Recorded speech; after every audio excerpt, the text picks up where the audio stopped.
Kwalebu was, I think, 380. 380 Ghana cedis. Yes. But private, some are 500, 450, some are 800, 860. Per session, yes. You have to do 2 every week. Yeah. Even if someone earns 5,000 Ghana cedis every month, that person cannot keep paying 380 cedis 3 times a week for dialysis. Majority of the people who need dialysis to survive in Ghana don't even earn half of the amount mentioned. Some people battling organ diseases end up losing their jobs because their companies cannot keep paying them for always being absent.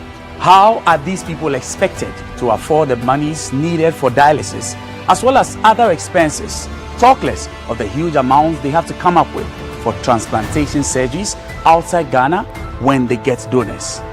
It is because of these people that GhanaWeb in August 2023 launched the organ donation legislation campaign to push for the country to pass a law that will guide organ harvesting and transplanting.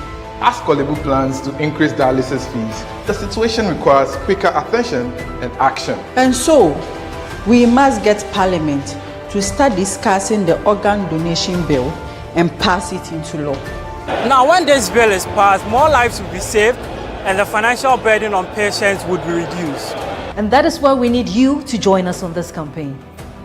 Join the campaign by sending a 1-minute video of yourself sharing why Ghana needs a legislation on organ donation now to editor@ghanaweb.com or via WhatsApp 0552 699 625. Alternatively, you can share the video directly on your social media handles with the hashtags #PassOrganDonationLaw and #LegalizeOrganDonationNow.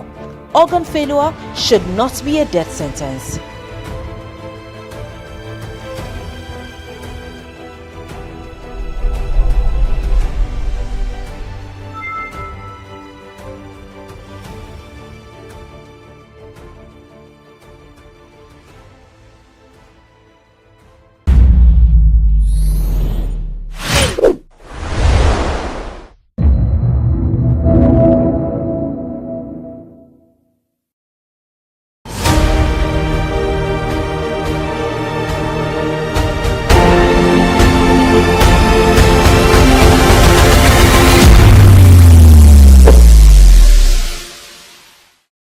Emefa is my next guest on this episode of Everyday People.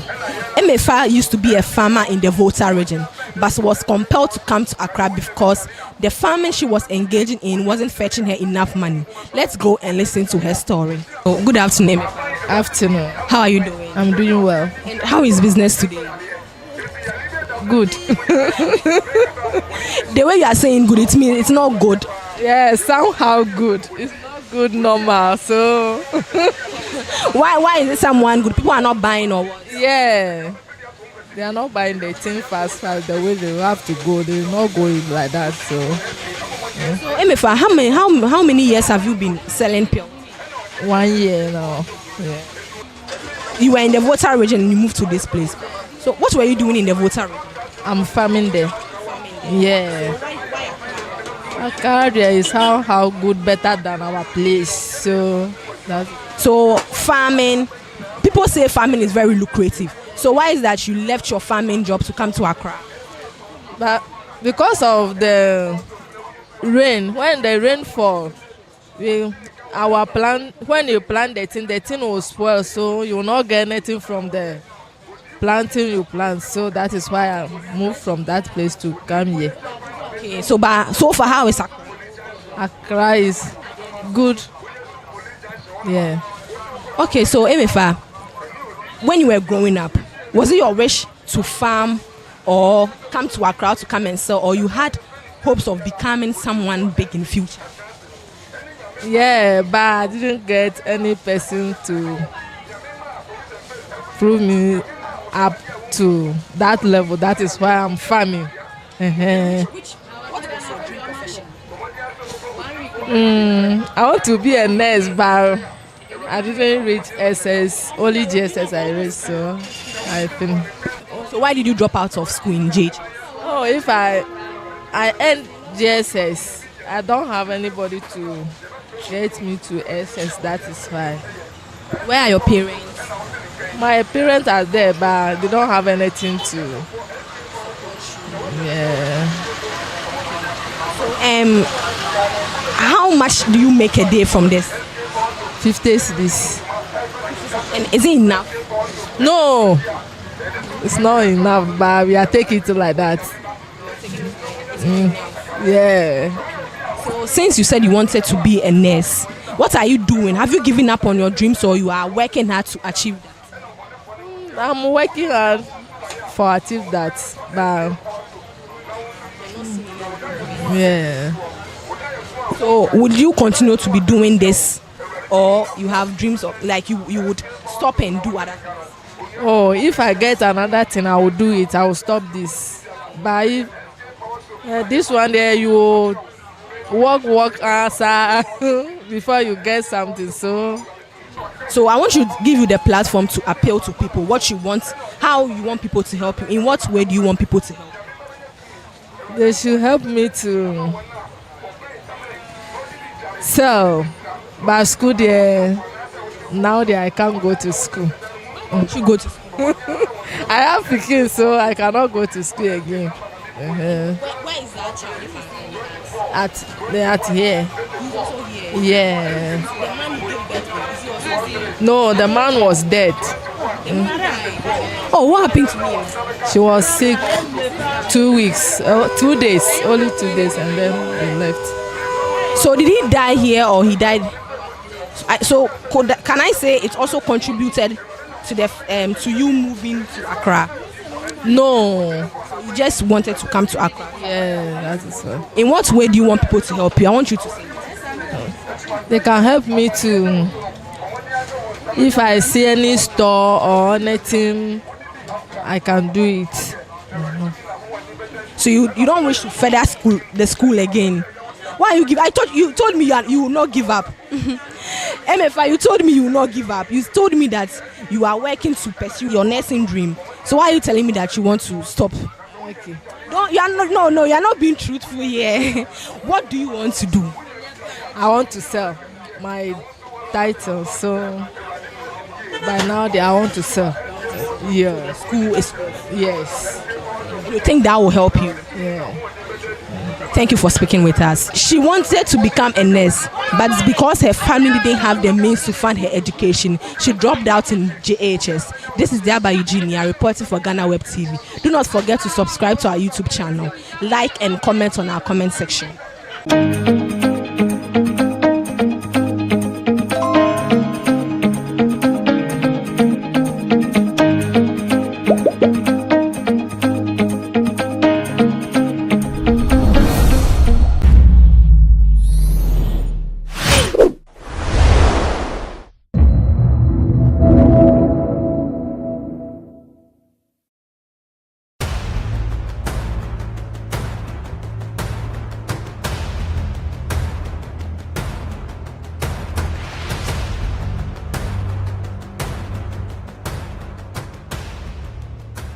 Kwalebu was, I think, 380. 380 Ghana cedis. Yes. But private, some are 500, 450, some are 800, 860. Per session, yes. You have to do 2 every week. Yeah. Even if someone earns 5,000 Ghana cedis every month, that person cannot keep paying 380 cedis 3 times a week for dialysis. Majority of the people who need dialysis to survive in Ghana don't even earn half of the amount mentioned. Some people battling organ diseases end up losing their jobs because their companies cannot keep paying them for always being absent. How are these people expected to afford the monies needed for dialysis as well as other expenses, talk less of the huge amounts they have to come up with for transplantation surgeries outside Ghana when they get donors? It is because of these people that GhanaWeb in August 2023 launched the organ donation legislation campaign to push for the country to pass a law that will guide organ harvesting and transplanting. As Kolebu plans to increase dialysis fees, the situation requires quicker attention and action. And so, we must get Parliament to start discussing the organ donation bill and pass it into law. Now, when this bill is passed, more lives will be saved and the financial burden on patients would be reduced. And that is why we need you to join us on this campaign. Join the campaign by sending a 1-minute video of yourself sharing why Ghana needs a legislation on organ donation now to editor@ghanaweb.com or via WhatsApp 0552 699 625. Alternatively, you can share the video directly on your social media handles with the hashtags #PassOrganDonationLaw and #LegalizeOrganDonationNow. Organ failure should not be a death sentence.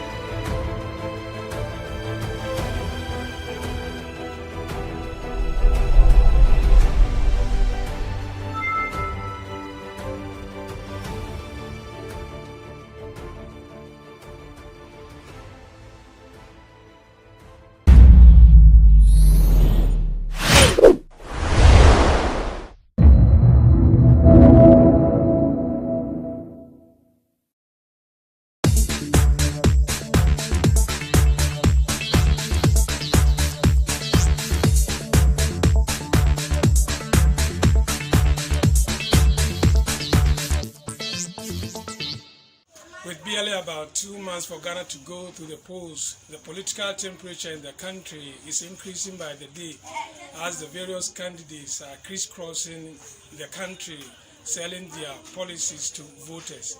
However, choices electorates make may differ from one another depending on what informs one's decision to take that choice. So GhanaWeb has hit the Wa Township in the Upper West region to get the expectations of electorates and what will inform their choice of a particular candidate. From Wa, we are advocating for peace before, during, after these elections. We are saying that anybody that emerges the winner is just our president. God chooses leaders for us. Thank you very much. 2024 general elections is just at hand. And who is preaching peace? You need to preach peace, I need to preach peace. We all need to champion the cause of peace to keep Ghana a safe place for all of us.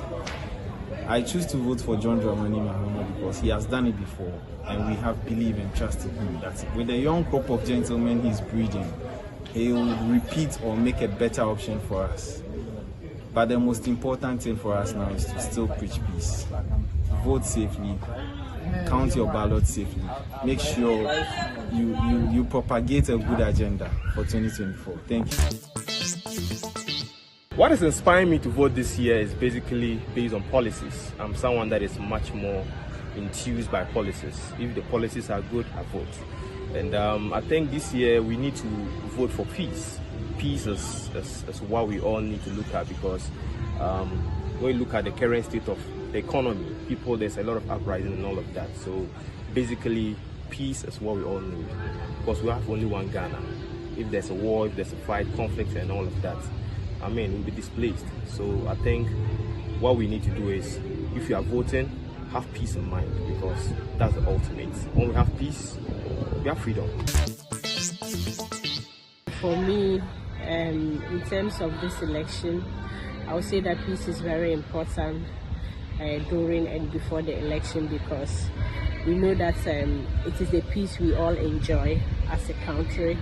And particularly if after the election there are violence or any other issues, we usually say that it is the children, and that's the most important thing. It's children that suffer the more, and it is women that suffer the more. And so basically once we love our sisters, we love our children, and we would not like them to suffer any of these violence, because we consider them to be part of the vulnerable groups, and as they are part of the vulnerable group, they don't have the strength to fight some of these things, so they are the people that will be affected the most. So I will encourage everybody to preach the message of peace, to ensure that wherever you find yourself during the election day, we ensure that there is peace during and after the election, so that we all stay peaceful, so that our children and our women will be blessed, and that we'll have a peaceful election that is upcoming. The three things I will look for from a person to vote for him is that if the candidate can stop corruption, if he can bring employment to the youth and build the country, any candidate that can do these three things will win my vote. My colleague brothers and sisters, so check these three things from a candidate before voting for the person. My message in this election is that after you finish voting, don't stand there and bring any confusion. You just go home. In the evening, open your radio and listen to the results. Don't go out and cause any confusion. We want good, peaceful election.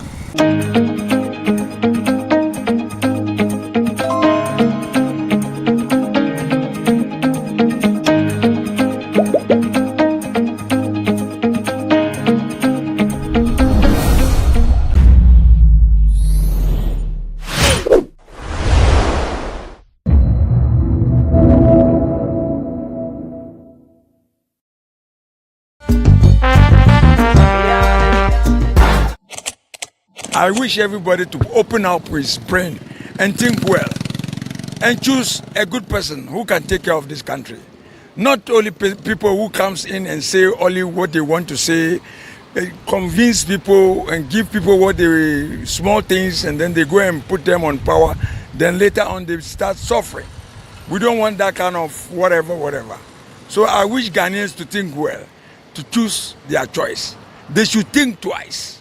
They should sit back and think very well for so many years. If it's good for you, it's not good for your brother. If it's good for you, it's not good for your daughter. So you have to think well.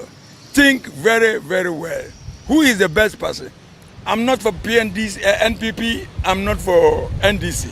I'm for the whole Ghana. So you guys should think. The way the white people are thinking, think like that. You shouldn't think like it's stupid. They give you 100 city, 200 city, you vote. Your future is very, very miserable. You guys should think well. How many years you are suffering? These people are for themselves. Don't you see the way their children are enjoying? You don't see what they buy for their kids? You don't see the cars they are using? And then you follow them? Think twice. Ghanaians should open up their mind. Not that only they say, hey, no. They shouldn't trust anybody. They should sit back and think what their father is earning, what their mom is doing, what the brothers are doing. So they got to open up their brain and wake up. Wake up. Not this guy or whatever. They should think well. The future is more great.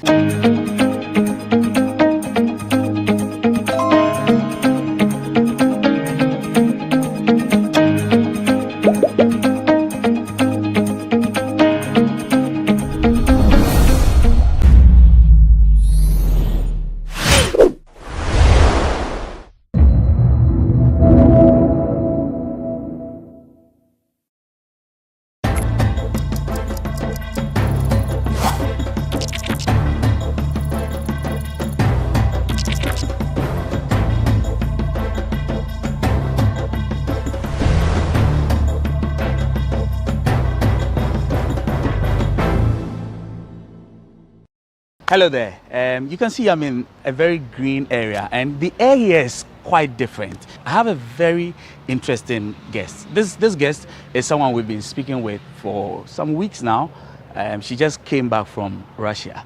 It's going to be the first interview I'm having with anyone from that far off anywhere in the world, and she's going to tell us her story. My name is Echi Atisu. I welcome you once again to this program. Hello, Dr. Paulina. Hello. How are you doing? I'm doing well. And we get to finally meet. Yes. After how many weeks we've been talking and all that? 3 weeks, I think. Yeah, it's been long. Yes. How are you doing? I'm doing well.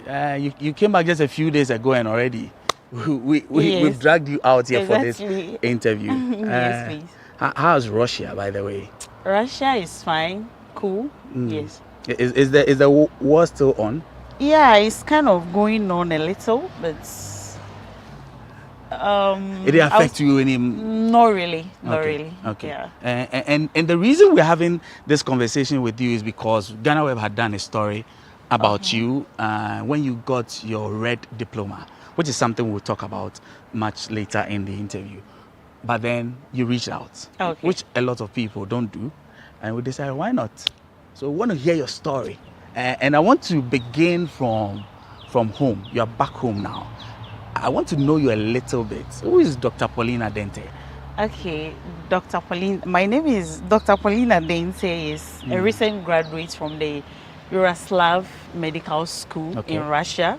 Novgorod State is based in Novgorod, and also a health advocate and a CEO of Remedy Foundation. Okay. Yes. So I'm sure we'll talk about that more when we start our interview. Yeah. So that's you in a bit. What kind of family did you grow up with? In what kind of family? From a Christian home. Okay. Yeah, very, very disciplined. Yes. And the military kind? Not really, but very disciplined. Okay. And then from a humble home, a very prayerful family as well. Okay. Yes. Okay, I see. And then along the way, you decided to japa. Yes. And you went all the way to Russia. What was the decision? What informed that decision to move from Ghana all the way to Russia? Why there were not people here to train you? Okay, thank you so much for this question. First of all, I've always wanted to become a medical doctor. So having that passion or the dream of becoming a medical doctor, and not just any kind of a medical doctor.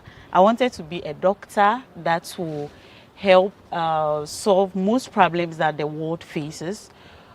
So Russia is known to be one of the countries that are very good at some of this solving problems in terms of medical aspect or our health aspect. For example, we know that during the COVID-19, Russia was the first country to discover the vaccine for the COVID-19.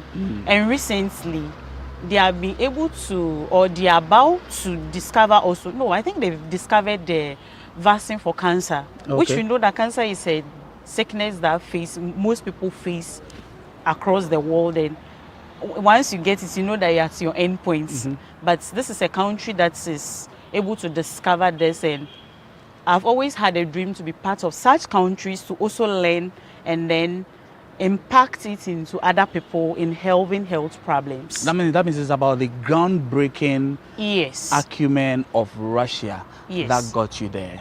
But before you left, which schools did you go to in Ghana? So I went to Methodist Girls Senior High School, Manfi Methodist Girls Senior High School. The famous one for robotics, yes. Right? Okay, interesting. Yeah, I went there, and then from there, I went straight to Russia to do my medicine. Okay. Yes. So that means that when you left senior high school, you went to Russia. Yes. Was it on a scholarship? Yes, I was on a scholarship. So I went to Russia on a scholarship. Okay. And you were there for how many years? For 7 years. 7 years? Yes. Doctor. That's how long it takes to become a doctor. Exactly. Very interesting. But tell me your first experiences when you got to Russia. What were some of the experiences leaving your home Ghana after so long, getting into a new country like Russia? Okay, so it was not easy when I got to Russia because first of all, we know that in Russia, they speak more of the Russian language. They don't speak English, or most of their cities don't have English. Okay. Even the cities that you can hear people speak English, Moscow, is just few people. So one was a language barrier, and two was also the weather. Russia is known to be one of the coldest countries. Yeah. We go to the extent of -31. Sometimes you have to even double wear your trousers and a whole lot of stuff. So it was not easy at all. So those were some of the challenges. And also Russians are known, they are nice people, very cool people, but getting to a country where you can't speak a language for the first time, you're not coming to start studying with the foundation, that's the foundation, language foundation, is very difficult. So those were the early challenges. And which is an interesting aspect of your entire story, because exactly. you were able to surmount all of those things to the point where you were perhaps one of the most sought after persons and immigrants of the sort in that country. And I want you to just carry us along that journey. At what point did you break through the barrier of not being able to speak the language and then actually mastering it? Tell us that story. So when I go to Russia, as I already said, the language is one of the biggest problems from the beginning for me. And I started with the language foundation, which we studied for 1 year. So during the language foundation, I put in my efforts. I studied very hard. And I started catching up with the language. But it was not all that much. I was able to say the basic stuff like good morning, good afternoon. And how do you say that in Russian? Good morning is Dobrai Utra. Okay, Dobrai Utra. Okay. And good afternoon is Dobrai Din. Dobrai Din. Din, yeah. Okay. And good evening is Dobrai Vichra. Okay, so the Dobrai is good? Yes. Okay, interesting. Okay, I'm learning something. All yeah, right. so after the language school, before we took an exam. It's after you pass this language, the language, that you'll be able to start your medicine in the language. So I passed the language very well, whatever subjects that were involved. I remembered one of the subjects I was the highest in the whole language foundation. Yes, I topped the whole language foundation there. And this was you, an African? Yes. Were there other Africans like you? Please. Okay. So with the language foundation, we are all Africans. Okay. Yeah. So All right. we can talk about people from Morocco, Cote d'Ivoire, Gabon, Congo, and so on. But you didn't have anyone else from Ghana? We had a lot of other students Okay. from Ghana. All right. Yes. At least you got some people who were familiar with Yes, you to speak please. with. Okay. All right. And you topped that Yes. course? So the language school was successful. Then I started the medical school. Okay. So another thing was when I got to Russia, from our seniors who are already there, I was told it's impossible for foreigners to get this red diploma, which I think we'll be talking more when we start our interview. So I told myself, no. I'm that kind of person that likes challenges a lot. I told myself, no. I think there is nothing which is impossible. Everything is possible based on the individual. So I put in more efforts to study, and then during the first year it was very challenging because first year now we mixed with the Russians. And that's where they test for the language. Exactly. It's already their language. We are borrowing it from them. So the lecturers come to the lecturing halls. They will lecture you in Russian language. You have to write your notes in Russian language. Assignments and other things are being given in Russian language. So it was difficult, but I managed. Sometimes I asked some few help from my Russian classmates and so on. So after the first year, I realized that I started getting most of the grades, which is 5, which is equivalent to A or A+ in Ghana.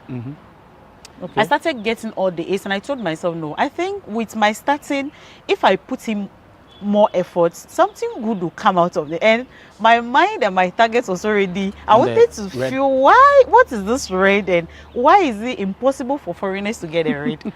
So as time goes on, my second year to more effort, and the marks started coming.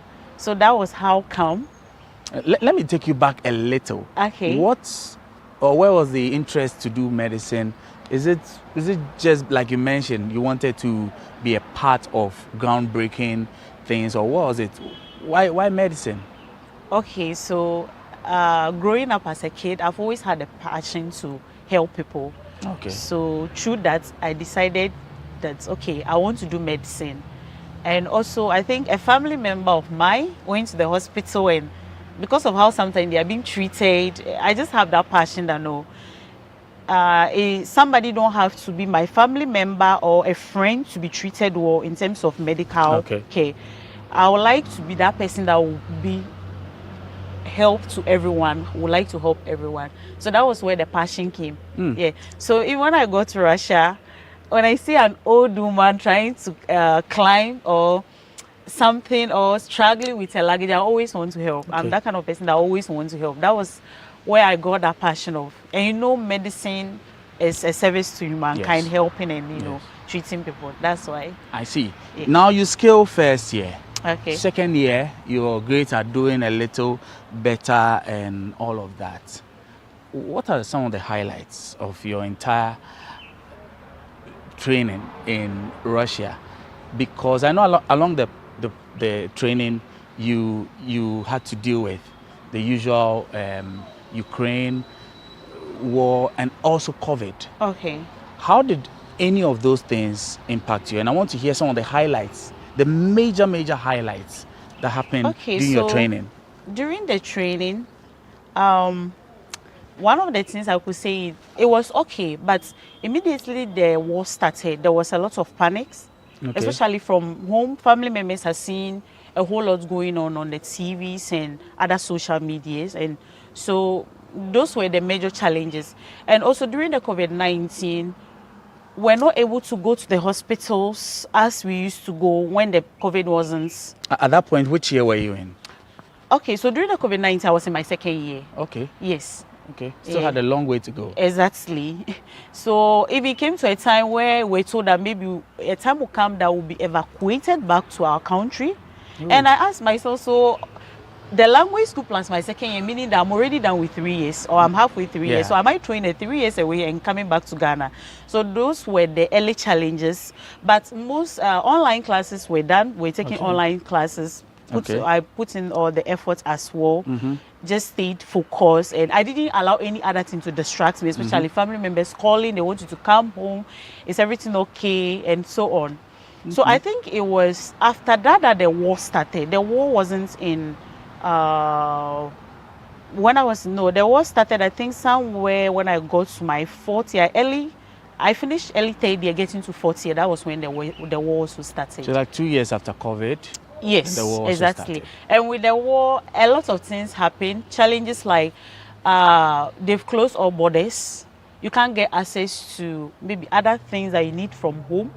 Even you can't get access to some of the online we shop books, libraries where we read, because there are lots of sanctions, and even foods that we are used to like McDonald's and other things were all closed. That means that your studies were limited at a point. You mentioned books that you were not getting. Yes. So how were you learning? Okay, so we're just using Made in Russia. Made in Russia? Yeah. What's that? Made in Russia basically means if I couldn't get access to maybe some online books like English to get them more understanding from there, I just read the books that were given to us in the library from the medical school, which is in Russian language. And we do the medicine in Russian language, so we study in Russian language. Most of these books are already in our libraries. So I just use that to keep on going. Yes, please. I see. So now you've been able to get to the point where you are able to read very well. Yes, please. To the extent that you don't even have to depend on external literature. At all. So I just take my Russian. From the beginning, I translate, because when you read the language, you need to understand. You have to read and then translate it back into English to understand. Okay. But it got to a time, I just pick the Russian textbooks or whatever material it is, and I read and I get all the understanding from it. So now there was no need for you to even read English material? At all. Is that what shot you into full-scale learning to get this red diploma? Yes, please. What is the red diploma, by the way? Okay, so a red diploma, we call it diploma in Russia. Okay. Okay, so a red diploma is a certificate awarded to best students. The Before best students overall? No, like best students. Okay, all the best students. Yes, so to be able to get this red diploma, one, you don't need to have a satisfactory grade. That is one. Two, you are supposed to be able to, do other research for the university, meaning maybe going for competitions. We call it Olympiads, Olympiada in Russian language, and so on. And also, It's also given to students who have attained maybe all A's in their academics, meaning that from the first year of the medical school to that of the final year, you have all A's. Okay. Yes. It's either an A or A plus. Yes, please. So that is, and also the GPA of this, to be able to get a red diploma in relation to GPA, it should be from 4.75 above out of 5. Yes. Okay. Before you can get and this. what was your GPA? Oh, I was supposed to tell people out there. My GPA was 4.8, which is approximately 5. Yes. Oh, wow. Yes, please. And that made you the first African? Yes, please. African. Meaning that not only a female, not only a Ghanaian, but all the Africans in the medical school. I'm the first black African. Yeah. And that's actually my guess. That's Dr. Paulina Dente. First black person to get a red diploma from Russia. Well, the conversation will continue. When we come back from this break, we'll take a sit down and then we'll get more into her story. Don't go anywhere.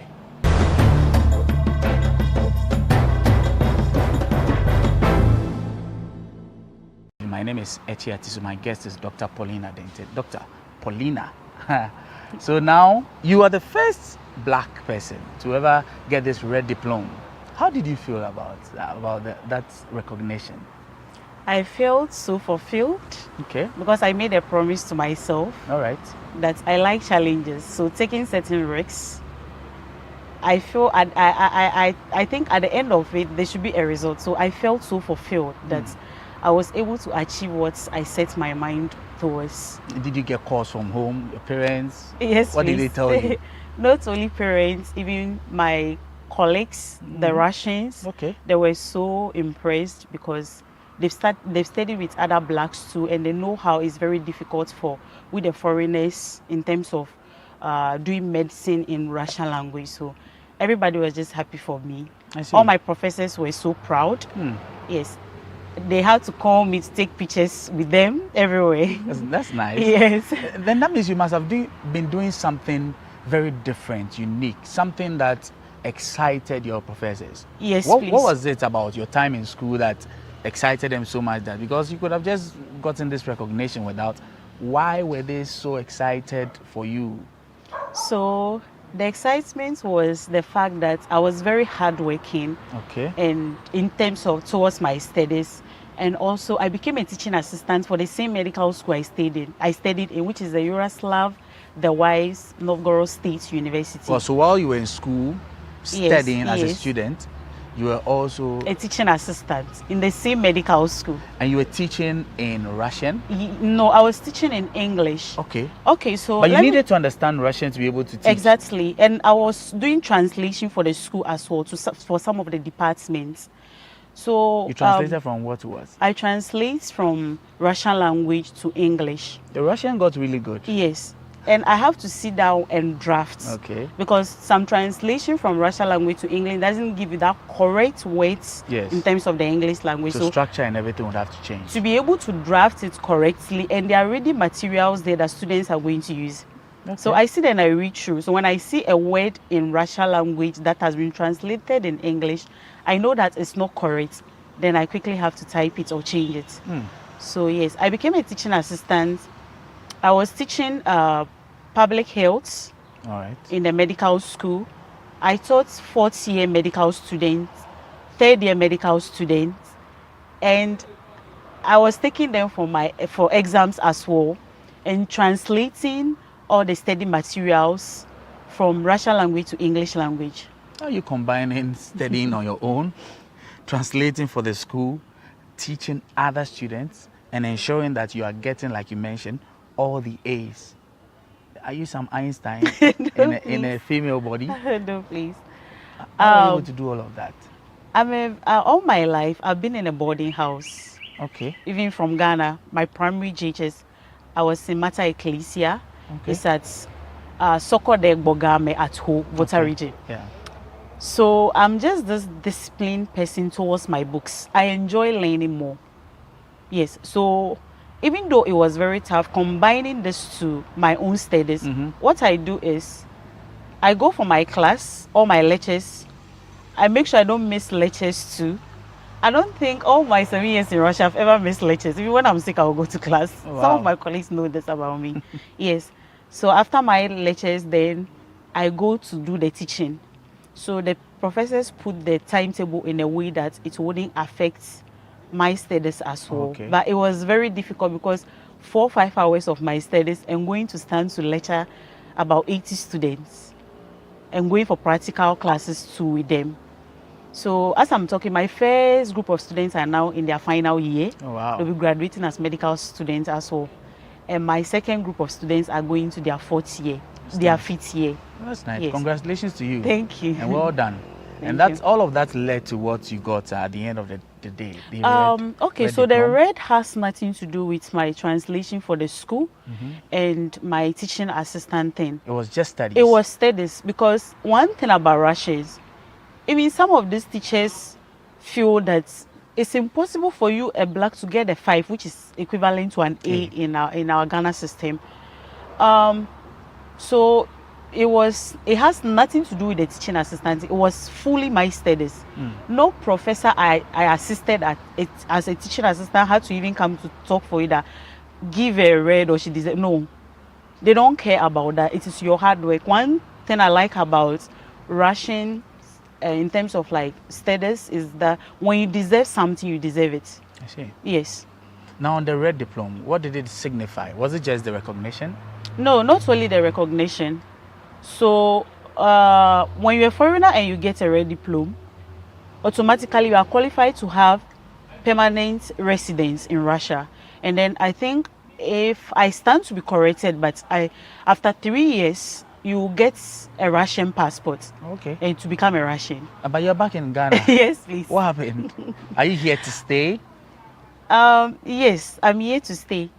You remember earlier on, I made mention that I've always had the passion to help. Okay. And also to get involved with a country that they are so good at medicine or in discoveries in relation to health. So I feel now I've gotten most of the skills that could help my country as well. So I thought of coming back to help my country with all the skills I've acquired and to also learn more from here as well. So you're back? Yes, please. You're not going back to Russia? I made mention of permanent residence, so meaning that I'll be able to go to Russia anytime I want. Just because of your red diploma? Yes. Okay. And I can also go there and specialize in the future. Okay. I want to be a cardiologist. But ultimately, you will want to stay here and help For some time, yes. help the system Yes, there. please. Okay. And also, not only the recognition, not only the permanent residence. In Russia, there too, you get that kind of an opportunity to work with big hospitals. People call you and they want to work with you and other things because the red shows that you're a distinction student. Okay. Yes. So most of these big hospitals in their countries or across the cities, they will always want to have that kind of working environment with you. So it comes with a lot of packages. I see. Yes, please. So now that you are back, I mean, the opportunity to go back there is still there. Yes. But you are back. What are you going to be doing? Are you just going to be around, look for work somewhere, or are you about your own thing? Okay, so with foreign trained doctors, when we come back to Ghana, we are supposed to take our Ghana MDC, which is the Medical and Dental Council examination, to be able to get your license to do your 2 years housemanship. Okay. Yes, so that's what I'll be working towards now. And now we have, we are all supposed to do a 6 months internship in some selected hospitals in Ghana here. After the 6 months, you'll be able to register for your Medical and Dental Council examination. But how about yourself? Is there anything personally any project, any initiative you are embarking on? Yes, please. Okay. Okay, so I started a Remedy Foundation. When you go to my website or Google, it's remedyfoundation.space. Okay. So this is a foundation that I've started. What are you into when you say remedy? What's that? Okay. So Remedy Foundation is basically a non-profit organization committed in transforming the health system in Africa. Okay, so in terms of the underserved people and people who need health care the most in Africa. So that is Remedy Foundation. So with the foundation, it's in two parts. We have the NGO part, and then we have the Remedy AI part. Because when you look at my stories that were viral, you could hear that they said I'm working on an IA that will be help transform the healthcare system in the world and in Ghana as well. Let me put it Africa. Okay. Yes. So it's an AI thing you're working on. It's not only AI. Is the foundation is divided into two parts. Yes. That so aspect we have the AI remedy aspect. So I can explain that. Please. So the AI remedy is basically when somebody go to the website, which is the remedy.space, you register and then you get access to communicate with an AI doctor. I have an AI software developer who is at India, an AI operator in the USA. Yes, and other people. So these are my team members. So you get the access to be able to communicate with an AI doctor, being it wherever you find yourself. Okay. Yes. Because you know that some people are so far away that getting access to healthcare sometimes is very difficult. Some people live in let's take it like the villages, for instance. Maybe where to travel to get access to healthcare can take some minutes that sometimes people lose their lives. So that is that aspect of the AI. You'll be able to communicate, sit somewhere where there is an emergency. The AI will tell you certain things to do. If you even need to see a doctor, the AI will tell you. So that's that aspect of the AI. So does it mean that there will be some professionals like yes, yourself, specialists. Okay, on hand for things like that, and anybody can. What's the class of people who can? No, it's not anybody. As I mentioned, I have an AI software developer at India, an AI operator in the USA, and there will be doctors. Since it's within the health era, there will be specialists, doctors, AI doctors that you can So I was talk actually referring to those who can access your services. Is it just any kind of person? Yeah, okay, please. Any kind of person? Yes, please. Sorry for that. I now get the question fine. very well. So yeah, anybody at all. All right. Yes. I'm sure someone may ask that, what of internet? Because I made mention of the villages. I think technology is developing now, and then we are living in a world where now technology is becoming more advanced. And I think I heard that the Starlink or something is coming out very soon. So good. Yes. So all these things will help, and anybody at all can access it. So when you go to Google, you type remedy.space, you see the website there. You can read more on it. And also that aspect of the NGO I mentioned, our vision there is to bridge the gap between healthcare disparities in Africa, and also to help educate people on health as a whole. For example, when we go to the villages, we have a lot of young people dying at an early age. Should we take from maybe something like high blood pressure? It's because they are not well equipped, and they don't even have, some of them don't even know that they have it. And they eat anyhow, they eat any kind of food. But I think my foundation is going to help go to such places, educate them that if you have high blood pressure, that may be, being it chronic, being it acute. Chronic means you are living with it for the rest of your life. And acute means it just started. Okay. So being it whatever, we'll be able to educate them on how to eat. For example, patients with high blood pressure, you don't have to take salt. Yes, but most of these people don't even have the knowledge. So this is a foundation that will help a lot of people out there. That is basically that. We'll be taking leave of you shortly, but before we do, is there anything else, anything in particular that maybe you want to share with us regarding your entire work, anything in your life, something quickly before we part our ways? Okay, so for now, it's just the foundation I'm working on, and I will start my internship as well, the 6 months, to be able to write the exam to get my license. Okay. Yes. So that means that the study still goes on. Yes, please. The study still goes on. No rest for you. Not at all.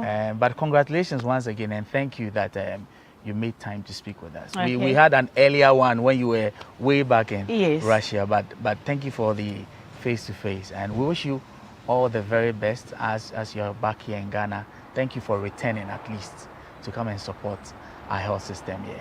And thank you so much too for giving me the opportunity to be part of this program. It's very important to me. It means a lot to me. Thank you so much as well. Thank you as well. So that's been Dr. Paulina Dented. She's one of the newest doctors from Russia. She received the highest recognition in her training. It's called a Red Diploma, and she was the first black person to do that. That has been our interview here on GhanaWeb TV. My name is Eche Atisu. Remember to subscribe to our YouTube channel. Look for GhanaWeb TV. Subscribe, click on the notification button, and you'll get notified anytime we have any new videos. Until another time, bye-bye.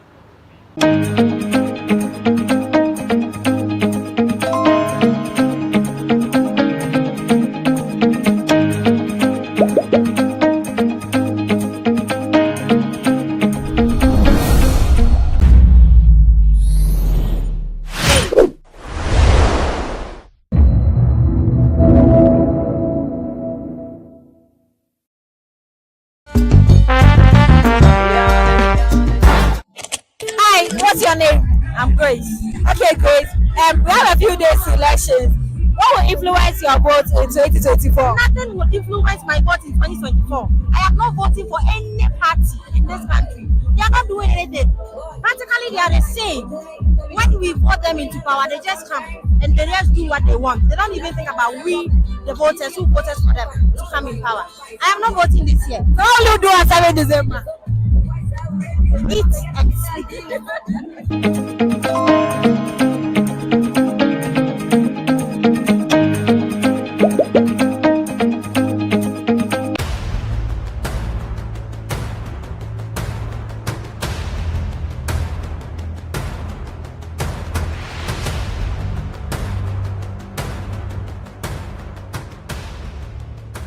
Kwalebu was, I think, 380. 380 Ghana cedis. Yes. But private, some are 500, 450, some are 800, 860. Per session, yes. You have to do 2 every week. Yeah. Even if someone earns 5,000 Ghana cedis every month, that person cannot keep paying 380 cedis 3 times a week for dialysis. Majority of the people who need dialysis to survive in Ghana don't even earn half of the amount mentioned. Some people battling organ diseases end up losing their jobs because their companies cannot keep paying them for always being absent. How are these people expected to afford the monies needed for dialysis as well as other expenses, talk less of the huge amounts they have to come up with for transplantation surgeries outside Ghana when they get donors? It is because of these people that GhanaWeb in August 2023 launched the organ donation legislation campaign to push for the country to pass a law that will guide organ harvesting and transplanting. As Kwalebu plans to increase dialysis fees, the situation requires quicker attention and action. And so, we must get Parliament to start discussing the organ donation bill and pass it into law. Now, when this bill is passed, more lives will be saved and the financial burden on patients would be reduced. And that is why we need you to join us on this campaign. Join the campaign by sending a 1-minute video of yourself sharing why Ghana needs a legislation on organ donation now to editor@ghanaweb.com or via WhatsApp 0552 699 625. Alternatively, you can share the video directly on your social media handles with the hashtags #PassOrganDonationLaw and #LegalizeOrganDonationNow. Organ failure should not be a death sentence.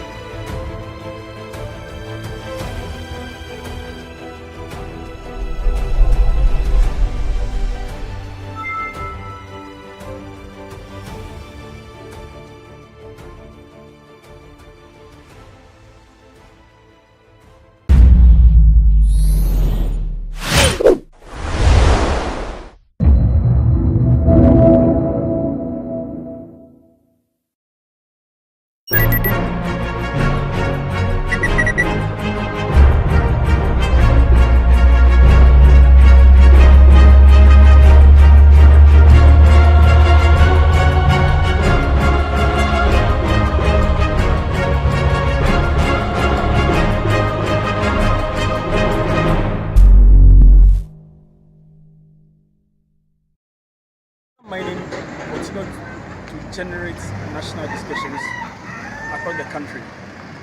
Here at Eginem, in the Itiwa East constituency of the Eastern region, the situation is very much rife over here. Households are virtually at the expense of the illegal mining activities, with most of them right at the center of the Galamsey menace. We are going to the community to speak to some of the affected residents to find out how government and the traditional authorities can help address this problem. Communities along the Accra-Kumasi Highway are under siege from illegal mining activities. The worst affected appears to be the stretch between Osino and Inyinam in the eastern region, with brazen mining ongoing across both sides of the highway.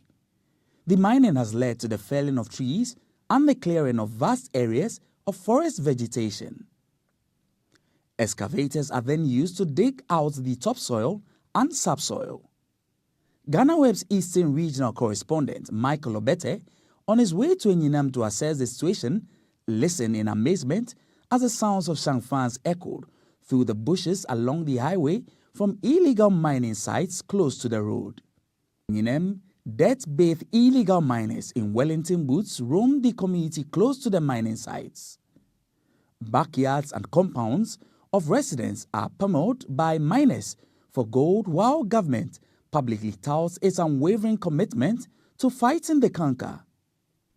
The visit uncovered that the miners are digging the homes of aggrieved residents in search of the precious mineral. Several huge pits have been dug close to various homes in the community, with the pits left uncovered in compound houses and their backyards in the community. Osaberima Okoji Ebusuya Banen Dodu is a Enyinam Hene and chief of Enyinam. Speaking to GhanaWeb at his palace, he said that though indigenous small-scale mining had existed a long time ago, modern means of the illegal activities, including the resort to the use of excavators and other sophisticated equipment, began recently. It's over 10 years. Before even I was installed as a king of this town, I've been a chief for only 3 years. And the mining of our land started somewhere more than 10 years now. Apart from that, we have the local one that we met in our childhood, the round one, the underground one. That one, we saw it when we grew. But that was the way at first they were mining on the town. Until over 10 years, excavator came in with a large clearance and then taking off properties, destroying of properties. So I've knew about mining over 10 years. According to him, it was difficult to differentiate between legal and illegal miners, as all prospective miners to the community showed documents to back their activities. He expressed regret about the devastating effects of the menace on the environment, averring that the actors refused to cover the pits after their activities. You will be in your farm and they will come and meet you there, tell you that this area has been demarcated for him to mine. So when we talk about illegal, sometimes we don't know the difference between the illegal and legal. Because all those who came were holding a paper. And we don't know the type of paper, and we don't understand the paper he's holding. He has to talk, he has to explain. Sometimes we heard he has to even invite the community. None of us were invited. They only came that they have paper to come and mine. The traditional leader further mentioned that farming activities have been reduced in the community due to the menace. So, farming at Enyinam town has reduced because what they promised us, they didn't fulfill it, majority of the miners. And then the farming, both crop farming and trees and others, everything destroyed. We can't go there. There are holes, manholes, they have not covered the land. So for the past 50 years, some places are new. You can't farm there anymore. Okay. And water has also taken over the land also. So really. The traditional leader expressed disappointment in chiefs being sidelined during the granting of concessions to miners noting that there was a need for government to collaborate with them. A great collaboration between the government and the chief and the miners. The duration of a miner on a land, the opportunity and the advantages and the disadvantages discussed before the person go to mine, so that he or he can fulfill the promise that he gave to them. Because they will tell you EPA is amount, whoever disassembly is amount, what is amount, but they have been collecting money from them. After that, they will claim none. Only few has done the promise that they gave. So we all should be involved. The chiefs should be involved, plan with them. All the apparatus of the government departments should be involved. All those who are in charge of the mining should be involved. In one situation, witnesses say owners of 4 adjoining homes voluntarily sold their properties to the miners who pulled down the structures in search of gold. What is left of the place is a huge pit partly filled with greenish water. In one of the affected households, residents disclosed to GhanaWeb that the landlord sold the compound of his house to the miners. Though refusing to speak on record, they provided a video recording of a heated confrontation between them, the landlord, and the Galamseyers over the distraction.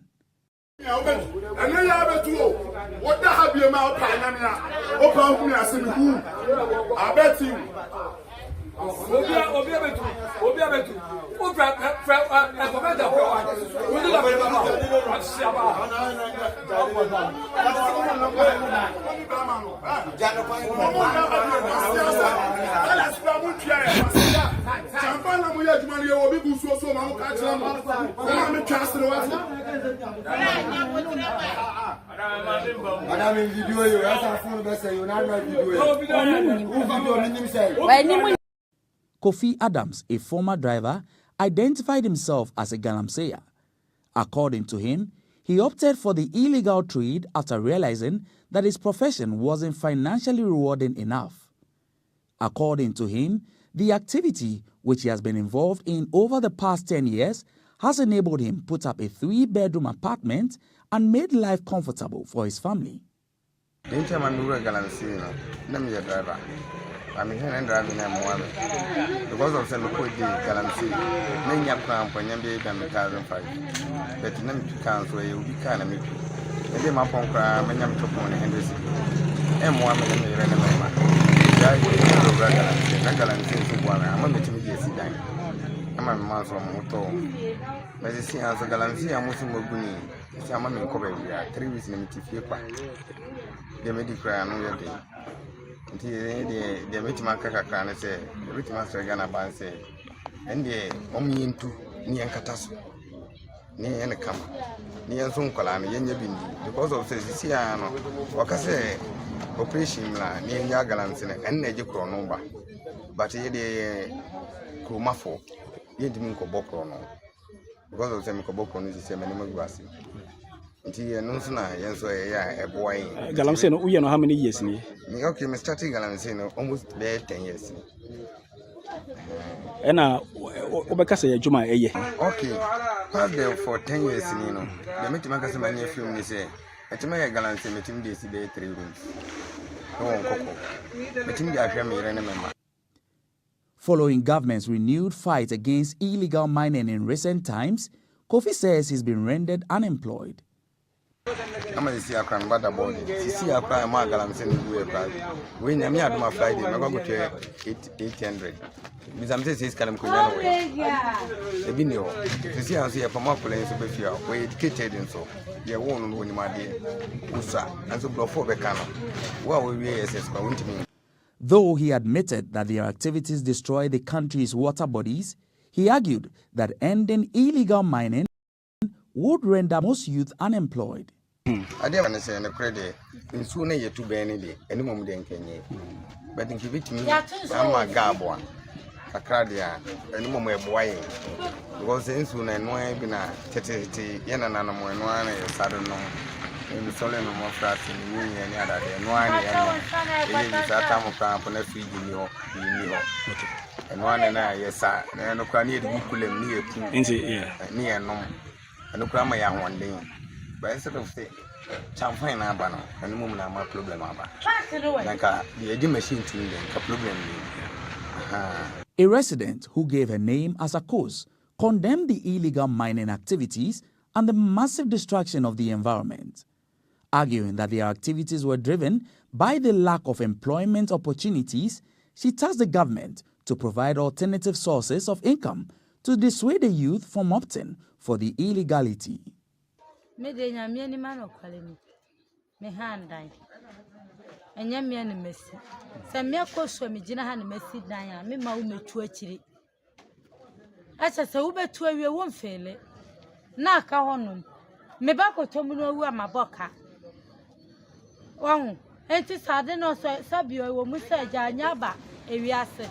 So be to guarantee but we are the Sasa of the Tono, one fanto, no matter honum, and so turn a fenipa. Waka Sakano cry baby a midine, not so baby a saying so little to me, at me far, but see baby, ye jina, who bad the mukra were woo. Wow, Anna Sabi make us so being Jana Jumaye, but some of the no cry, Namodia Juman, to go to Namu Musicavia, Monfelas as an kama. And yet the says a major walk, never be back or Debbie. It's a meme dear met me a cafa hone say, a Jumana dear, not to make a some more munjaye. As a sabina mocha saw Baba Bejinamu, no by ye, a Jumaba, a ton of free education, saying, a Casa Jumana baya, and can't be a god to a Jumano or Munya. But a Jumani what can you pano ko wiadia mubekuno? Entina as a try some can say Jumani walk, into Jumani as a song ye, as a felon shall say dear tree, work as a father shaha, not shall tell the identity. And short a hirifa. As illegal mining continues to spread like wildfire in the resource-rich West African country, miners continue to dig on a massive scale in forests and farms, degrading land and polluting rivers. India more. India more high. Because you're quite say, we lie, your names were. You quite a food, my distraining, you call unshabby running out to coffee. A man in our ya only was semi wood when you have now 20. Shall be a person I bet in so be in 3 hours. As so, I would say, now on each other. We won't go now, go tiring, our way. It's a land no matter. In fact. Somewhere no many they are fine, and the choir of the other factor of physical, and we introduce in the fine. Never said by ya or many problem. A dine dear, I'm a Mutsi, I say, and I'm a good dine, I'm a tony, and my phonical pace come out. Hands, I'm a dear Mutsi, I see, and you 2 hours and I see Bubu baby moody, Yancy, I see ye, and say, machine, I be see you on Mamma. I'm a young man, Craman Catasso, and you soon me, I'm landed deaf fever. No see your problem.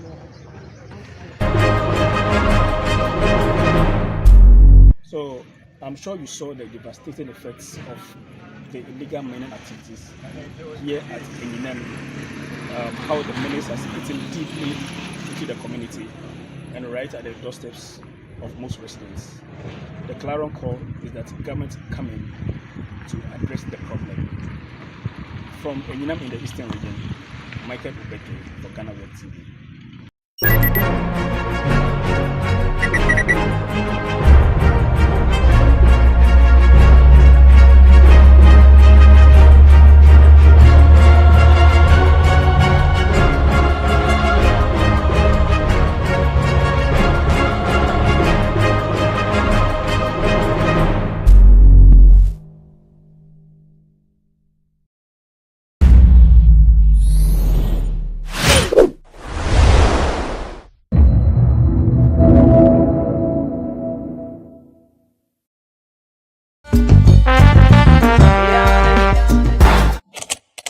About 20 years, I'm in trouble.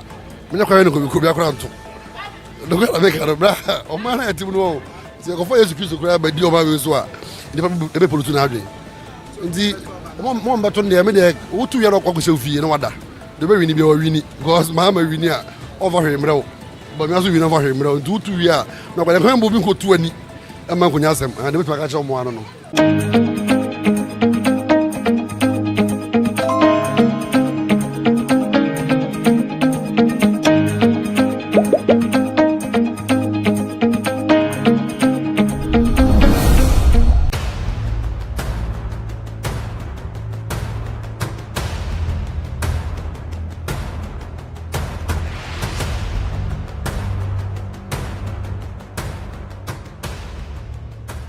Kwalebu was, I think, 380. 380 Ghana cedis. Yes. But private, some are 500, 450, some are 800, 860. Per session, yes. You have to do 2 every week. Yeah. Even if someone earns 5,000 Ghana cedis every month, that person cannot keep paying 380 cedis 3 times a week for dialysis. Majority of the people who need dialysis to survive in Ghana don't even earn half of the amount mentioned. Some people battling organ diseases end up losing their jobs because their companies cannot keep paying them for always being absent. How are these people expected to afford the monies needed for dialysis as well as other expenses, talk less of the huge amounts they have to come up with for transplantation surgeries outside Ghana when they get donors? It is because of these people that GhanaWeb in August 2023 launched the organ donation legislation campaign to push for the country to pass a law that will guide organ harvesting and transplanting. As Kwalebu plans to increase dialysis fees, the situation requires quicker attention and action. And so, we must get Parliament to start discussing the organ donation bill and pass it into law. Now, when this bill is passed, more lives will be saved and the financial burden on patients would be reduced. And that is why we need you to join us on this campaign. Join the campaign by sending a 1-minute video of yourself sharing why Ghana needs a legislation on organ donation now to editor@ghanaweb.com or via WhatsApp 0552 699 625. Alternatively, you can share the video directly on your social media handles with the hashtags #PassOrganDonationLaw and #LegalizeOrganDonationNow. Organ failure should not be a death sentence.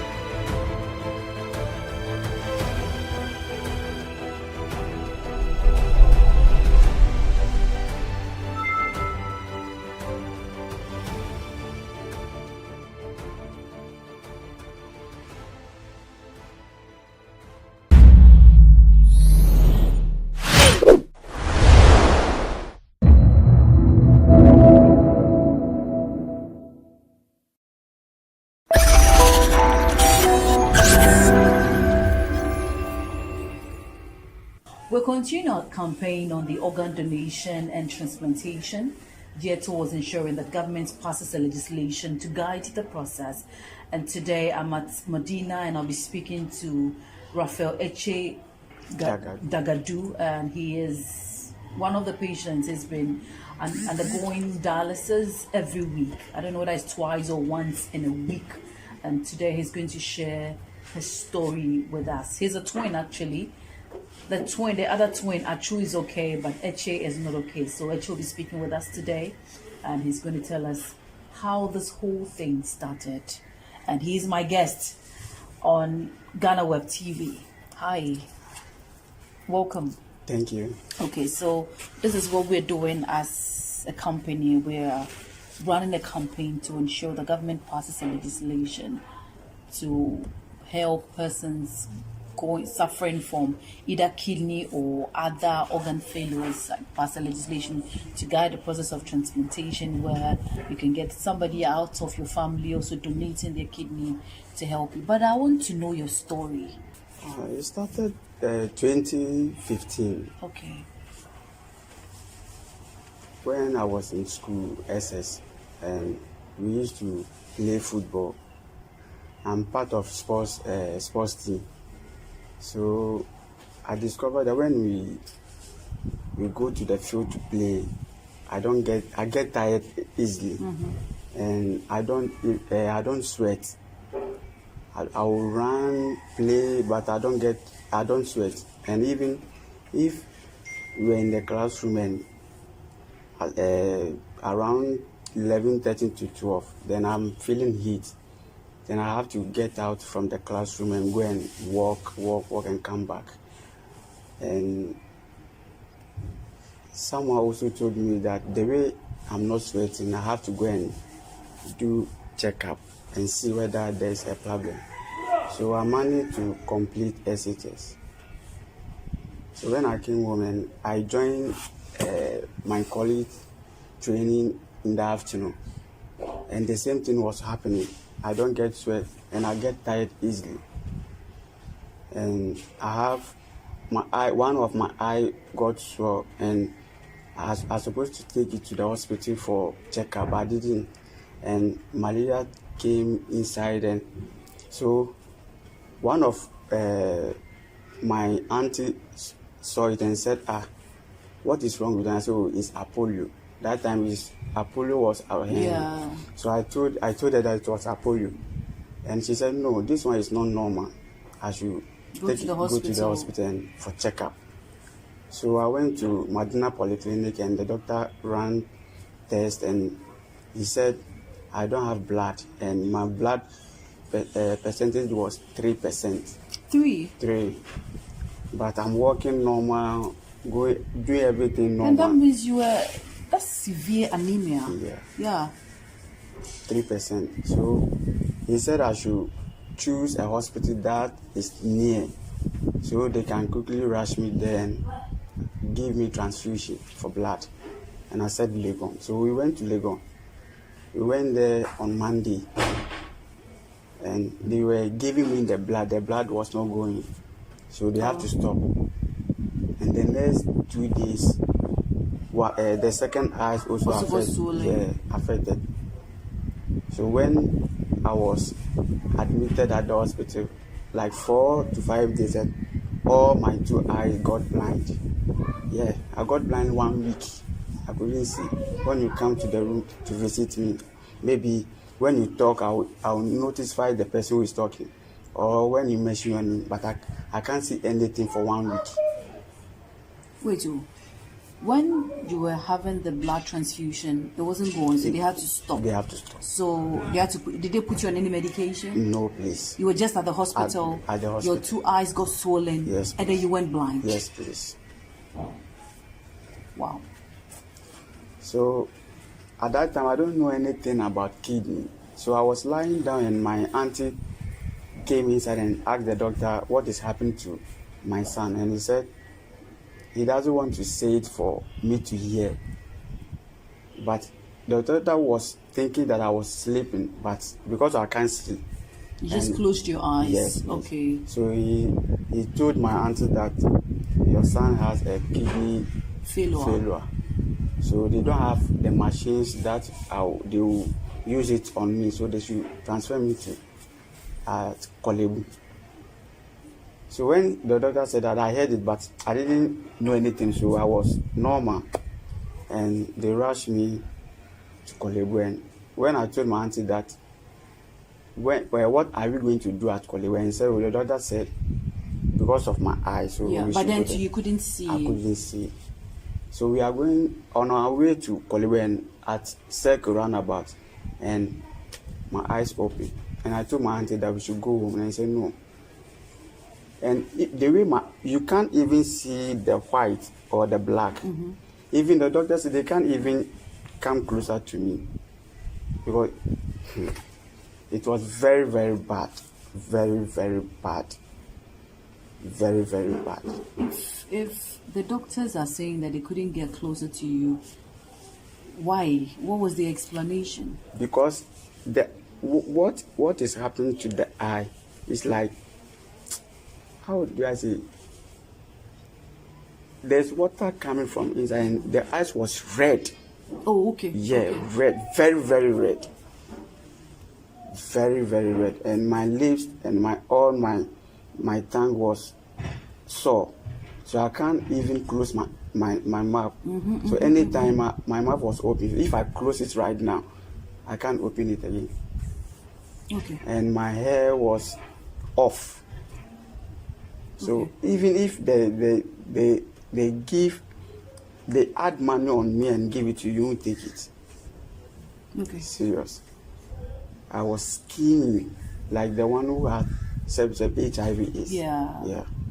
It was very bad. So when I went there, and the doctor said they have to put me on the machine, and they did a catheter on my your thigh. Yeah. So I've been using it when I was on the ward.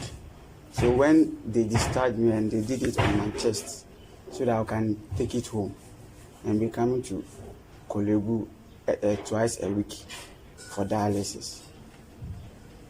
And how much were you paying by then?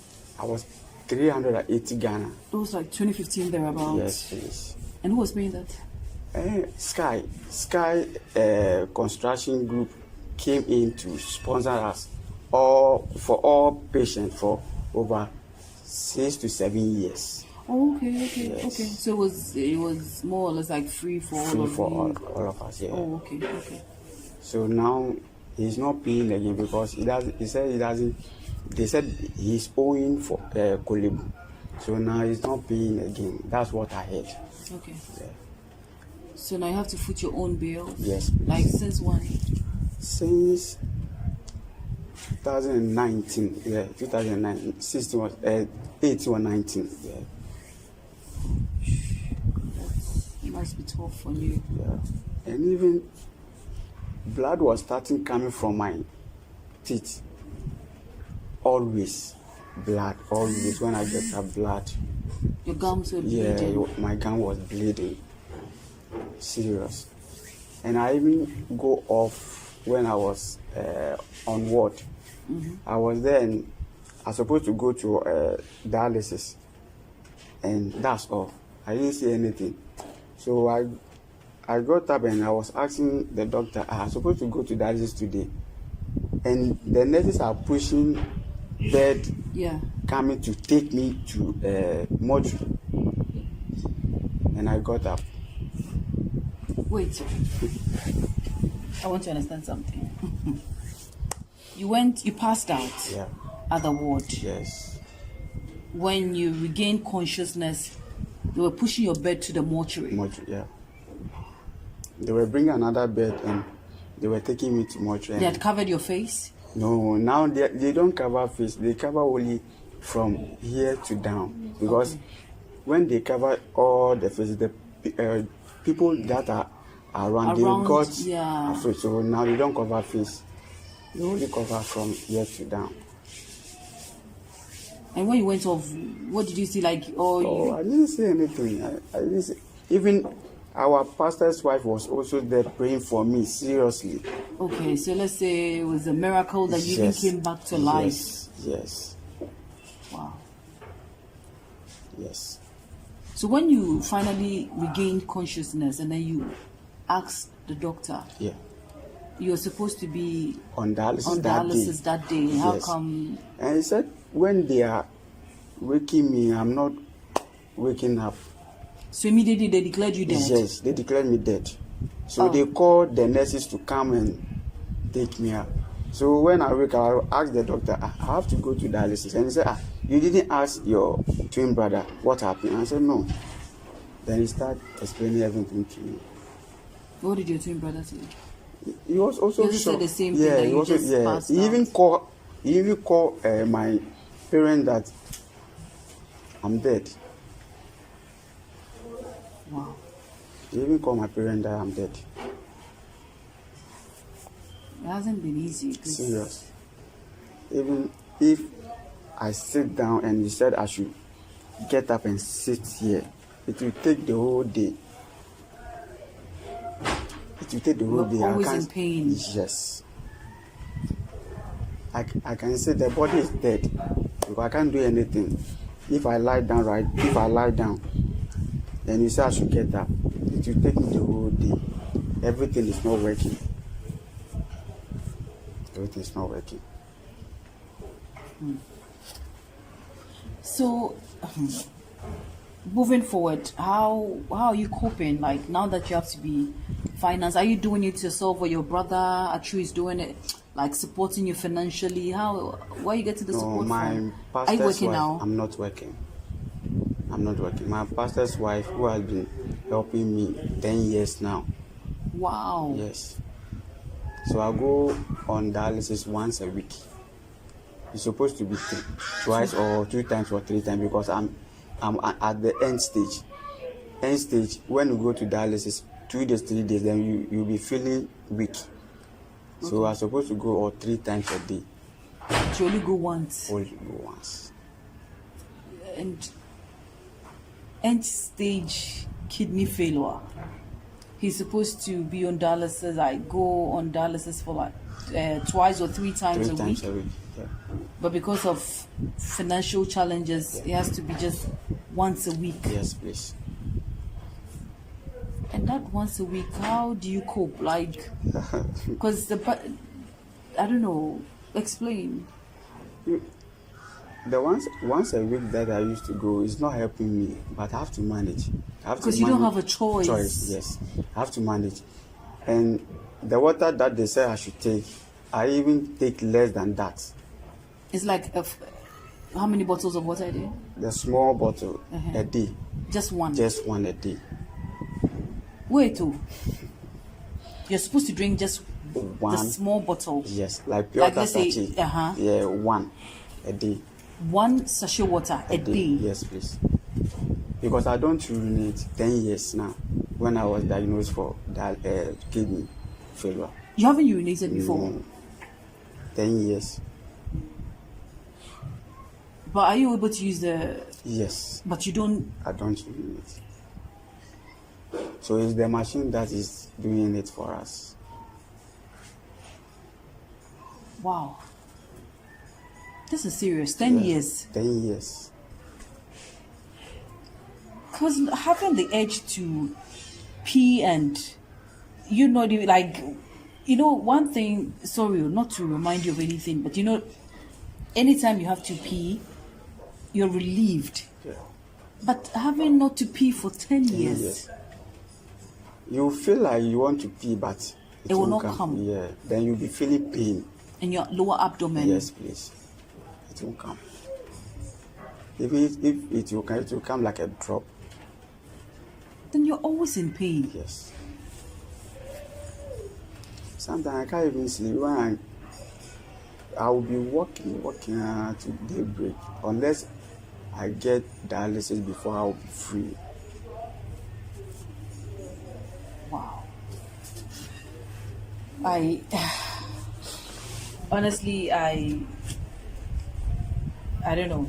I can explain this because this is tough. He's really going through pain, not being able to pee for the past 10 years, and you can only rely on 1 sachet of water a day.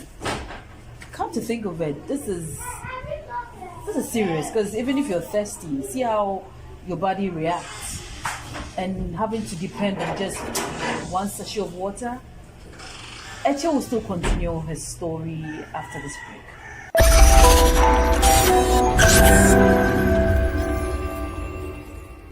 Welcome back. It's still the organ donation and transplantation campaign here on GhanaWeb TV, and my name is Patricia Roxanne Hammond. Today we had the privilege of speaking to Eche, and he's been telling us his story. Before we went on that break, he made us aware that he's been living in pain, honestly, because he's not been able to pee for the past 10 years. He has to rely on 1 sachet of water. It's hard. We need help, please. If you're watching this and you can help, please come to his aid. He's supposed to undergo dialysis like 3 times in a week, but because of financial challenges, he has to do that every week, like once a week. And that has taken a toll on him and his health. And I think it will be right when people come in to support. Any amount, no amount is small, please. If you watch this video, please reach out and come to his aid. So actually, I like to drink water, and to depend on 1 sachet of water every day, So how do you drink it? Like you sip it? I sip it. Are you able to eat? Yes, please. But you can't drink soup? I can't drink a lot of water. So I take it because of one section I've been doing, so I have to maintain the 1 sachet of water for a day. Yeah. And every week she has to be sending you money, your pastor's wife? No, every week she gave me money for dialysis. Yeah, every week.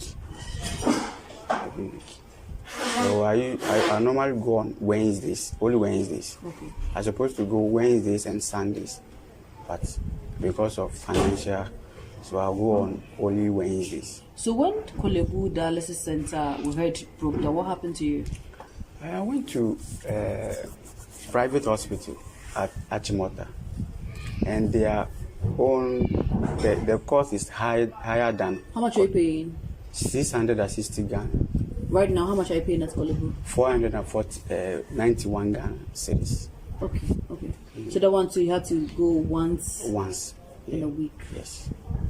And even at that, when the person gave you the money for dialysis, he or she know the amount that they have been giving you every week. So when Kolebu closed down and she give you or he gave you that money, you can't go back and tell him or she that they have closed down Kolebu. So where you are going is higher. So you should top up. So you need to get money from somewhere and top up to the one that she or he gave it to you, because that person you are not his I relative, but understand. She's just supporting you, Yes. so you can't go back Yes. to ask for increment. So that one, how are you doing it? Who was helping you? Friends. So every day you have to keep calling people. Friends. Nowadays, when you call them, they think you are going to ask them, and so they don't even pick your calls. again. No, even when you send them message, you don't reply. Some will read your message, but you will not The system reply. has become hard. Yes. They don't also have to support you. Yeah. So now I can say all the renal patients have become beggars, because when you have even money, it will finish. You need someone to support you. So it's my pastor's wife who has been supporting me for 10 years. I don't know, but God bless her. She's really done well. I just pray Kolebu wouldn't the only government hospital that. But so what's Achu doing? Achu is a painter, but he can't. He's not really getting much money. to. So what about your parents? My mom is no more. Okay, so it's just your dad. Yes, but my dad he's at village. He's still at village because we were kids and when they brought us to Accra. So we didn't stay with our father. Your father. But we stayed with mom. But mom passed away 2013. Yeah. And you see, this kind of sickness,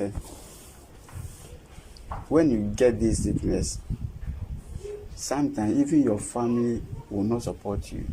When you call them, they will tell that they are tired. Because I've been talking to some other patients. Only friends are helping us. Only friends. Family rejection. At the time that you need them the most. Serious. Do you have other siblings apart from Achu? Yeah, I have other siblings. Older or younger siblings? Yes, I have 2 sisters. They're older? They are married. And 2 brothers also, they are married, but so you are the last born? 5th born. Okay. So what are they also doing? Are they also coming in to help? No. They are not working? No. If as at now, they don't know where or how I get money for dialysis or how I get money to feed myself.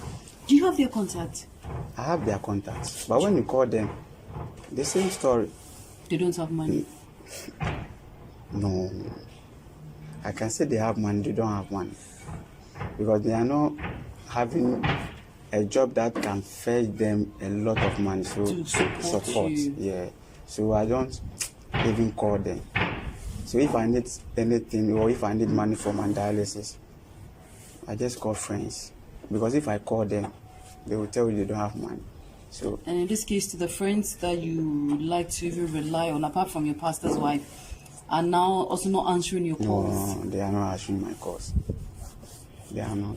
So how are you living? It's by His grace. By His grace. Do you have hope Yes. that things will get better? Yes. But have you considered a transplant? Yes. Achu is ready to donate Yes. his. Yes. Is he in a good state? Yes, please. But that's also another financial challenge. Yeah. Did he go through the process of getting to know if he's compatible? Okay, he's a twin brother, but Unless if I'm ready financially, to do he's the ready. transplant, yeah. So the test that he will be running a test. I will also run the same test to see whether the two of us will match. Okay. So right now, if he does the test, it's waste because I'm not having the money to do the transplant. So have you asked for the amount? No. But it's a lot of money. It's a lot of money. Have you tried herbal interventions? Yeah, I've tried several herbal. Once, but it didn't work out. It didn't work out. And even because of we don't take in a lot of water, so when we go to herbal, they give us medicine that contains a lot of water. So I've tried a lot of herbal, but it didn't work. So right now I'm only taking BP drugs, and I'm supposed to do a lot of tests, pre and post, to check whether the kidney is coming up or not. Sometimes you feel like killing yourself, my sister. Serious. Because if you wake up in the morning, you'll be thinking, hey, where will you get money for dialysis? And even when you're in the house and you hear that Kolebu have closed the place, even if you have money, you like maybe you go to private hospital and you hear that Kolebu have closed the place, you won't feel okay. You'll be thinking, hey, so are you going to die? Is there hope for me at all? Because when you call the other hospital, you didn't call early, they will tell you the place is full. Well, you are not their patient. Have you ever gone a week without dialysis before? No. That one there, no. Because of my pastor's wife. Yeah. She's really helped you, honestly. But try not to be suicidal. Okay. Yeah, because I don't know. I can just say there is hope. Yeah, you even confirmed that you have hope. But try not to be suicidal. I don't know if to say everything is going to be fine. Sure. If it's the right thing to say. Sure. Because I've passed the difficult things. It's by His grace. Yeah. By His grace. So that's what the continuous taking of it. Yeah, this is fistula. Okay. This is what I used to go on the machine. So anytime you go, they have to cut? No, they use their needle to pass through here. We have how do you call it? Oh, I forgot. But they use needle. Okay. Actually, you've really you can been touch through it, pain. it vibrates. It's vibrating? Yeah, touch it. Oh, okay, yeah. So anytime you go, they have to cut it? Yeah. Wow. Yeah, feeling it's really vibrating. I can only understand your pain because from the narration you're really suffering.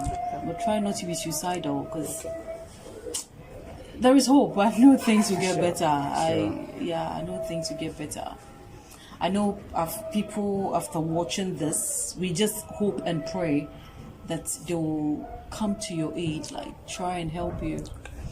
Because your pastor's wife, honestly, she's done very well. Sure. She's done very well. Yeah, 10 years. She's taken upon this burden on herself. She's done very well. We just hope and pray that when people get to watch this video, they'll ask for your contact to at least come on board and also assist your pastor's wife in paying the, so that instead of the 1 day dialysis treatment, you go for the 3, because now both kidneys are down. Eche, thank you for your time. Thank you too. So yes, as I said, I was just hoping and praying that people will come on board after watching this interview with Eche, Raphael Eche. He really needs help. His pastor's wife has taken up the financial burden of paying for his dialysis every week, and she's done that for the past 10 years. His brother is ready to support, but that is also another challenge. And I'm just hoping and praying that whoever gets to watch this, please, no amount is too small. Reach out to GhanaWeb, reach out to us. Let's all help and support persons going through this. Eche has end-stage kidney failure. Both kidneys are down. He relies on 1 sachet of water every day. He cannot pee. He's not even been able to pee for the past 10 years. It's normal for him to be suicidal, but that is not the solution. We believe there is hope. So please, if you've been touched by this, kindly reach out and help him. We're still running this campaign, hoping that government will pass the legislation to guide the process of organ donation and transplantation in Ghana. My name is Patricia Roxanne Hammond. Until same time next week, please stay blessed.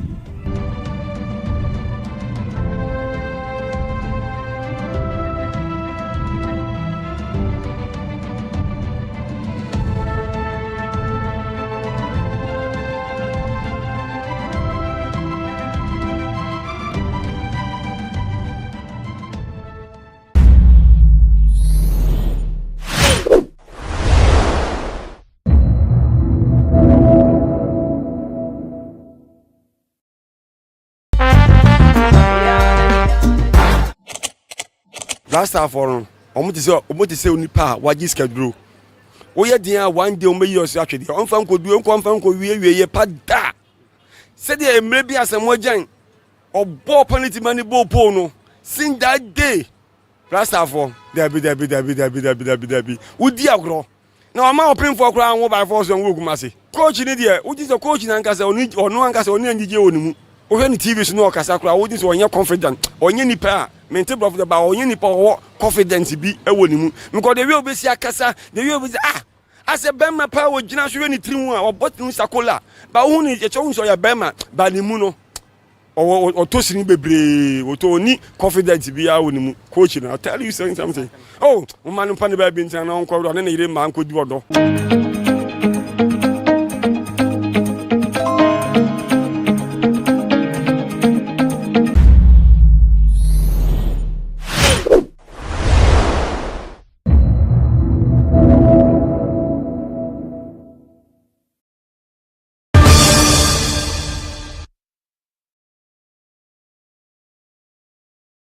Today on the campaign trail here on GhanaWeb TV, we're taking a tour to the Afram Plains constituency. But currently, I'm at Kwewu South, that is Adders, so where we join the pontoon. That's the pontoon behind me. You can see it loading the cars for us to cross to the other side. So by the time we cross, we'll be getting to Ache Amam from, that is Afram Plains South.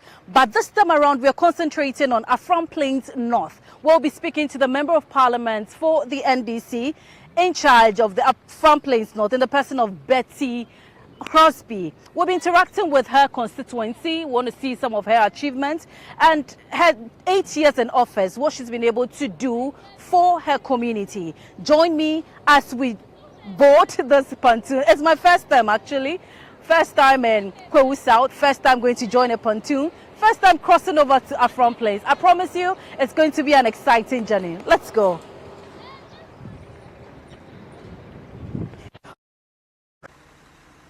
Have you ever boarded a pontoon before? It's quite an experience. We are currently on board, traveling from Adoso to Ache Amamfrom in Afram Plains South. The crossing took us 30 minutes. As you can see, There are about 15 cars on this pontoon, which is the only means of transport to cross the lake to the other side.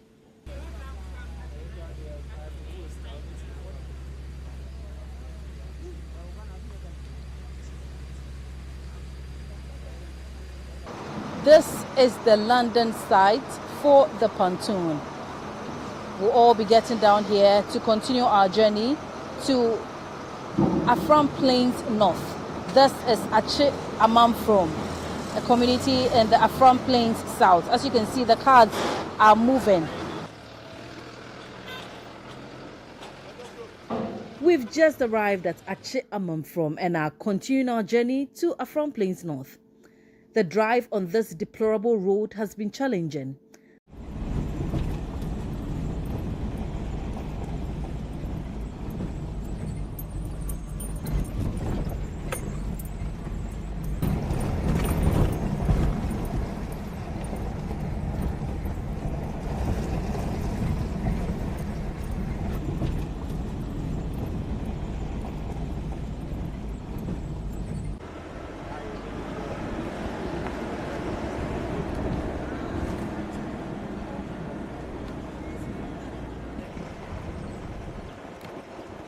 We finally arrived at Donkokrom in the Afram Plains North.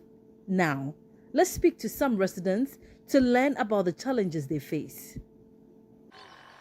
Na nia ye femu a chese eha ye pa ye kwan me gidi se wa wo fa so yi wo se wa bre aha ye kwan ni die no kware enye nti opemfo fa so kra ni nyinsɛn etimi sɛn nti ya hwɛ se nkombe ye kwan na maye na me yesim tres tere bia eniama no wo kra fi nkokɔ aka kwan ni nti na niama no boa edin sisi align ni 6 cedi obi se ne boa edin nti ode ade ne beba na egu hɔ on person obepam mpo oni ska ode bepam nti anu ye challenge kese ma yen na afen so no aha ye ntade ade to enni ha sisi ayeti se bayre sisi yen Afram principal ye to bayre ba ko 20 cedis anka first Afram place 20 cedis no benya bayre 5 6 sisi aha se niama sesa wa aha isa kwan na enye nti en microphone person mo de niama ebeba menya hu ade kasibia waye chance nanso matise nanzen no ocheche nkonwa ma schools a omunni nkonwa omunni destiny ade no ocheche ma ocheche sa nkonwa ne ma na bi wo nso akuafo timi bo Wellington boots ne nsekan se ye hu nsakraye foforo se ne wa sha asi se oto abibi so ekone ne mu dia obetimi asa transfer. Our road is not in a good shape. In fact, you can't use saloon car on the road from Eche to Agodike. You either use motorbike, V8, or Land Cruiser pickup. But with saloon car, no. Because before you go and return back to Umprice or Nkoko or wherever you are coming from, you have to send your car to mechanics for maintenance.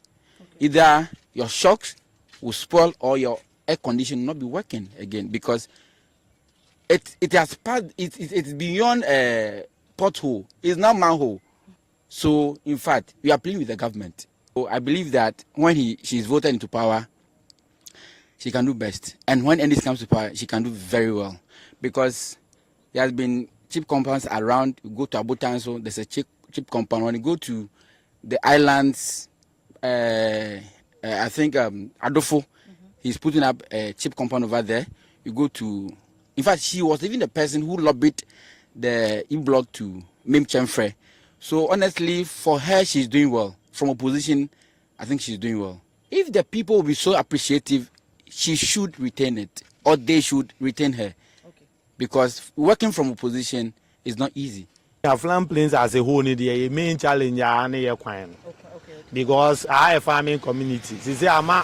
Market ne kura ko jina ma be krobo all because oni fa no be fa product na wa ha ontimi nkoduru ebe wa akwan so be una ka na mri aha enje eha ya adwen pa ndi zizi ene kura nka mo ba ntem anka mbe hu ya market the whole don ko chrome from here to nsuo na no island phone na ba bet ni pa kakra bi na ne o market all because oba product no oto a ontimi mfa nko enti farmer ne nso ye a normal na say oma ambeto a obehu na aka in the bias number all because of the road yeah Hansen there me area there adwuma me MP ya ne ye bridge bi a ebu ye obo a ye ma ye DC muni na ba enua na ye twitwa gu mu ne ade ya na emwa.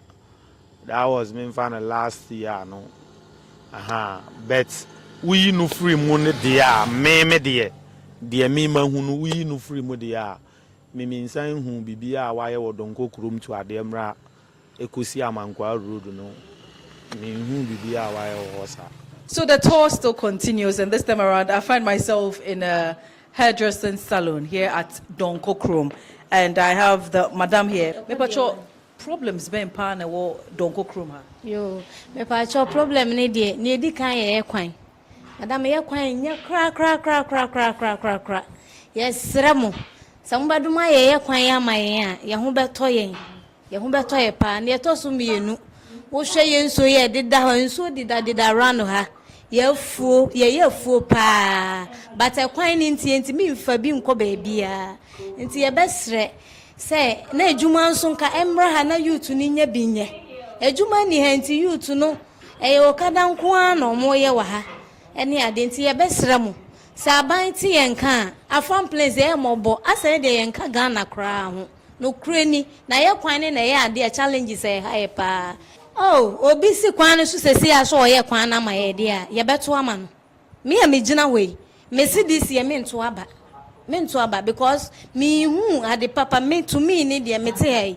E bia ne kwan ya ye kan sister. Sa wo ya rekra na so ko hospital. E de si kwati bia. Wonyem kura obeduru na nyinsen na sei.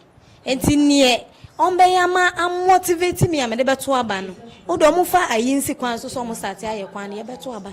Aha na kwa say a island ye wonsuo mfini but most of the times ye pantu na echi ida echi ana agodeke etimi say it is at least betumi aye bridge o dey say ye kwan kwa no nye kwa na obetumi aye bridge kwa to so ni so ana say pantu no ekita 2 engines but ye say ba kope ene de ko at times o kwa etimi say esi nsuo ni so it is betumi asesa pantu no ana say ye bridge amaya kenu so ebebo apa me I've made up my mind say abane de me kwa mento because ya to abasa ye hu me ye wo me okrom ha aha na matena aha na maware aha na mawo bibia okrom ha said ye tie no sa na tie ye hu improvement bia na me started to aba no there is no one day no one single day I menko to abada de bia me to into this year dear ma making me mind say me who improvement be a previous years na matter no into mentor ababi. Yes, 8 years ago I can see things are going normal, but this year from let's say 6 years ago everything is difficult, everything is expensive here and we are suffering for work. We are not getting work for here. It's 4 years now we are not doing our road for us. See, and there's no work in their farm place. If you get a work, unless you go and buy a motorbike, it's not a work. The police are like, they are forcing us to go and do our licenses and kind of things, so we are suffering. I don't see any kind of development or any changes in it. NDC scheme 8 years after, we see nothing. They were promising, documented a lot of things they will be doing. We are not seeing anything. NPP came almost 8 years now. We don't know what is good. Are we voting or we are not part of the voters? We don't know. So me, I will say it's better go our farm place of this. We should stop election of politician aspect so that we'll be free. And we should look for our own job and we know that we are depending on that job. That will be better for us. Okay.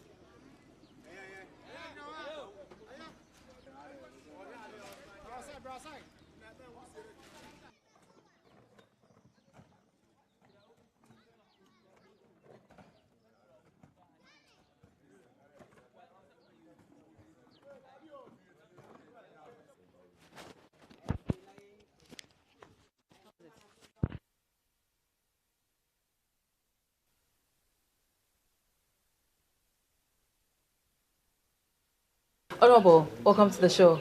Thank you very much. 8 years in Parliament. I know. How has the journey been so far? So far, so good, I must say. And let me use this opportunity to welcome you to my beautiful city. Afram Plains. Afram Plains, love. This is a region on its own. Yeah.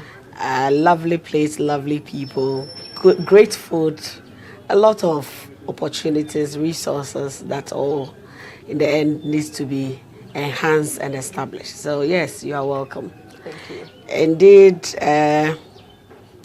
my first time in Parliament was in 2017. I won the 2016 elections to represent my people with the vision and the objective of bringing development to the people of Afram Plains.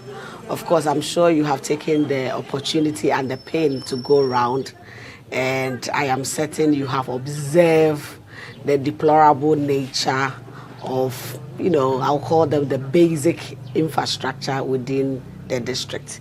If you look at our road network, the lack of teachers, the lack of educational infrastructure, the lack of health facility, and the likes in the district, you come to realize that there's a lot of work that needs to be done. So I would say so far so good.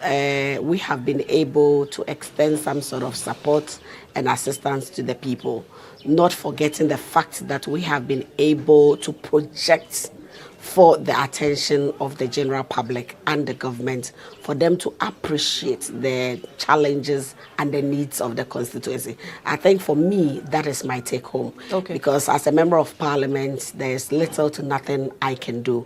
But the focus has been to project and to let government and other stakeholders appreciate the challenges, the needs, and the possible interventions that we can all do to promote development within the district. Okay. So why politics and why Afram Plains North? Yes. Why not South? Why not East? Why not Accra? Why not Accra? Yes. Yes. To be honest with you, Afram Plains is my home.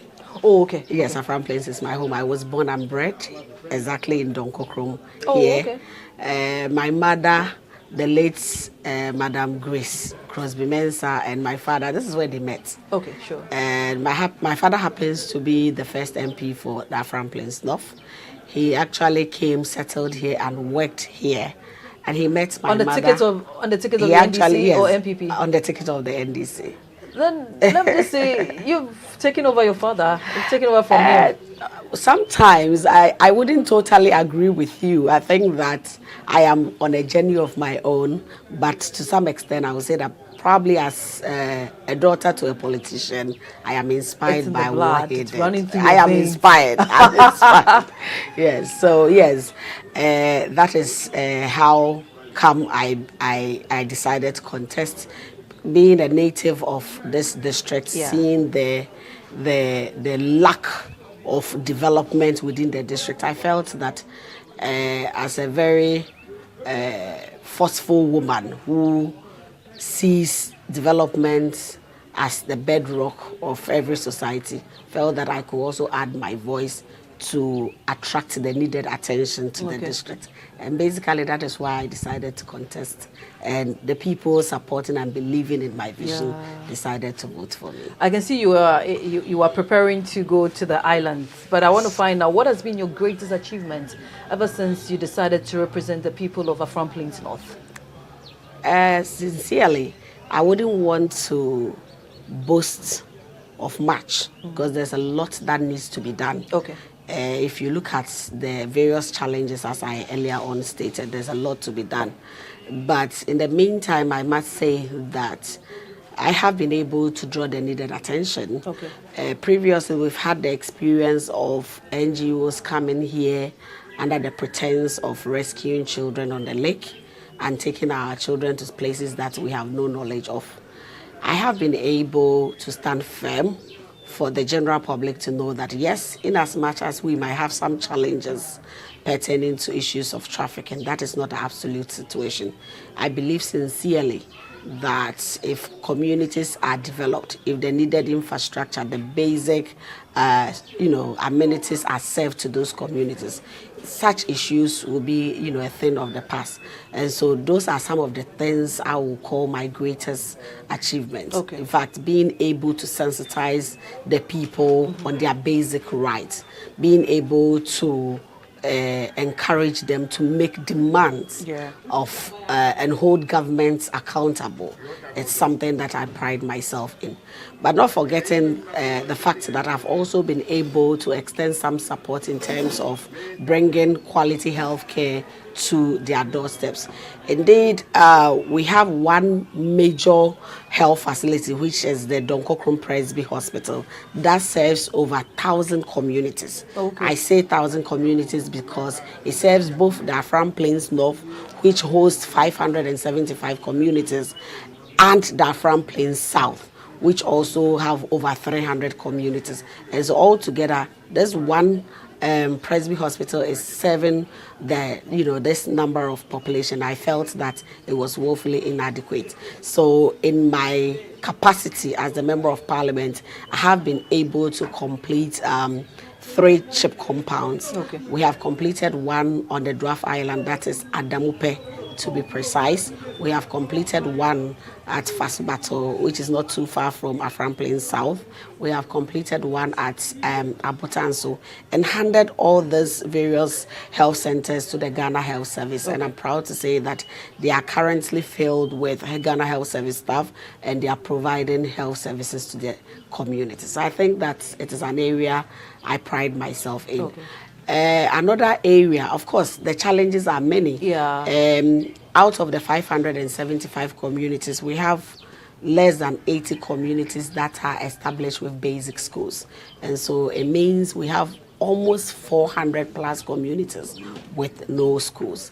And so the vision is to bring some level of education closer to the doorsteps of the people. So from 2017, we started the operation building pavilions for these communities and recruiting community teachers. All the 500 communities? Not all. We were able to start with 21 pavilions in different communities and recruiting community teachers to support those schools. However, I would say that it wasn't sustainable because being as an MP with limited resources, it became very difficult to be able to pay the teachers for their services.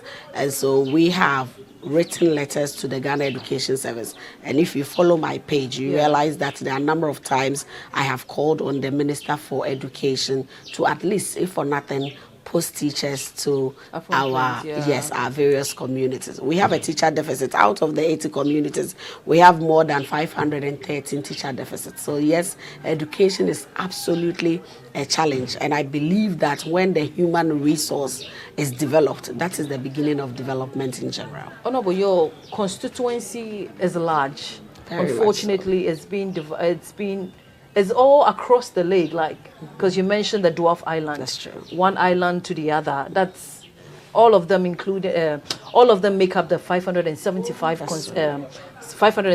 communities. How do you bring development to all of these people? Because right now I know you are going to the Dwarf Island. You've parked your trucks to go visit each and every one of them and their communities. How do you ensure development reaches all? Patricia, I would say that is how come I appreciate the likes of you showing interest and coming here so that you can highlight the many challenges, because I'm just an individual. Like I said, I continue to throw lights on the challenges, the needs, the plights of the people.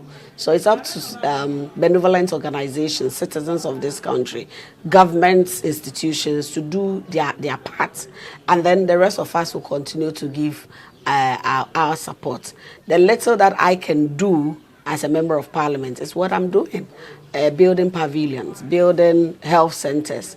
Currently, I'm supporting them with agriculture, farming inputs. I'm supporting communities with plastic chairs. I'm giving them learning materials such as exercise books, reading books.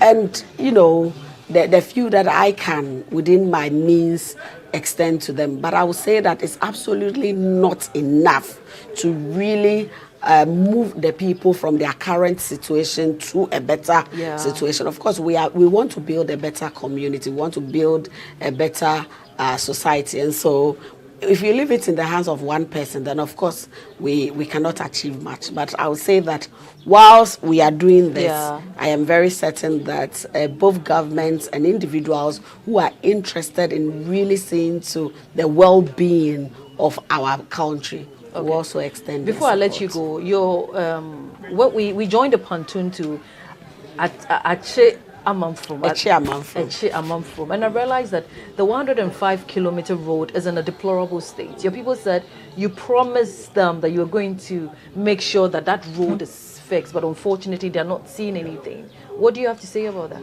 Yeah, Patricia, that's a very interesting question. And coming from you as a media person, I'm sure you know the roles and responsibilities of members of parliament.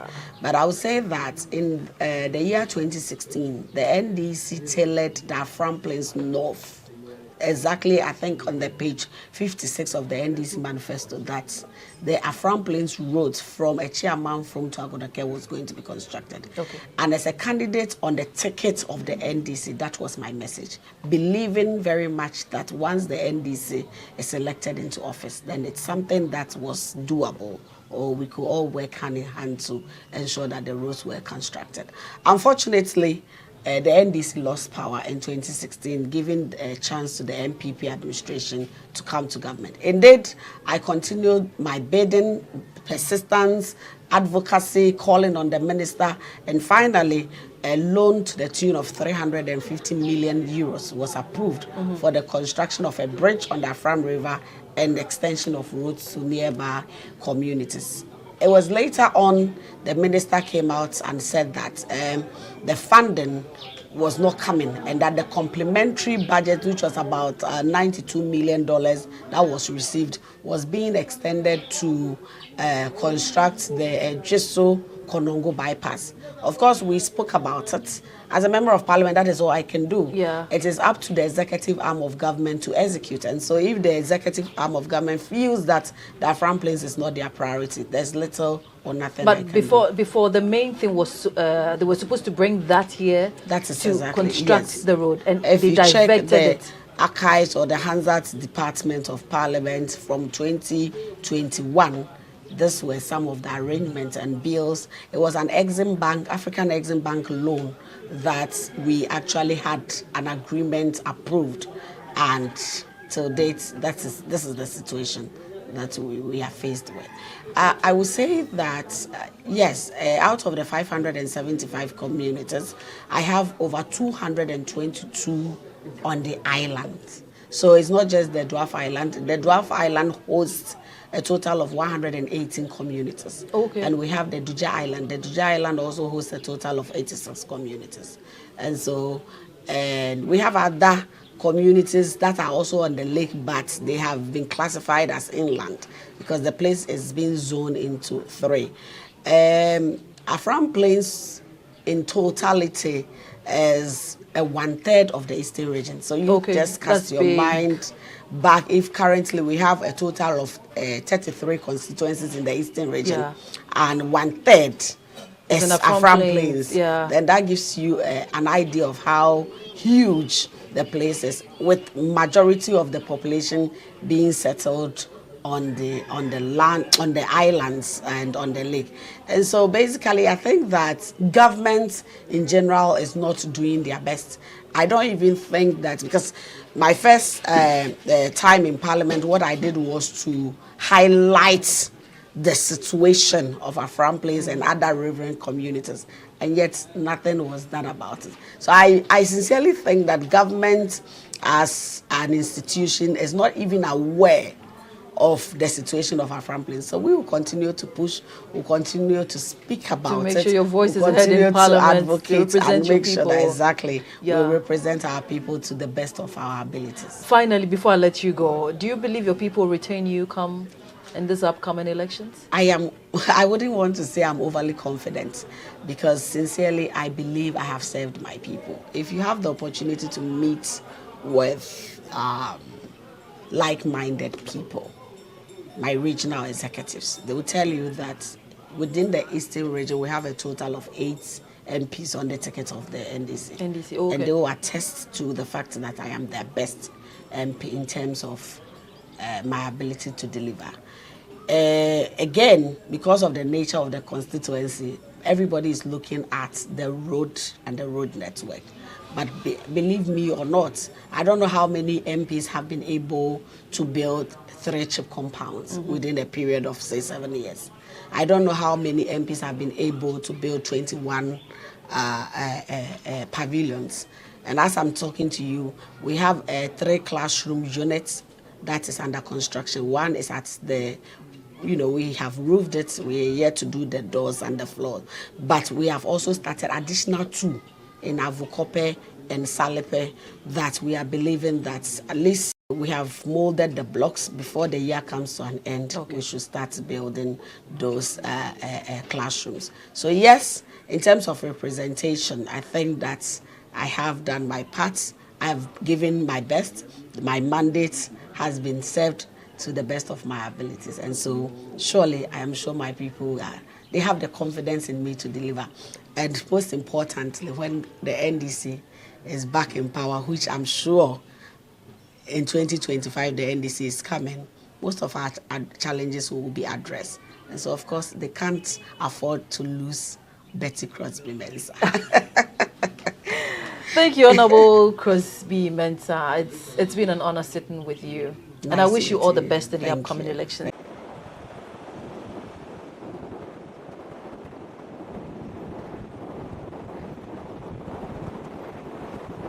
It's still the campaign trail here on GhanaWeb TV, and we're continuing our tour in Afram Plains North. Honorable Betty Crosby Mensah's constituency. This is an NDC stronghold. But today we are at Abotan, so it's part of her constituency. And this is one of the many chips compound that she has built. And we'll be going in there to speak to the doctor. I can see the place is empty. I don't know what's happening. There are not many patients there today. Almost empty. So let's go inside to speak to the doctor in charge. Let me know if this chip compound is really helping the indigents here. Let's go.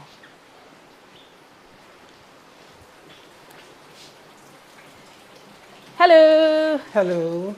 Hi. Bye. My name is Patricia. Please, what's your name? I'm Emmanuel Aqua. Dr. Emmanuel Aqua. Yes, oh, okay. Okay. So this is Abotanse, right? Yes, please. And this chip compound was built by Honorable. Honorable. Yes. How long has it been here? It's been here for about 5 years now. 5 years. Yes, Oh, okay. I can see a lot of folders here. Yeah. Apart from the major hospital, that's the Presby Hospital, this is the second one that helps the people here. Yes, please. So how many people do you see in a day?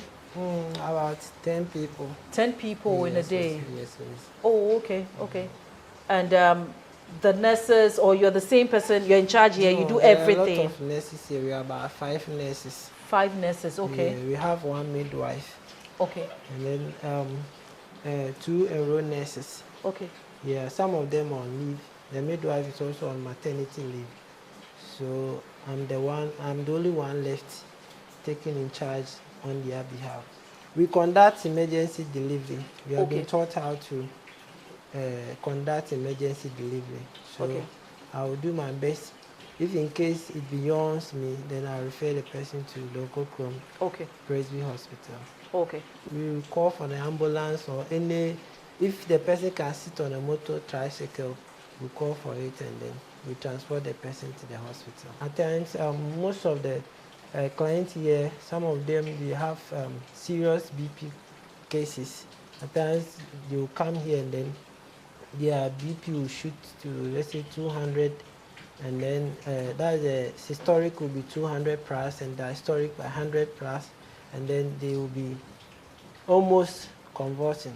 So we have to transport them to Donko Krom. I'll look out for the one who is doing the massive work. Okay, okay. Yes. And then I'll look at it that when I vote, I won't waste my vote. Yeah. I'll vote for the one who is bringing impact to our area. GM has been a president before, and he has done a lot for Ghana and then so many constituencies. So looking at what he did in the past. We also believe that he can do more than what he did. So he can be an option. He can be an option, yes, but you don't think he'll be the main. He's just, what of Baumia? Baumia, all are good, but you know, when it comes to certain key things like this, we know whom we vote to. We've heard that he has built not only this chips compound, he has built about 3 of them at places that I've heard of it, but I haven't been there. But my colleagues who are working there are telling me that it was through her that chips compound came into existence. Okay. So we just spoke to the doctor at the chips compound at Abutanso, but I have another resident here. From Plains North, this year, and I say Abutanso Hano. Problem titru ben pa ne wo ha. Obesanka like penyifu hu anase wen pini hu no ye hu adwuma. Okay, Abutanso de nka problem we wo ho na se bia light asem. Because ahamuni lights. Omuni ye ni light. Hey. Ye ni light, but na MP so obeye light no. Okay. Ba ya no mo ba ye no. So almost say MP ye de na chese. Me pacho. Wan no mo ne ya. Me pacho MPP fuo. Eba ye no. Okay. Omo kire se MP ye light ne de na chese omo ba ye no mo ambe ye omo adwuma. Enti MP de nkrofo bi free Accra ba ye be check I have say light problem ye de wa ha sente say MP ye de force MP force ya but MPP for am pene say honorable MP enye de enye light na che so ya o meka say omomre so na wa ye light no na omo asisi no kura but wo hwe say omo connect wires ni adenti still ogusu gina ne nanso a wo pese o ye light na de ye ma Abutanso fu.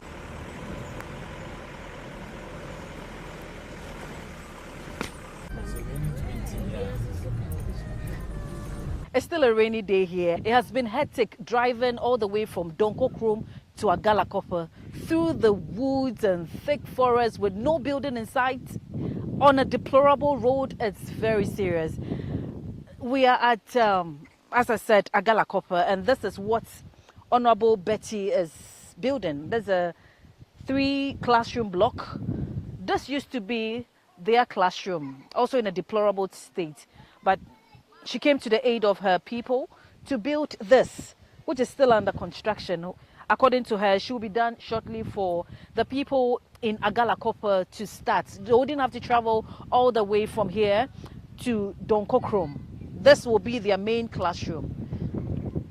It's still a rainy day, and the show is still the campaign trail here on GhanaWeb TV. Tornado, Ntako. Taco. Oh, okay. Ntako. Ntako. Oh, okay. Mroku, enkenye amuyaka fudam na mi vivien le Agalakopa. Miola, mio school, school malemi, bien school mali. Madavala woni miaka me te wunmeni. Okay. Mi ga kpela wuye be miola mio monya. Mo le mienti. Yeah. Mo hami mi ba denyeju. Azon corner my school yo kana supoma teachers you mal suko regime alo kwa jira scola alo no school mala womo kama mala woni mitas de yo no va teachers you mal school ali mo school mal school ne de yo dana be de yo ha bo school yi mal no mo. Oh, okay. Nyombe joma mama na dujini. Nke jofi, nke wo, nke joma mama wona mi. Nyonimio. Me tugwabe ame pelentira. Nabe te zole nyeji legie. Okay. Nabe nyami dibe hana yene yi. Okay. Okay.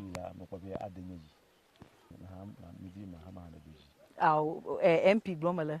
MP Bet Meduji. No, okay. Parliament. You, Messi.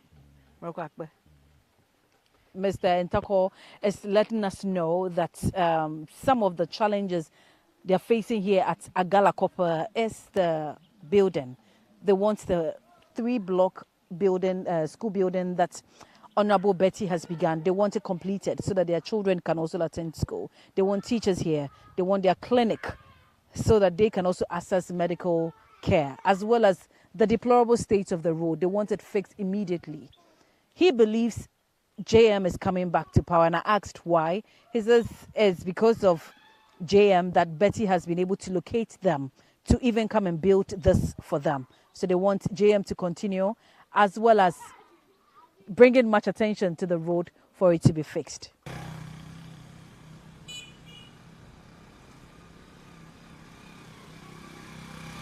It's still the campaign trail here on GhanaWeb TV, and today we end our tour in the Afron Plains North constituency, a stronghold of the NDC. In our interactions with them, they made us understand that the road, the deplorable state of the road, is their main challenge, and they're calling on government intervention. When it comes to vote, some are ready to vote. Others have not even made up their minds to vote. According to them, they have been voting for the past years, but have not seen any development whatsoever in this constituency. So they are not ready to waste their time going to queue at the polling stations to vote. The show is the campaign trail, and my name is Patricia Roxanne Hammond. We continue to our next constituency. Until then, be nice to one another.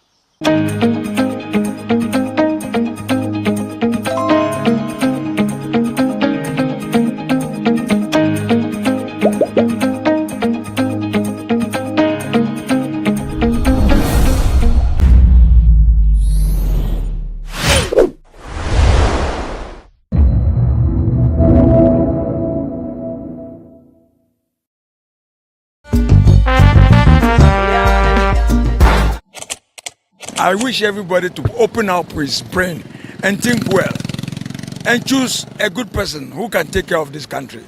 Not only people who comes in and say only what they want to say, convince people and give people what they small things, and then they go and put them on power. Then later on they start suffering. We don't want that kind of whatever. So I wish Ghanaians to think well, to choose their choice. They should think twice. They should sit back and think very well for so many years. If it's good for you, it's not good for your brother. If it's good for you, it's not good for your daughter. So you have to think well. Think very, very well. Who is the best person? I'm not for NPP, I'm not for NDC. I'm for the whole Ghana. So you guys should think. The way the white people are thinking, think like that. You shouldn't think like it's stupid. They give you 100 city, 200 city, you vote. Your future is very, very miserable. You guys should think well. How many years you are suffering?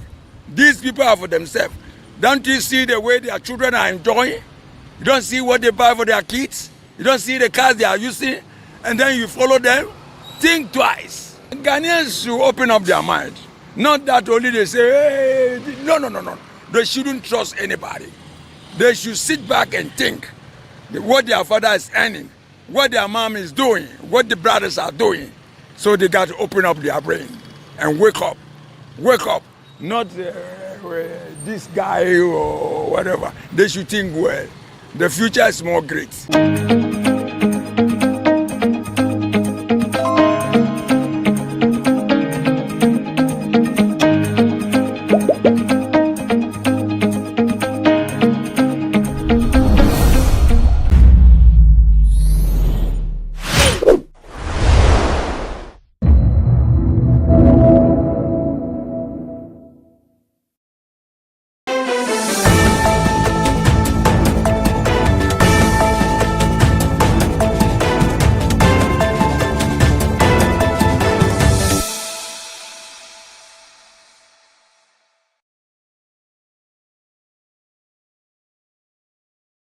So it's about 30 days and Ghanaians will be heading to the polls to vote for a new president and members of parliament for the next 4 years. Ahead of that crucial vote, it's rather important to talk about election security, tackling misinformation, and as well as fact-checking which is very crucial to ensure the integrity of our electoral process. Today on Election Desk, I have here with me Dr. Kafui Chekpo, and he's a research associate with the African Leadership Center, Nairobi, and we'll be talking about election security, tackling misinformation, as well as fact-checking. Doc, welcome to the show. How are you? Thank you for having me. How are you too? I'm doing very well. I know you're a very busy man, so it's very good to have you in the studio. Well, for God and country. Great. So what would you make of the current dynamics as we head into the 2024 elections? Well, every election, since the foundational election of modern Ghana, right up to this, and when I say foundational elections of modern Ghana, right from the plebiscites that led to the independence election, the elections of 52 and then 54 before finally Ghana gained independence in 1957, through to present day, the 2024 election, which is just about 30 days away, have all had their different dynamics. And so it is important to look at that or to consider that when you are looking at election dynamics. But most importantly, under the Fourth Republic, we've also not had the same kind of dynamics since 92. 92 was foundational for the Fourth Republic. The dynamics were quite different, given that it was on the back of long period of non-elected governance in this country. Non-elected in the sense that we didn't have the president and his immediate assigns elected. But then in 1986-87, thereabout, we held the district assembly elections, which was a form of governing from below in a participatory manner. But the 92 elections was when we began, we retransitioned again into having elections at the national level, where we elect our president and parliamentarians to govern for a period of time or a fixed term of 4 years. That election was different. It was foundational in the sense of it being the election that kick-started the Fourth Republic. 96 presented a different dynamics from 92, where in 92 it was largely the then ruling National Democratic Congress that was in firm control of affairs with a very, isolated opposition. In 96, the dynamics changed. The political landscape opened a bit more, opened in the sense that many people began to evaluate the options available and began to seek alternatives. And so the then largest opposition party in terms of the New Patriotic Party began to look more appealing to a cross-section of Ghanaian voters, and that would culminate in their eventual winning of the elections in the year 2000. That 8-year period gave Ghanaians another opportunity to now have a firm understanding of what each of the now two leading political parties have or portend for this country, and what they make out of it in terms of their electoral choices or voter decisions at the polls. And we have seen that manifest in the election results of 2012, 2016, and 2020. Going into the 2024 elections is going to be a similar thing. Most importantly, people are going to base their decisions on their ability to actualize their aspirations as individuals. And this is shaped mainly by political decision making in the country and how that affects economic outcomes, economic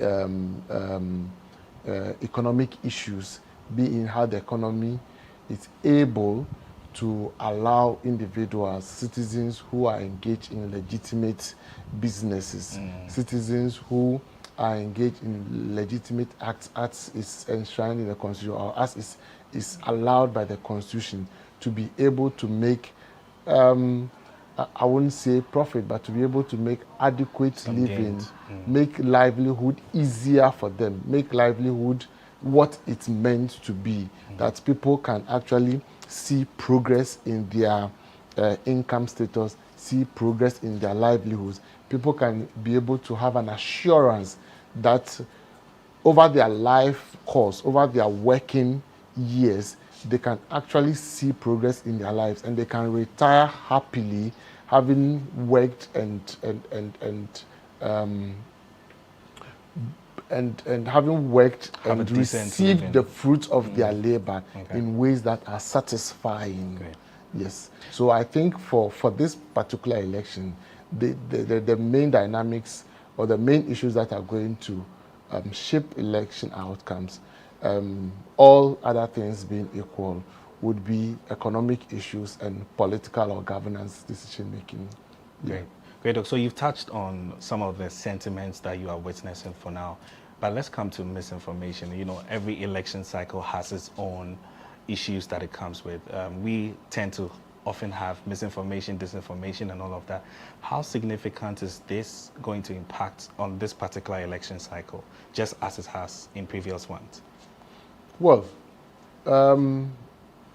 misinformation, in the first place, comes through diverse channels. And it has always been part of us. Some people would want to refer to misinformation or disinformation as propaganda. Mind you, propaganda in itself is not a negative thing. The origin of the concept was to prosecute a particular agenda in a manner that aided a particular cause, not in a negative sense of using false information or statement. Prior to the proliferation of social media, when the media landscape in Ghana, for example, liberalized, there were a bit of misinformation. There were instances of misinformation where even traditional news outlets will report of an issue that has happened. I'll give you a very funny one. We heard about the Yutong Bas rape saga on the Tamale something road some time back. That was a classical case of propaganda, misinformation. But almost all traditional news outlets, and during that time we didn't have the proliferation of social media. Almost all traditional news outlets had carried that information extensively. It became topical. Even security experts had to be brought in to discuss the issue. But to date, I mean, there's still no record of any such incident ever having happened in this country. That's a classical case of misinformation that has nothing to do with social media. But given the age of social media, misinformation can happen or does happen in terms of how politicians, how political actors going into the elections would want to change the mind of voters, would want to influence how voters perceive a particular candidate or other. And you can see that, for example, with how statements and utterances of leading political actors, being it in the opposition or in the governing party, are twisted and used extensively. So, for example, they can take the template of any of the leading media houses, be it GhanaWeb, and then put an inaccurate or fake information on it, and circulate it very widely as well. Circulate it very wide. And I always tell people that fact-checking is not foolproof in itself, in the sense that how many people would have seen that and formed a decision about it? There is no guarantee that the same crop of persons who saw that misinformation would see the, the fact-checked version and use that to correct whatever impression they might have formed out of that, which means that the damage would have already been done. And so there is misinformation going on, and especially with the high stakes regarding this particular election, it's going to be even worse, especially in the 48 hours before and after election. That is to the polls, and then the 48 hours whilst we are waiting for results to come through. All these things are going to come out because people are going to churn out all manner of information out there, seeking to either elicit the attention of voters or the general public caught their disaffection or affection for one party or the other. And for me, this doesn't portend well for the integrity of our elections and electoral processes. Very well said, Doc. You know, a couple of years ago, social media wasn't what it is today. Today, we've seen different dynamics. We have various social media platforms, X, Facebook. What crucial role would some of these social media platforms play, particularly with disseminating information to people, whether be it misinformation, disinformation, and even accurate information as well? Well, I mean, that is a given, that they play a crucial role. There are people now who resort to either TikTok or Snapchat for their information. The advent of those people, you call them influencers, for example, have become, for the lack of a better adjective, alternative sources of information. Instead of people going to the traditional media, be it the print or the audio or the audiovisual, people will decide to go to YouTube, for example, to watch what an influencer. Don't forget that these influencers add their own commentary, and these commentaries might not in themselves be a true reflection of whatever the issues are. But then that is what has become the norm of the day. So it is important that these people are cognizant of their actions, how it portends on the national security of the country, and more specifically on election security. Because if there is an information, for example, even if you have multiple sources saying X or Y, it is not in your place to put your own understanding to the issue. You can only do that after there is ample information out there for everyone. And in any case, I mean, being a social media influencer doesn't make you an expert, an authority on a subject matter or an issue. Yours, perhaps, at best, is just to relay the information and leave it as such. Whatever people make out of it, it's a different issue altogether. So for me, I think these influencers must be mindful. Given that there are new laws, especially national security laws, that prohibits, that frowns on giving false information, we will be very mindful of that and make sure that we do not churn out such inaccurate information that are likely to affect the integrity of our electoral process and the outcomes of the general elections. So, Doc, I've been having a very interesting conversation. I just want to take a quick break. When we come back, we'll be talking about election security and some foreign vulnerabilities as well. So Dr. Kafui Chekpo is my guest on this edition of Election Dex on GhanaWeb TV. We've been talking about election security, tackling misinformation, as well as fact-checking. We'll be right back.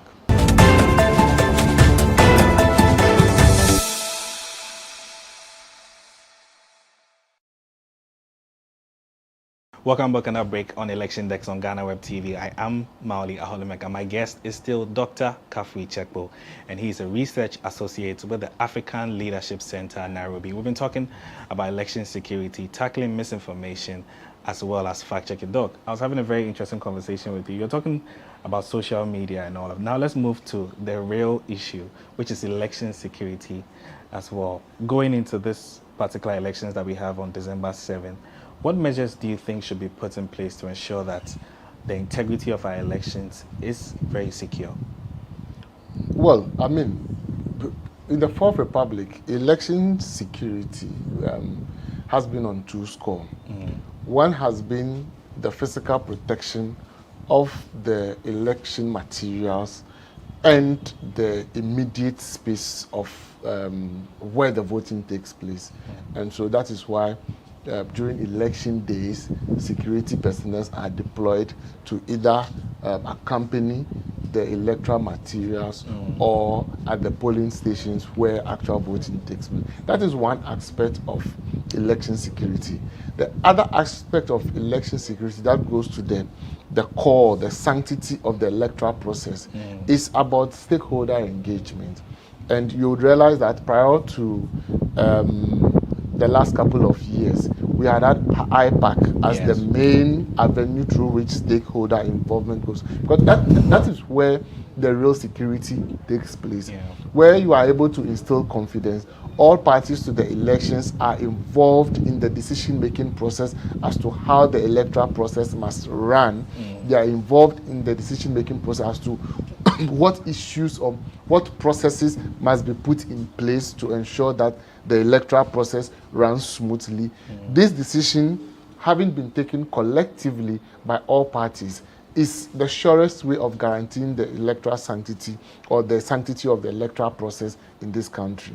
Now, when you move past that and you are unable to breed cooperation at that level, it raises a lot of doubt, and that doubt breeds insecurity. And we've actually seen with some of the parties contesting this particular election, they're raising some issues there as well. Yes, which is very cool, because see, voters go to the polls to elect, but given that we operate a liberal democratic dispensation where mostly electoral competition is based on party system, where parties mobilize based on identity, based on basis, based on, and this identity could be anything. It could be youth, it could be religion, it could be ethnicity, whatever.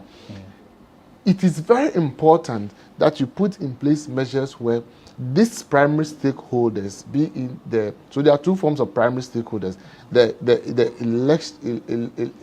contestants, the political parties, the individuals, and then the voters. So these are the two primary actors in the electoral process. But then the first of the primary actors are the parties and the contestants, being it independent candidates or otherwise. It is very important to instill confidence in the process from that aspect.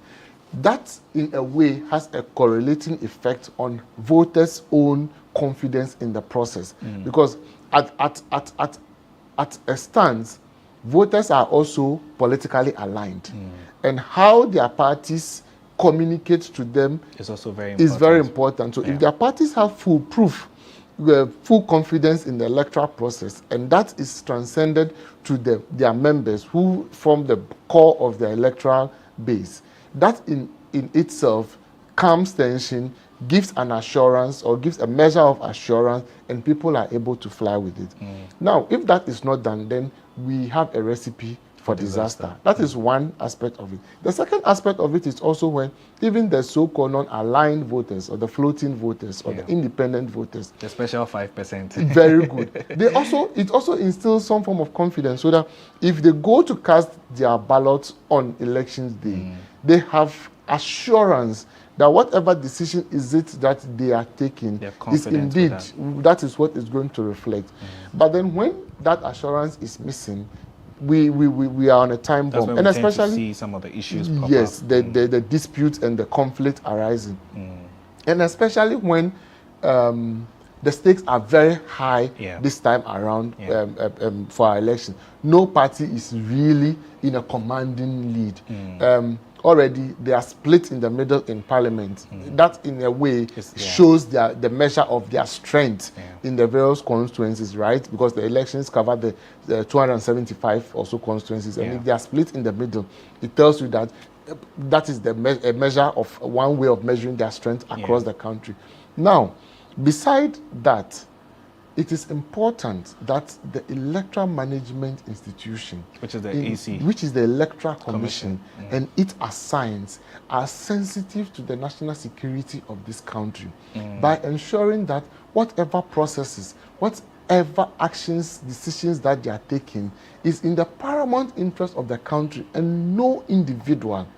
I repeat that because we have gotten to a stage where we have introduced a number of electronic processes. And we all know that electronic processes in themselves are not foolproof. They are subject to manipulation. These manipulations can happen at different stages of the process. It is very important for the EC to assure the general public, the voting public, and the contestant in the election that whatever system they are putting in place are safe, can be authenticated, can be audited and can guarantee a smooth transmission of voter results and an accurate collation of results to determine the true winner of the general and parliamentary elections. Great, Doc. Very interesting points that you've made there. But let's come to foreign influence. We know every election, there are personal interests and there are also some external, both domestic and external as well. How do you think we can tackle some of these vulnerabilities should they rear their head, coming particularly in the 2024 elections? Well, I mean, we've always had some form of external foreign influence in our elections. A lot of it is not very obvious, Okay. and so I wouldn't have evidence to back, even though there might be anecdotal narratives around. The obvious, which you might not really call it influence, but are the foreign election observers who come in. Sometimes their opinions or decisions as to, oh, we have monitored the elections, it is credible, it is free and fair.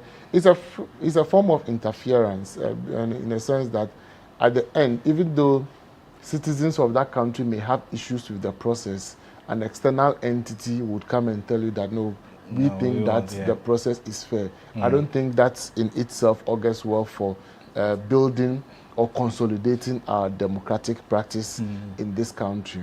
That is one form of it. As I said, the other forms are not very obvious in the sense that, I mean, even campaign financing is a form of election interference. Yes. And we know that our two leading political parties are very capable of sourcing finances from elsewhere. External sources. Yes, external to the jurisdiction of this country.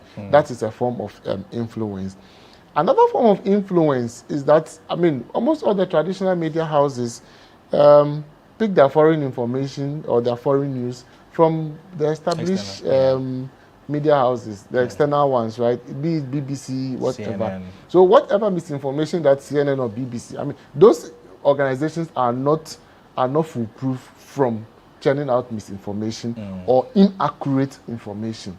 And once we rely on them, the France International, the DWs, the Al Jazeera's, the CNN, the Fox, and all those, the Associated Press, once we rely on them, we are vulnerable in that sense because we don't even have the means by ourselves to cross-check and ensure that whatever it is that they are saying about our elections are accurate. And you would bear with me. Your media house published recently when national security had to come out to debunk a report by the Reuters news agency that there were elements of Burkinabe jihadist element in this country. Well, we don't have the kind of information national security has, but to the extent that that is the only avenue through which we as citizens can verify or the government, we can get news from the government as to what is happening. That it tells you that these foreign entities may not in themselves be churning out the right amount of information or the level of information that is accurate to the issues that are happening on the ground. And to this extent, if during election time we have them, because they also churn out information on the go, almost every minute thereabout. And if it happens that way during election period, and as I said, the 48 hours to and after the day of elections are very crucial. And during this period, if this thing should happen, we might likely see ourselves in some form of a crisis. Great. So, I mean, we're hoping we don't have to have any crisis right there. But I just want to touch down quickly on voter education. We have about 18.7 million voters on this particular register. That's what the EC has told us so far. Going into this particular election, what do you make of the voter education? We have a lot more young people who are expected to participate in this election. What do you make of the whole voter education with this particular election? Well, to be able to have a fair sense of the voter education, you first must look at the voter trends. Both NDC and MPP, who are the leading contenders to this particular election, have a certain core. The MPP mainly has its core in the eastern, among the Achim areas, the Achim Ekwapim Kwahu areas of the eastern region, and then also the Ashanti region, the Akan-dominated areas of the Ashanti region. These two regions give the bulk of the votes to the MPP. Also, in the northern region, the Dagomba areas are also one of the strengths of the MPP. Yeah. However, the NDC most often draws its strength from across the country. I mean, so it is more like a multi-ethnic party, or it has a broad-based appeal, unlike the MPP. But it doesn't mean that the MPP doesn't have inroads in those other geographical areas or regions. Now, what is happening now, what I can foresee now from the publicly available data, is that there is a lot of youth interest in this particular election. A lot of first-time voters are particularly non-aligned, and this means that the urban areas in this country, which is those in Accra, Kumasi, Sekondi, Takoradi, to some extent you can add Tamale, because it is one of the fastest growing urban spaces in this country, and maybe Koforidua, Eastern region, and the whole areas. Those are also emerging as fast developing urban settlement. These places would have a lot to say in terms of how the youth vote in those areas go, the trend in which they take. So far, when it comes to voter education, most of so in that case, in terms of the trend, the youth, the both parties do not have 50+1 of the youth. Maybe around 40% of first-time voters each. So they may need be about on each 10 side more to cross. If they want to make a good showing at the election. Then now to voter education, most or both parties, leading parties, have used almost all the traditional avenues for voter education, be it town hall engagement, community debates, rallies, television, exactly, social media adverts, or even social media programs, programs that are hosted virtually on social media to try and whip up sentiment, either through their assigns or through their various party structures. So some of them are holding direct Zoom engagement with their branches outside of the country, being it in the Near East, the Arab region, being it in Europe, being it in North America, or even elsewhere on the continent in Southern Africa. Some of them are doing that. Now, that is encouraging because those are the tools available to them. But one thing that is lacking with our political system is that our political parties are not organic in terms of policy formulation. At some point in time, during their Congress, they used to have a day or two where they debate on policy issues and stuff. I don't know, I think the quality began to erode, and then after that, I think it has become just a mere fanfare and affirmation process. Or they just bring us a manifesto and say, we are promising this, we are pledging this, and then they just leave it there without that real sensitization. That participation of even their core, because, I mean, at the base, almost both parties should have not less than 200,000 registered members, for example, across the country. What is the input of these people into the various policies that they churn out? How do they even go back to validate the policy to ensure that these are indeed the policies germane to our constituent, our base, and in that sense can also transcend to the entire country? This is something that we need to encourage our political parties to bring back, because we are in a country now where, not in a country, we are in a world, an increasingly uncertain world, very volatile world, be it politically or economically. And it is no longer the preserve of international economic and policy institutions to actually direct our affairs as a country, be it politically, economically, or socially. And so in that case, we need to have organic policies or homegrown policies that are very contextually relevant to the daily needs of our people. So there's a sense of ownership, there's a sense of participation and belonging in terms of how those policies are churned out and how they then portend for the collective good of society. Until we are able to do that, we can't exert any form of influence on the international scale. For example, if the World Bank if there are funds available at the World Bank or the IMF for a certain project, but then we don't have our own ideas as to what exactly we want to use that money for, the World Bank will dictate to us. Someone else will come and dictate exactly, to us and that dictation does not necessarily mean that it is what you want or what your people want.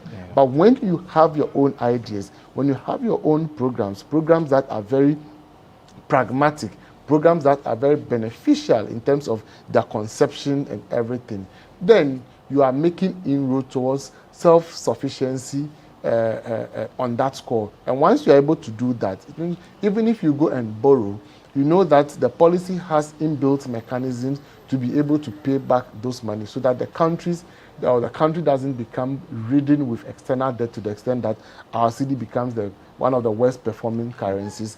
Everything just seems to be skyrocketing in terms of inflationary pressures, and then we don't know whether as a people we are making progress or otherwise. So Dr. wrapping up, I have two very final questions for you. How do you think the media can use fact-checking to ensure our elections' integrity are intact? And also, how do you think the international bodies that will be monitoring our elections, how do you think their presence will also ensure some form of election integrity? Well, our electoral integrity doesn't belong to external actors. It's primarily our elections. Its integrity must come from us.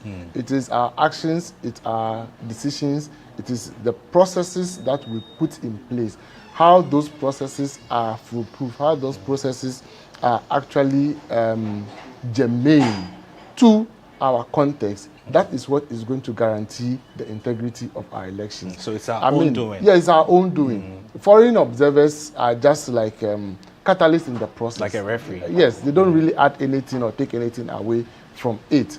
And so we as a people, as a nation, through our assigns, the Electoral Commission and its principal officers must ensure that they put in place measures where all parties to the elections are fairly treated, all parties to the elections are given equal treatment and access to whatever processes and mechanisms have been put in place for the election. They ensure that whatever digital technology they are employing, whatever mechanisms they are employing for voter collation, for voter result announcement, transmission, whatever, are processes that instigate confidence. There are processes that have the full gamut of security measures to ensure that they are free from any form of manipulation, being it from the opposition or the ruling party. Now, with regards to the media, as it always prides itself to be the fourth estate of the realm, must know that its actions are very crucial. It mustn't have a partisan take in this particular election. Its position must be the position of the Ghanaian. What is the news? The news is exactly what is happening wherever you are at any point in time. The news is not what you think must be or assume should be. That is very critical. We see people on radio when they are, and I know most of these media houses will deploy a number of either full-time or temporary staff, volunteers across the country. And there are times you hear them saying that, yes, we are expecting, but we think that. No, it's not accurate. It is not accurate.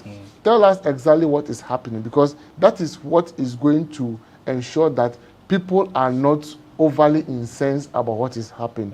Passions are not inflamed, emotions are not heightened, and then we can all go through this process as a nation and come out of it as a nation who is ready, willing to rally around a president to drive us from where we are now to a better place, both economically, socially, and politically.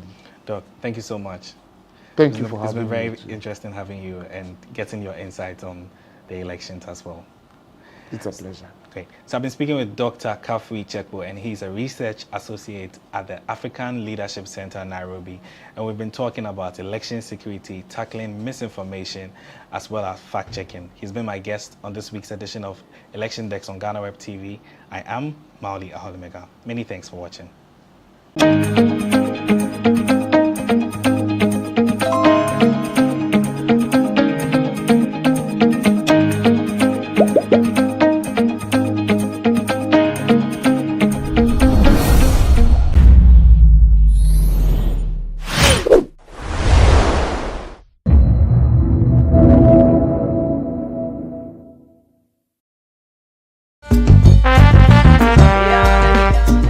Me voting there, I even told my colleagues I'm selling my vote because whether I vote for you or not, I'm still going to suffer.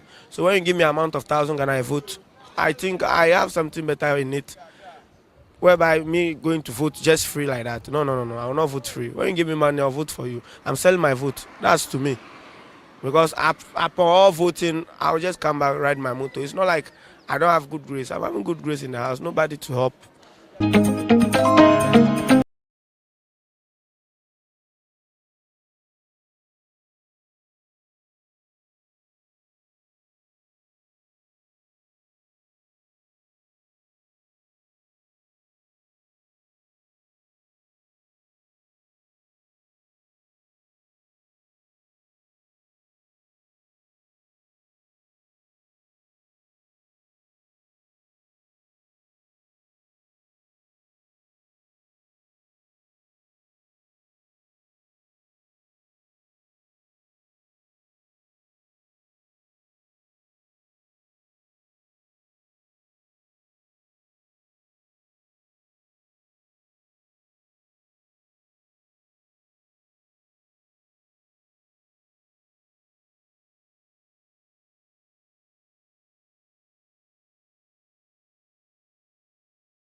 Kwalebu was, I think, 380. 380 Ghana cedis. Yes. But private, some are 500, 450, some are 800, 860. Per session, yes. You have to do 2 every week. Yeah. Even if someone earns 5,000 Ghana cedis every month, that person cannot keep paying 380 cedis 3 times a week for dialysis. Majority of the people who need dialysis to survive in Ghana don't even earn half of the amount mentioned. Some people battling organ diseases end up losing their jobs because their companies cannot keep paying them for always being absent. How are these people expected to afford the monies needed for dialysis as well as other expenses, talk less of the huge amounts they have to come up with for transplantation surgeries outside Ghana when they get donors? It is because of these people that GhanaWeb in August 2023 launched the organ donation legislation campaign to push for the country to pass a law that will guide organ harvesting and transplanting. As Kwalebu plans to increase dialysis fees, the situation requires quicker attention and action. And so, we must get Parliament to start discussing the organ donation bill and pass it into law. Now, when this bill is passed, more lives will be saved and the financial burden on patients would be reduced. And that is why we need you to join us on this campaign. Join the campaign by sending a 1-minute video of yourself sharing why Ghana needs a legislation on organ donation now to editor@ghanaweb.com or via WhatsApp 0552 699 625. Alternatively, you can share the video directly on your social media handles with the hashtags #PassOrganDonationLaw and #LegalizeOrganDonationNow. Organ failure should not be a death sentence.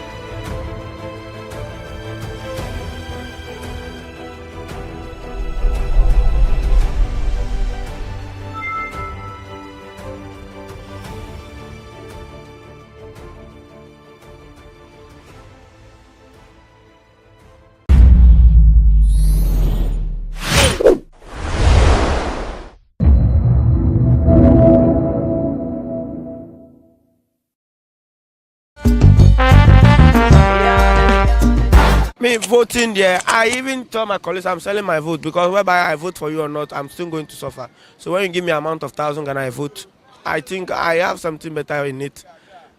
Whereby me going to vote just free like that. No, I will not vote free. When you give me money, I'll vote for you. I'm selling my vote. That's to me.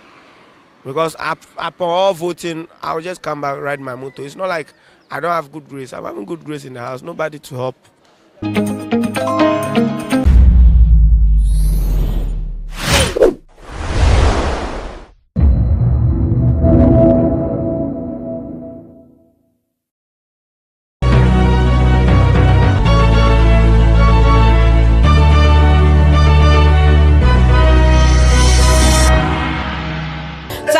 Issue of public transportation in Ghana, Dr. Mahmoud Bawumia has launched electric buses for public transport.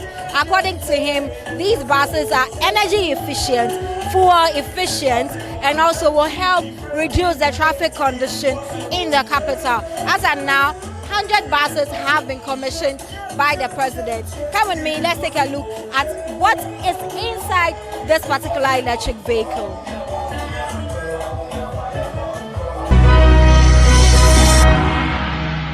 To address the issue of public transportation in Ghana, Dr. Bawumia has launched the electric buses for easy transport here in Ghana. Today at the launch, we want to speak to some of the drivers that have been trained to drive these buses and have a look at what goes on when you board an electric bus in Ghana. My name is Stella J. Sogli. This is BizTech on GhanaWeb TV. So I'm here with one of the drivers who have been trained to drive the electric buses. Pache Frosting. Friend Bismarck Amoa. Okay, Mpacho, how long now you training mamu for? Almost 7 months. 7 months to 8 months more. And you train here for bus. And since why are you very qualified so bit me drive a bus? Oh yeah, I'm very qualified for the bus. Okay. Until you be call bus ni inside. Now what you me say me person me for electric bus be a say na process na be. Okay, let's go. So this is how the buses look like. It has the architecture of the Metro Mass transits that we used to have. So when you enter the bus, this is the first step. In Timira bus, the first step. We na utia. Odo card, your card or the trace or a betty scan payment of bus no. Into tia na we ne biama. Into bia a be redo and say nipa bako. And I etua no afo into bia na wa buy inside into buy inside na wa betina se o betina we seat so e o cameras e o bus nim so na e be ya e bia obi bi e yira o car ni ma o bus station a e be hu nipa kora e fire na se e be hu be e toy na e de wa de ama back ana o buy bus inside so ayo se bi omo na ye omo ya ana se bi obi a ne ho nye den no say ofo and as we say obi afo a obe sorry ama no na wa ho odin no wa gyinem na wa ma na kono no no watena se. Okay, into second year ma obetime gyinem patchan. Okay, into can no efa how many passengers? Oh, for seat ni dey efa 22 passengers. Understanding so dey almost 22. Okay, into efa say 44 in total. Patchan into total 44 passengers. Okay, in say me who say yes starting no now 6 cities also. Price no. Okay, price no we ni Adente to Accra. Okay. Into Adente to Accra no and 6 cities. Into often no Adenta now they call Accra 6 cities. Into sanity. Into price no like it was so dada. Where actual price are you bet here for? We actual price are here for the bus no. Into where call Adenta. Street Accra to Adenta. Okay, into buses na do you say? Oh, ni na 100 buses. How training no like how do you feel about it? Oh, training is the on point because your mom training for say ebia yeah fine oh your driver that but on say do better processing because we be cheap passengers say nipa na we be cheap how I be nipa ho abotre obi fum wa like oh as a driver no ubunfu we be abotra ma no na we be there we be how I ne be kasa sa into processing no and penifo ho ma o de FM sa it's now you my ben asa we cheap buses no. Oh for me no na me a semi trailer driver. And about me there, me Barry.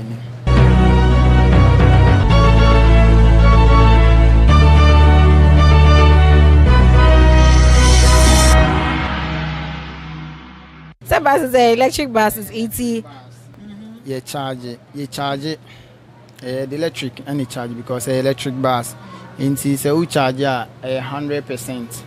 100% no ereke for 70 hours. And sana battery no I run it down. Until run it down I open ojuma no asa be charge. We know automatic. We have drive, reverse and neutral.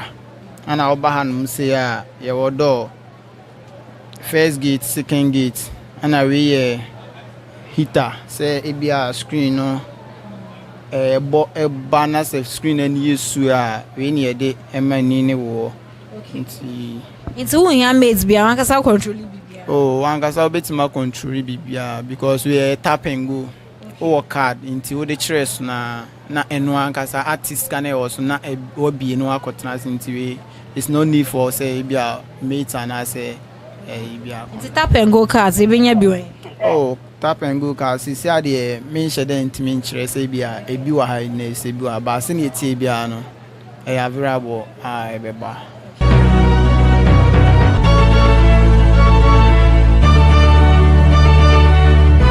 O charge ports no ever. Okay, maybe a charge bus no. I'll see. I hadn't say and here for the charging no. Until ukwa charging points ni woni say. Until open ejuma no akopake no akocharge. Until hanum na charge bus. Okay, but say battery wu ya en han say be charge. Oh say on say ejuma na ode here. ebia ebetimi de wako be for in case of ebia traffic bi betimi achinti no ehia se unya pon adwuma obetope no na efu se ne be ya ebia okodi traffic bi mu na sa na yema na enko affect na wo passengers ebunfu. So as he was taking us to, when you enter the bus, this is the first thing that you see, and then this is a tap and go meter. You point your tap and go card to it, and then it will deduct the amount of money that's the fare for your destination. Currently, it charges 6 cedis from Adenta to Accra. So once money is loaded onto your tap and go, and you point it to the meter, it will deduct your 6 cedis, and then you have the opportunity to enter the car. Immediately you are able to pay with your card, it will give you access into the car.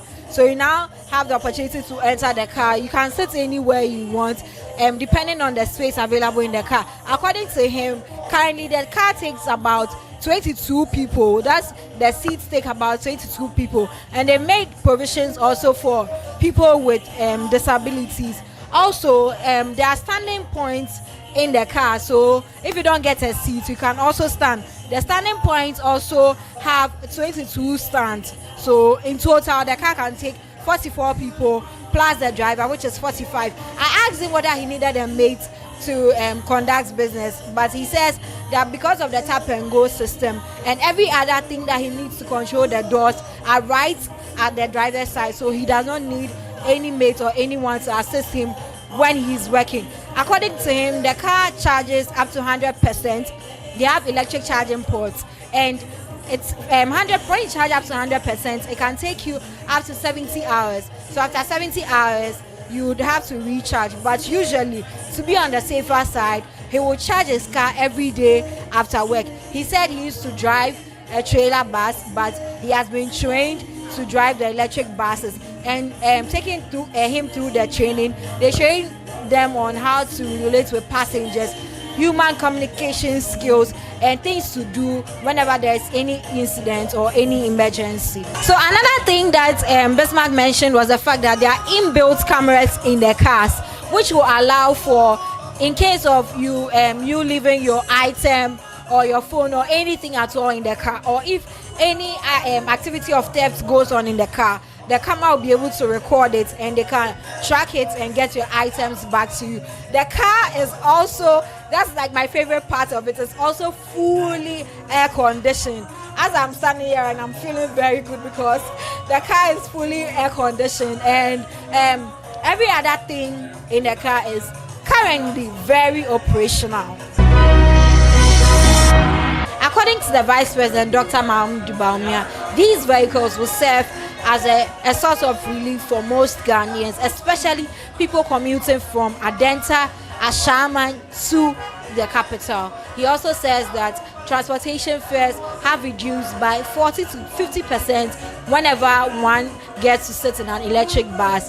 The Transport Minister also mentioned that there will be designated lanes for the buses to use, and so users should not worry about being in traffic for longer hours as they would with the normal cars that we have in Accra for public transportation. My name is Stella Jejo Sogli for Best Tech on GhanaWeb TV.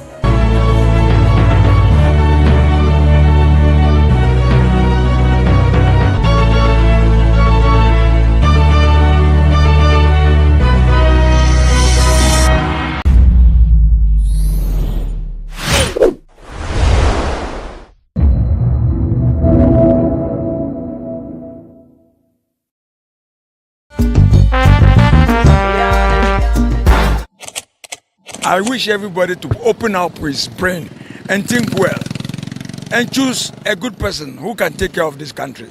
Not only people who comes in and say only what they want to say, convince people and give people what they small things, and then they go and put them on power. Then later on they start suffering. We don't want that kind of whatever.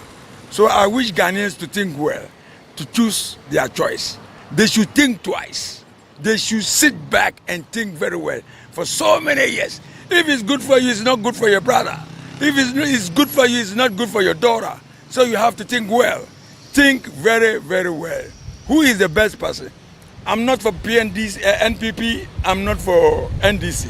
I'm for the whole Ghana. So you guys should think the way the white people are thinking, think like that. You shouldn't think like it's stupid. They give you 100 city, 200 city, you vote. Your future is very, very miserable. You guys should think well. How many years you are suffering? These people are for themselves. Don't you see the way their children are enjoying? You don't see what they buy for their kids? You don't see the cars they are using? And then you follow them? Think twice. Ghanaians should open up their mind. Not that only they say, hey, no. They shouldn't trust anybody. They should sit back and think what their father is earning, what their mom is doing, what the brothers are doing. So they got to open up their brain and wake up. Wake up. Not this guy or whatever. They should think well. The future is more great.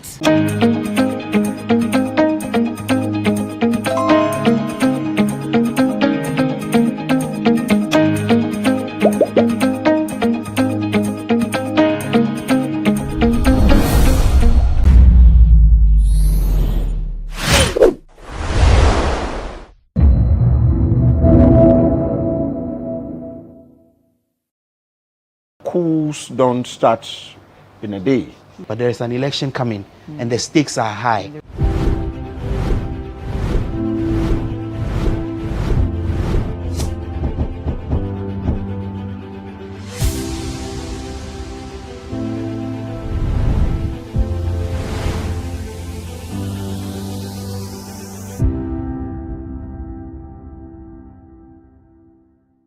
Hello, and welcome to another edition of Legal Agenda. Today we'll be looking at Ghana security, specifically the Act 999, that's the Vigilantism and Related Offences Act 2019. We'll be looking at the key provisions, the objectives, and the impact it has made on Ghana's security landscape. We also discuss how the Act aims to curtail the activities of vigilante groups and also deter potential offenders and ensure swift and fair justice for those who perpetrate these offenses. My name is Matilda Boati Nati, and today on my show I have Dr. Adams Bona, who is a security expert, and lawyer Sena Hoto, who is a legal practitioner. Gentlemen, you are welcome to this show. Thank you. Thank you. I will start with Dr. Bona.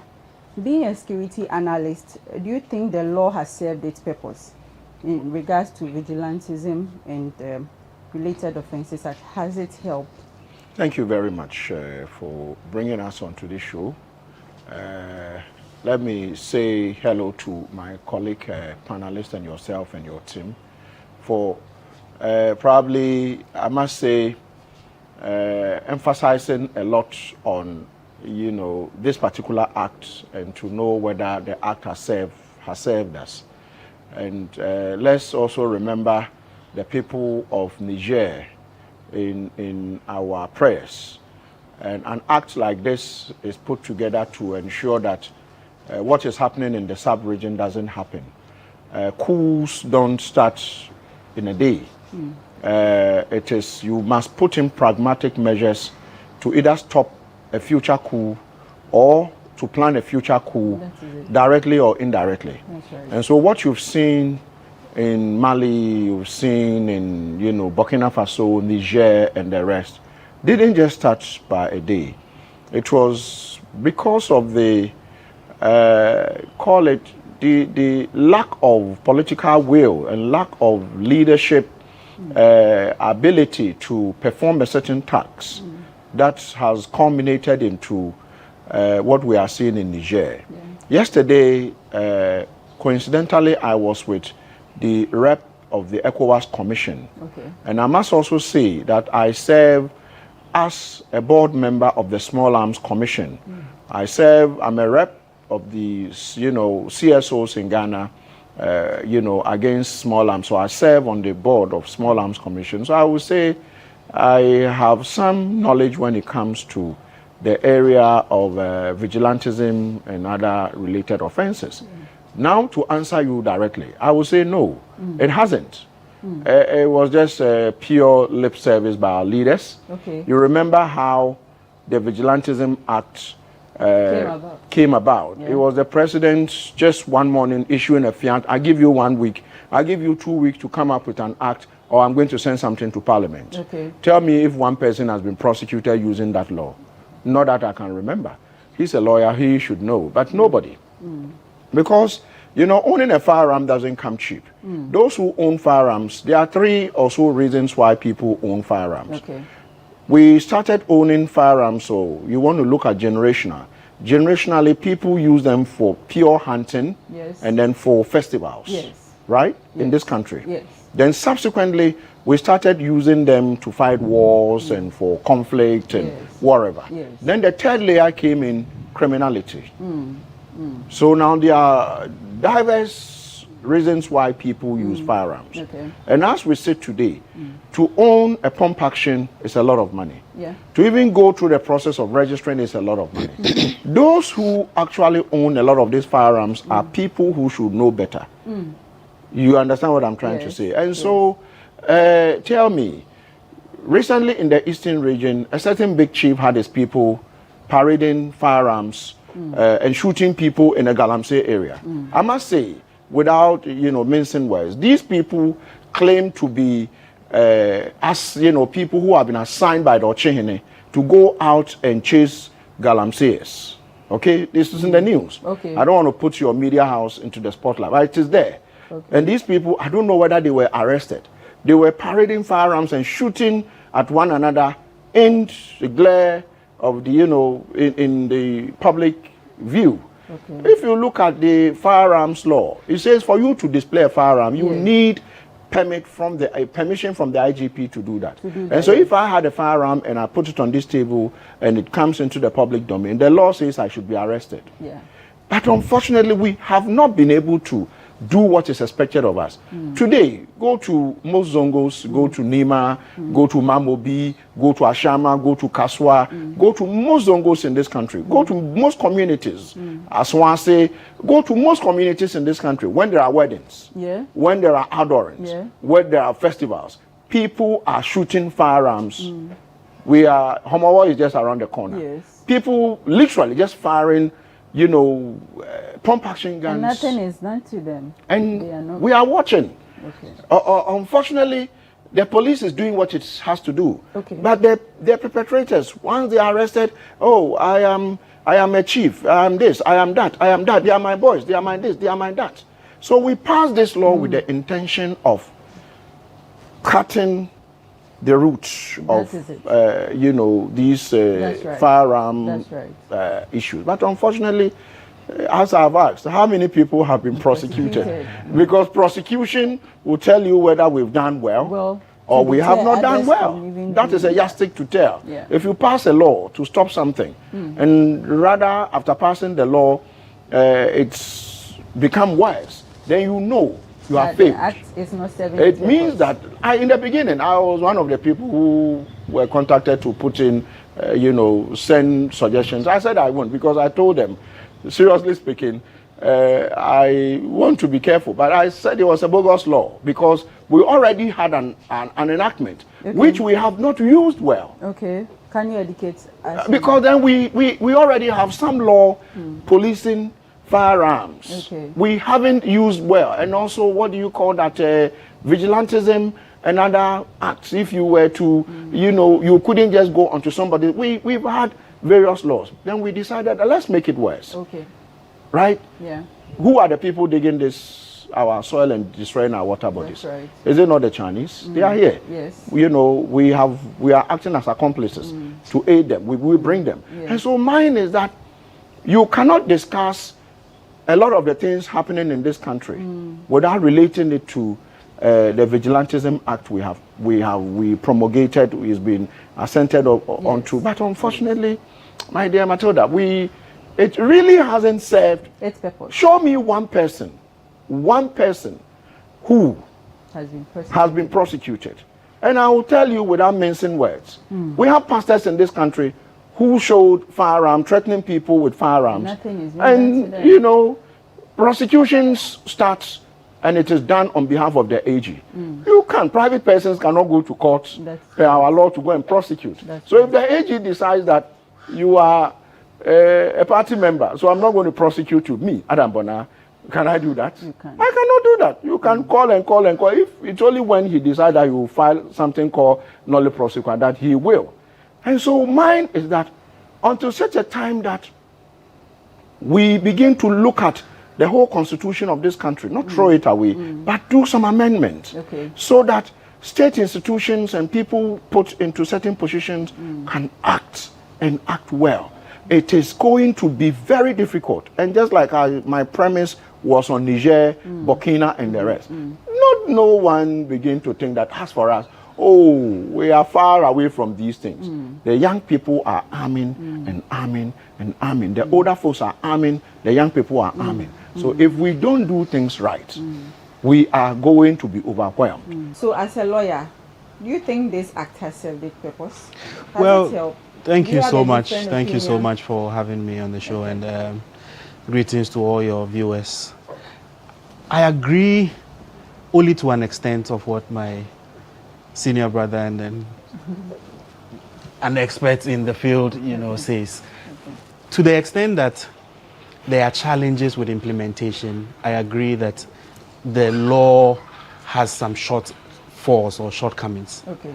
But imagine a situation where there isn't anything at all. All right. So if you look at the history of that act, specifically Act 999, Yes. Vigilantism and Related Offences Act, yes. 2019. That's it. If you look at it, you would realize that prior to that time, there has really been a lot of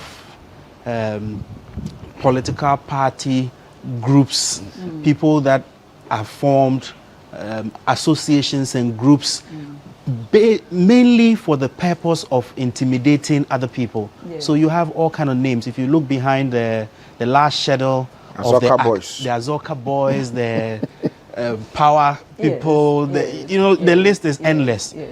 And so there was a need to curtail that, as well as deal with the rampant issues of land guard activities in the country. But these days, if you look at almost all the land-related issues, there's one person or the other guarding it.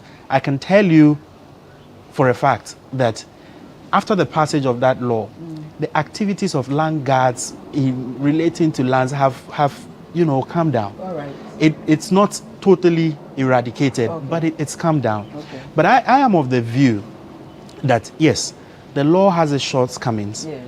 but that particular law, from what I said, I believe will be tested the most next year, because it was Why do you say yes, that? because it was passed in 2019. Yes, and we are in Came 2023. to force 4 fully years now. in 2020. Sure. So 3 And years. yes, and so all those political party groups, all those associations, the Azoka Boys, and then the things, Yes. to a large extent, disappeared or Okay. appear to have disappeared.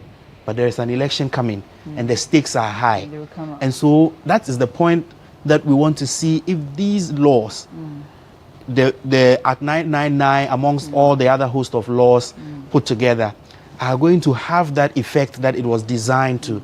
It's only at that point and beyond that I can confidently say that, okay, the act has failed in its implementation. But I, to a large extent, will always be an advocate for the passage of laws to curtail social behaviors or social activities that depart from the way of the law. Okay. It may not be perfect, Okay. but then it gives us an opportunity to start the discussion from one point. Okay. If you look at the act in the respective parts that it has it, dealing with the land guard activities, Yes. you would realize that the act puts in place punishments. And so I when know from 5 years to 10 years, others from 5 yes, to so 25, within depending on yes, the if kind you are caught under this law as playing the role of land guard, Yes. either you are procuring the people to come and terrorize people on their lands Yes. and things like that, Yes. you are looking at up to about 15 years in 15 jail. years.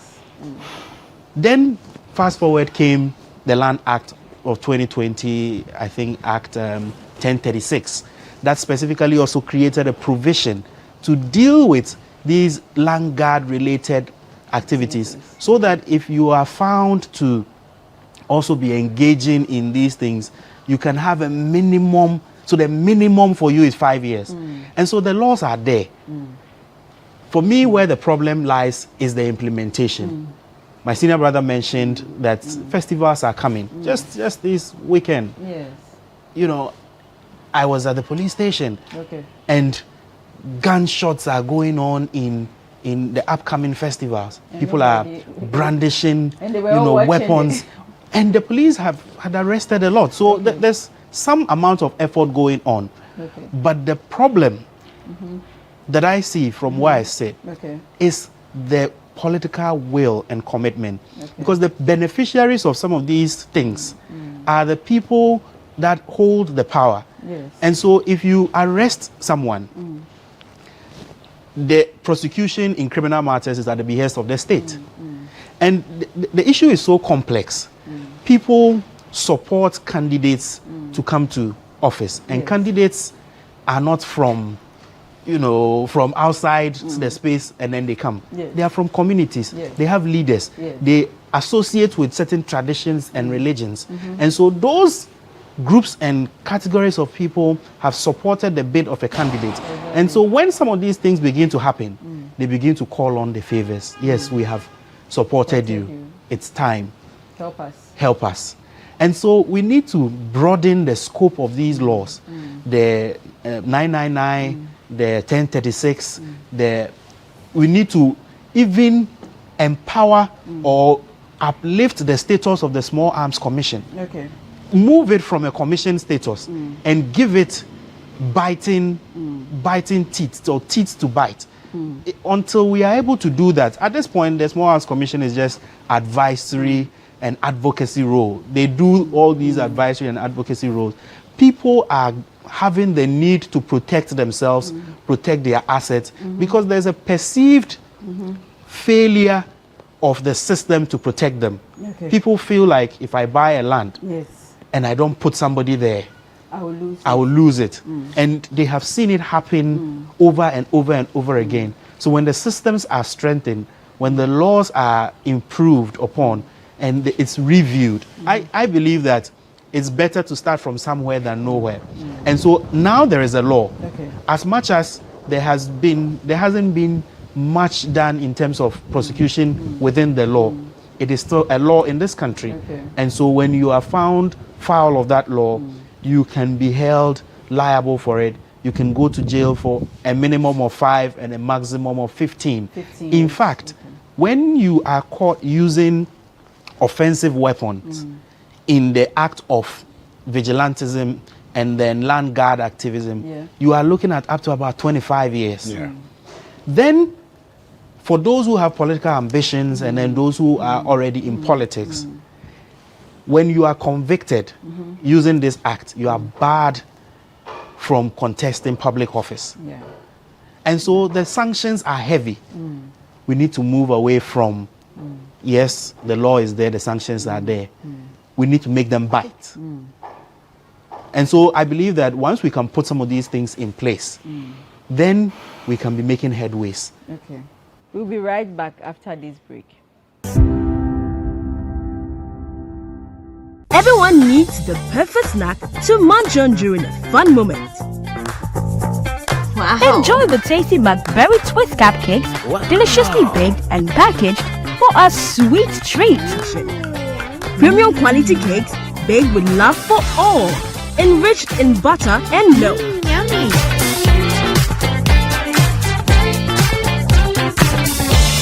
Oh, McBerry Twist cupcakes. Simply irresistible. Try one today. This advert is FDA approved.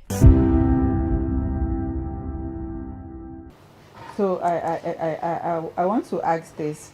I'm not supporting what the doctor said. More like we have the act, but it's not serving a purpose. You are saying that, well, it's good we have to have it, but maybe the implementation needs to be enhanced. Yes. Kind of. But let's look at the section 4. You say of the act. It says aiding and abetting of activities of political party vigilante group. A person shall not directly or indirectly instigate, command, cancel, procure.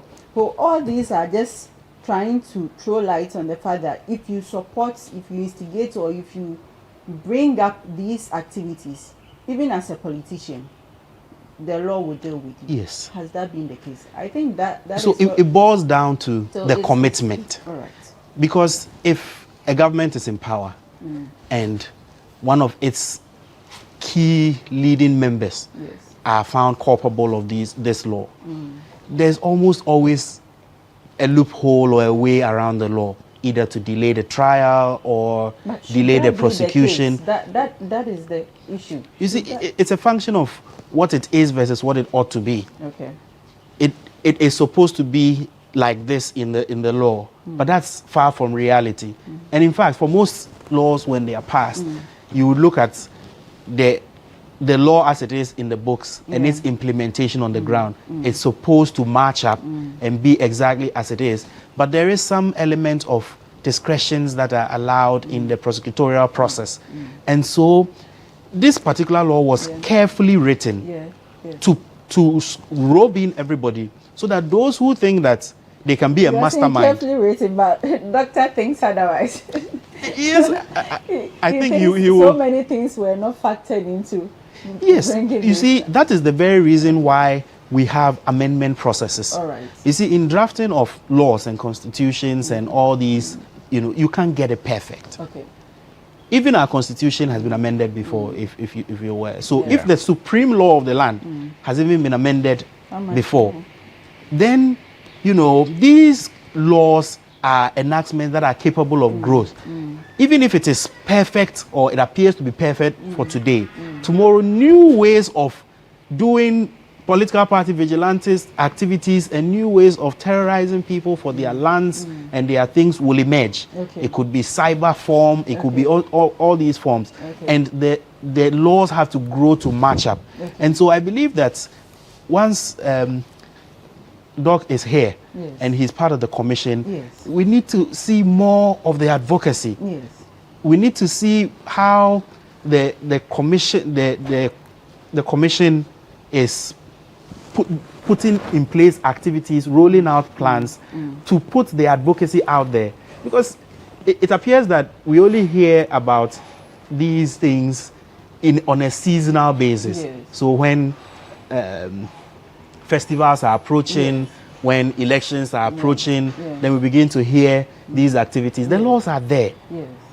But why are we not, ensuring that these laws are there? Fully Private utilized. individuals can file a complaint, file a petition. Okay. There are institutions that handle these. And so if we as citizens also want to be involved in the process to ensure that the laws are used or people are prosecuted to the full extent of the law, we must be involved in the process. Like our president says, that we must not be spectators. And so we must be involved in the process. And I believe that it's only when we get involved in the process, increase the advocacy, and then the institutions and authorities that are also involved in amendments of these laws, if they also come in and everybody brings their knowledge and experience on board, then I think we can head somewhere. Right. But then, even with a perfect law, if there's no will to implement, then it is as dead or as useless to a very large extent if we don't even have it. So that's what I think, and that's what I believe about. I don't know how many people know about this act or this law in place, because it looks like because of let's say unemployment issues, these young men and women are employed into it. I mean, by these politicians, by these big people that go and guard my land, go and do it, without knowing its implication it will have on their future. So what do we have to do to let them know that there is an act in place to make sure that you don't do this?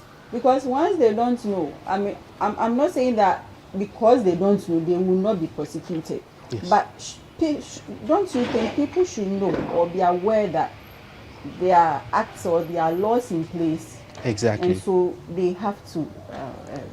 Exactly. You know, it's very good you have brought up this question. And just like you said, ignorance of the law is not an excuse. Exactly. And so I'm very happy that we're having this program today.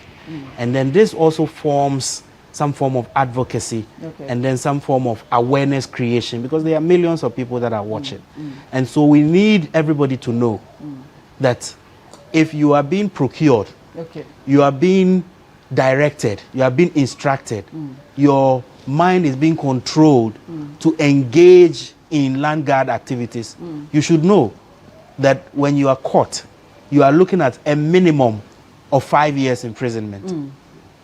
And so if you will rather go to jail for 5 years, which once you are arrested, and then we can establish that that is what you were doing. Probably they are thinking that because I belong to a political party or a group, I will not be persecuted, just like Doctor said. But there are people in jail. You see, when you go to our jails, it is not only one color party that is in the jail. Exactly. Everybody is there. And so if you want to take that risk, that because you belong to party A or party B, you will go ahead and then do it. Once you are arrested, you will be prosecuted to the full extent of the law. Sometimes some of the big fishes get away. Ask yourself, are you a big fish? Do you have clouds enough to also get away? To get away with it. And so we need people to know that it is an offense, it's a crime. If you are caught, you go to jail. You cannot contest for any public office for, I think, a minimum of 10 years. And so if you have these intentions, you see, people do not know. Some even think that, oh, once I am caught, we'll go to court and then they'll find a way and I get off. But you have a conviction on your record. Once you have a conviction on your record for specifically this act, it goes a long way to bar you from, partaking fully in the democracy of this country. So that's what I believe. Okay, but I'll come to you again. Doctor, as a security expert, what do we have to do? Well, I think what we have to do, just as my colleague panelist said, you see, for me, prevention is usually better than trying to cure, what we have failed to prevent. Some of us have advocated several years, to get a national security policy, document together. Fortunately, the national security put it together, so you can imagine, since independence, it's just, I think 2 years ago or so, we had a national security policy document put together to serve as a guide. And some of us had to keep pushing till we had it. Now, what needs to be done is to ensure the source of, these firearms. I'm sure if people are not committing crimes, there won't be the need to tighten a certain existing law or even promulgate a law that will, deter people, because then if there is nothing, then there is nothing to deter. What some of us have pushed for is to get the draft bill, the national, to make the Small Arms Commission become an arms commission. Today, if you Boku is a war zone where you can literally not drive into Boku and come out. And the amount of weapons that are in Boku are not small arms. It says small arms, pump action, AK-47, and some submachine guns. They are using, all manner of weapons. I was there last year or so with the security couples. We went on a tour to Boku. And you can't just drive in there. So what needs to be done is to make sure we have an enactment for the Small Arms Commission today to become a regulator. Because at the moment, when containers arrive at the ports, the small arms don't have permission. When I say there's no law backing them to inspect containers, and their specific need would be to identify illicit weapons that are hiding in the containers. And so, or when aircrafts land, usually you have security officers inland boarding the aircraft to inspect and make sure you know, weapons are not hidden in the aircraft before it leaves and the aircraft as it arrives, while as it disembarks. Once there's no law permitting the agency to do that, then it becomes difficult. It means that you are literally going to be working on second or third party arrest. And so maybe a customs officer whose work is collecting taxes and all that, he would find a weapon and call, hey, Master, we found a weapon, so come and take it.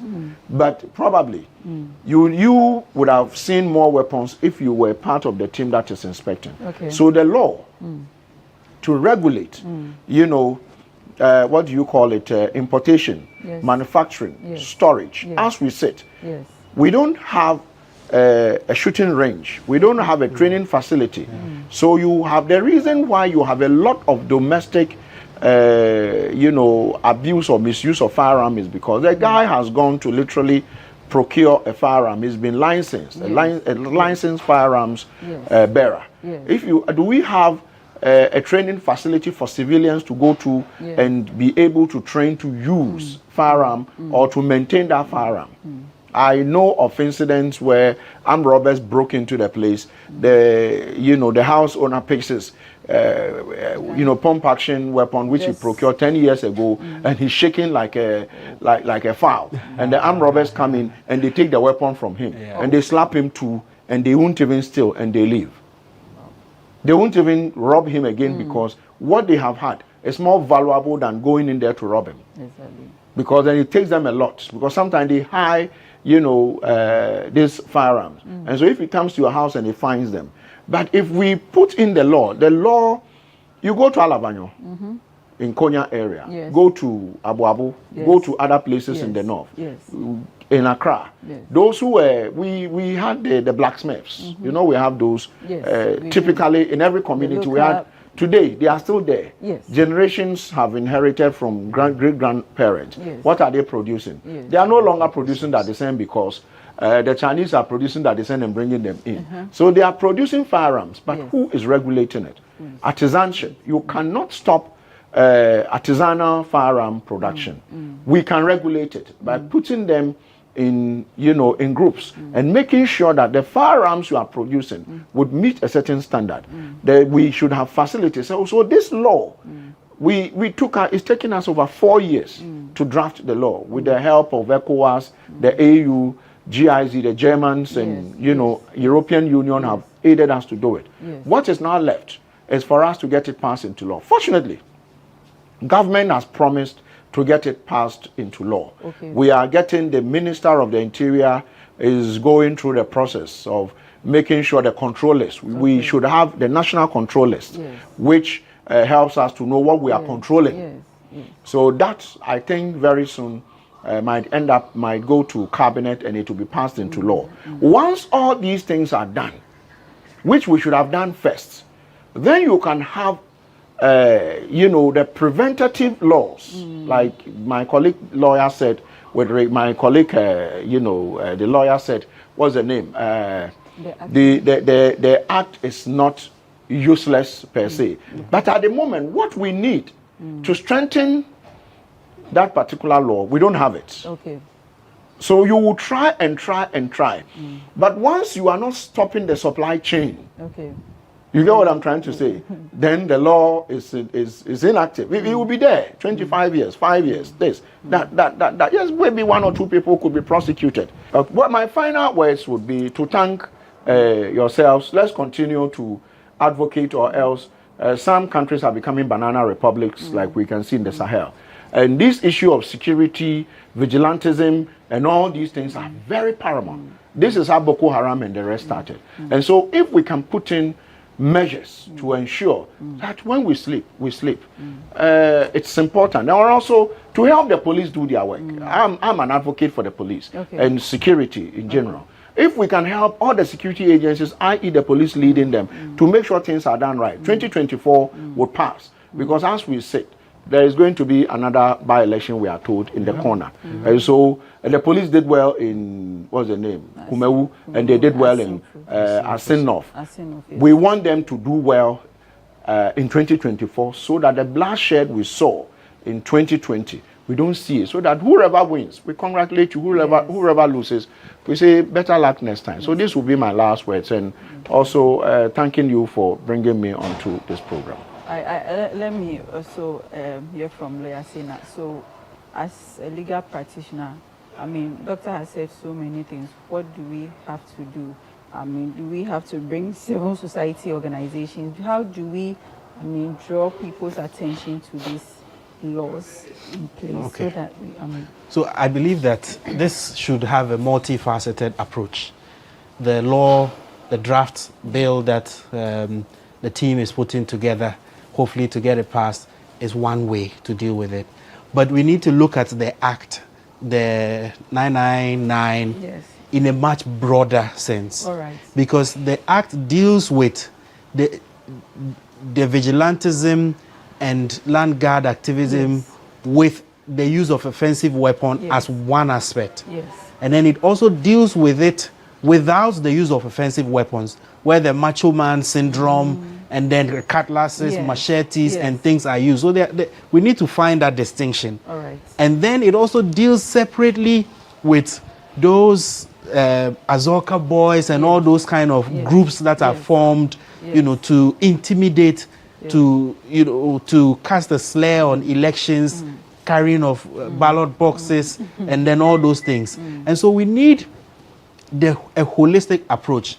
This aspect will deal, this law that is being drafted will deal with the arms aspect of it. The intimidation, the harassment, the physical abuse, the use of machetes and all the others would also be dealt with by the substantive law. And so we need the civil society organizations to also step in to join the advocacy, to let the people know that we have a law that deals with, you know, some of these things. And that those who are not even aware that if you are caught under this law, you can be barred from even contesting any public office.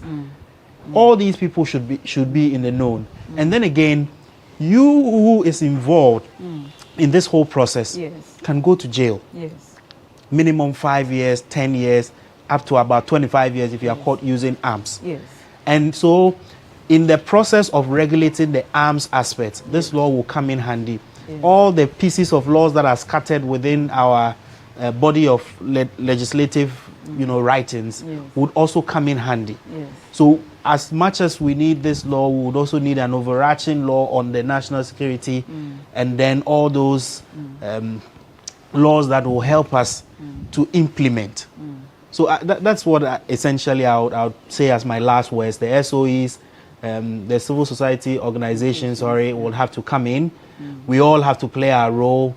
Don't allow yourself to be used by these political yes, don't allow yourself to be used. Because at the end of the day, their children are studying abroad. They have private medical facilities abroad.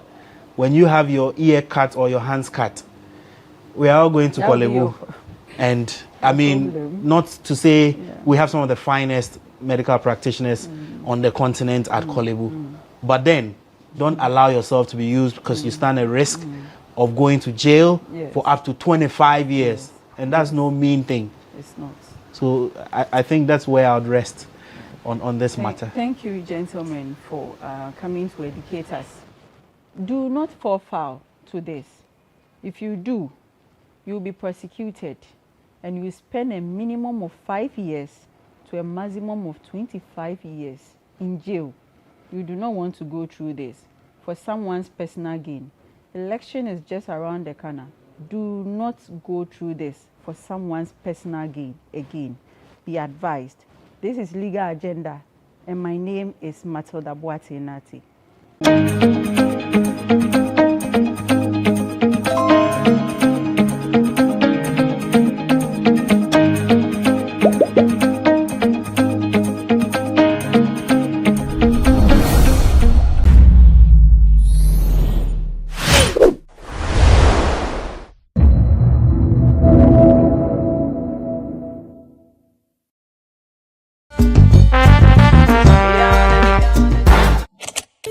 What's your name? I'm Grace. Okay, Grace. We have a few days to elections. What will influence your vote in 2024? Nothing will influence my vote in 2024. I am not voting for any party in this country. They are not doing anything. Practically, they are the same. When we vote them into power, they just come and they just do what they want. They don't even think about we, the voters who voted for them to come in power. I am not voting this year. So all you do on 7 December, eat and sleep.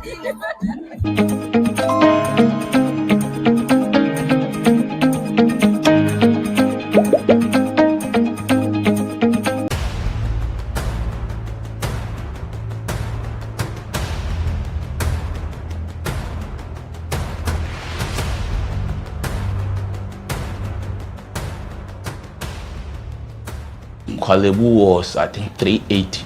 380 Ghana cedis. Yes. Okay. But private, some are 500, 450, some are 800, 860. Per session, Yes. you have to do 2 every week.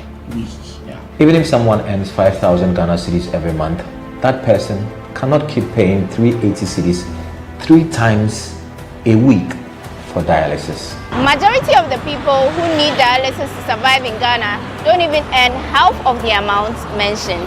Some people battling organ diseases end up losing their jobs because their companies cannot keep paying them for always being absent.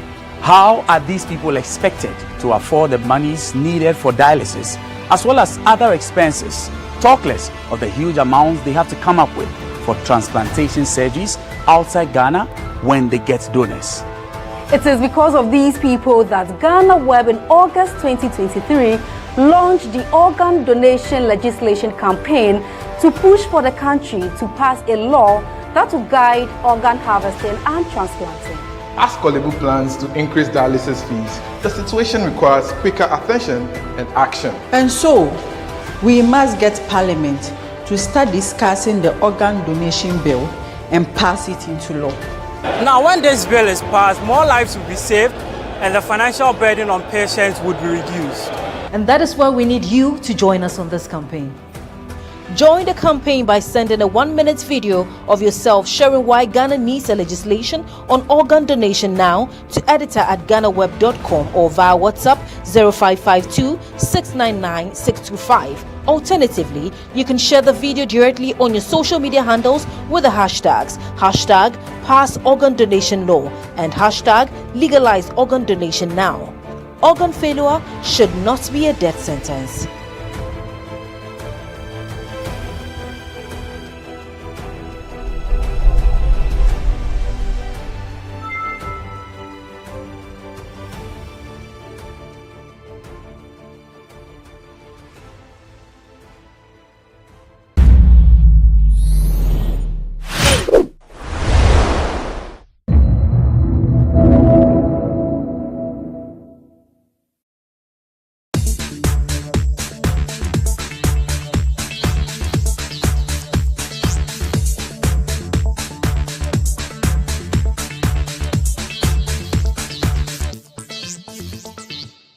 With barely about 2 months for Ghana to go to the polls, the political temperature in the country is increasing by the day as the various candidates are crisscrossing the country, selling their policies to voters. However, choices electorates make may differ from one another depending on what informs one's decision to take that choice.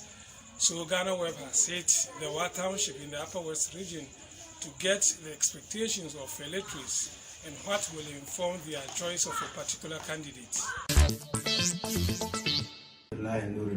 From Wa, we are advocating for peace before, during, after these elections. We are saying that anybody that emerges the winner is just our president. God chooses leaders for us. Thank you very much. 2024 general elections is just at hand. And who is preaching peace? You need to preach peace, I need to preach peace. We all need to champion the cause of peace to keep Ghana a safe place for all of us. I choose to vote for John Dramani Mahama because he has done it before and we have believed and trusted him that with the young crop of gentlemen he's breeding, he will repeat or make a better option for us. But the most important thing for us now is to still preach peace. Vote safely count your ballot safely. Make sure you propagate a good agenda for 2024. Thank you. What is inspiring me to vote this year is basically based on policies. I'm someone that is much more enthused by policies. If the policies are good, I vote. And I think this year we need to vote for peace. Peace is what we all need to look at, because when you look at the current state of the economy, there's a lot of uprising and all of that. So basically, peace is what we all need, because we have only one Ghana. If there's a war, if there's a fight, conflict and all of that, we'll be displaced. So I think what we need to do is, if you are voting, have peace in mind, because that's the ultimate. When we have peace, we have freedom. For me, in terms of this election, I would say that peace is very important during and before the election, because we know that it is the peace we all enjoy as a country. And particularly if after the election there are violence or any other issues, we usually say that it is the children, and that's the most important thing. It's children that suffer the more, and it is women that suffer the more. And so basically, once we love our sisters, we love our children, and we will not like them to suffer any of these violence, because we consider them to be part of the vulnerable groups, and as they are part of the vulnerable group, they don't have the strength to fight some of these things, so they are the people that will be affected the most. So I will encourage everybody to preach the message of peace, to ensure that wherever you find yourself during the election day, we ensure that there is peace during and after the election, so that we all stay peaceful, so that our children and our women will be blessed, and then we'll have a peaceful election that is upcoming. The three things I will look for from a person to vote for him is that if the candidate can stop corruption, if he can bring employment to the youth and build the country, any candidate that can do these three things will win my vote. My colleague brothers and sisters, so check these three things from a candidate before voting for the person. My message in this election is that after you finish voting, don't stand there and bring any confusion. You just go home. In the evening, open your radio and listen to the results. Don't go out and cause any confusion. We want good, peaceful election.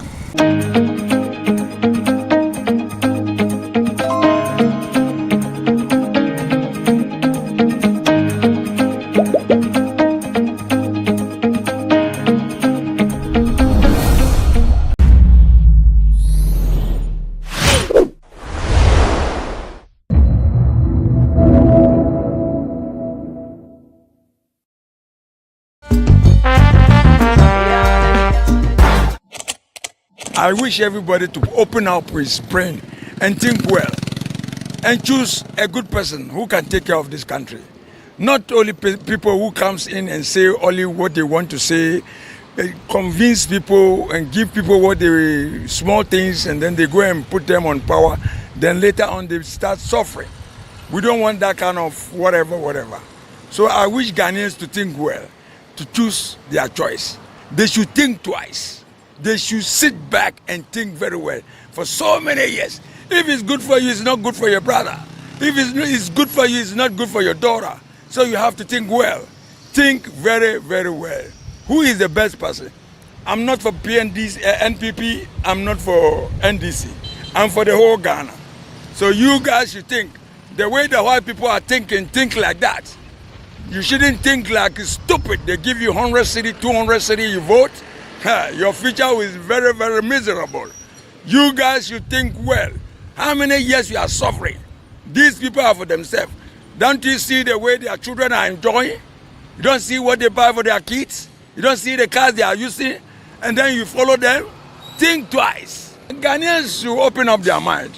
Not that only they say, hey, no. They shouldn't trust anybody. They should sit back and think. what their father is earning, what their mom is doing, what the brothers are doing. So they got to open up their brain and wake up. Wake up. Not this guy or whatever. They should think well. The future is more great.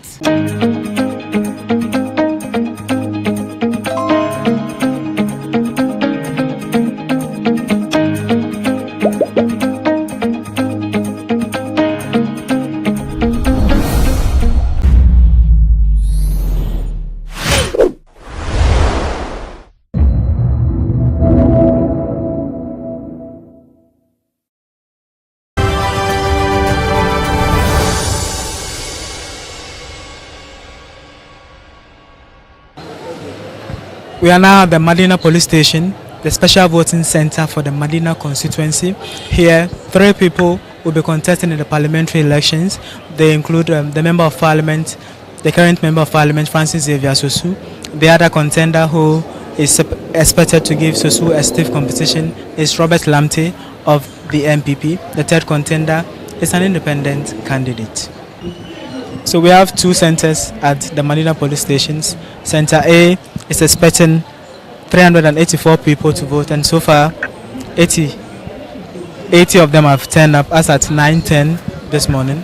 And Center B is also expecting 384 people, the same number, and so far 85 people have turned up to vote.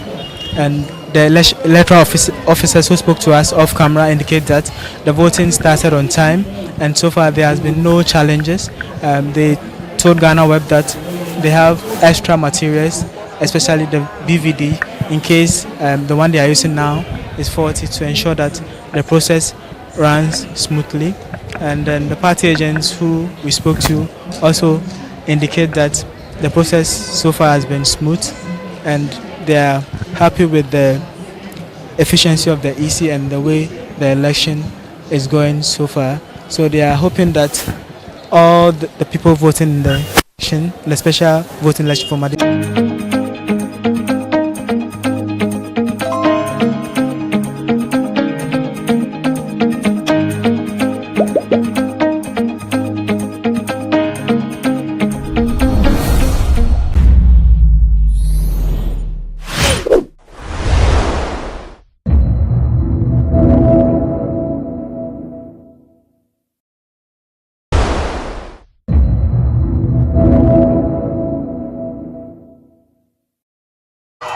Ladies and gentlemen, the moment is finally here with us.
MPP party,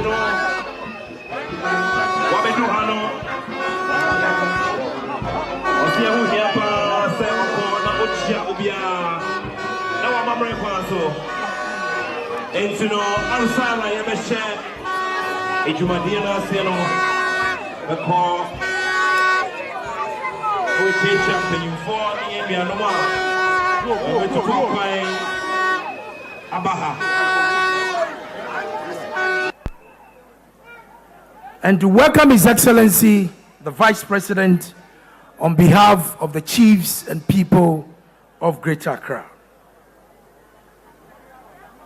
I'm excited because I'm associating myself to a visionary leader, a bold leader, a consummate politician, and a very experienced hand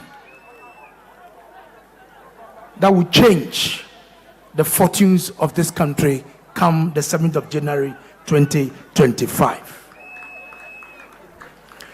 Your Excellency, a few weeks ago, I was with you at the AMA conference hall when you launched a similar application to support our local taxi drivers.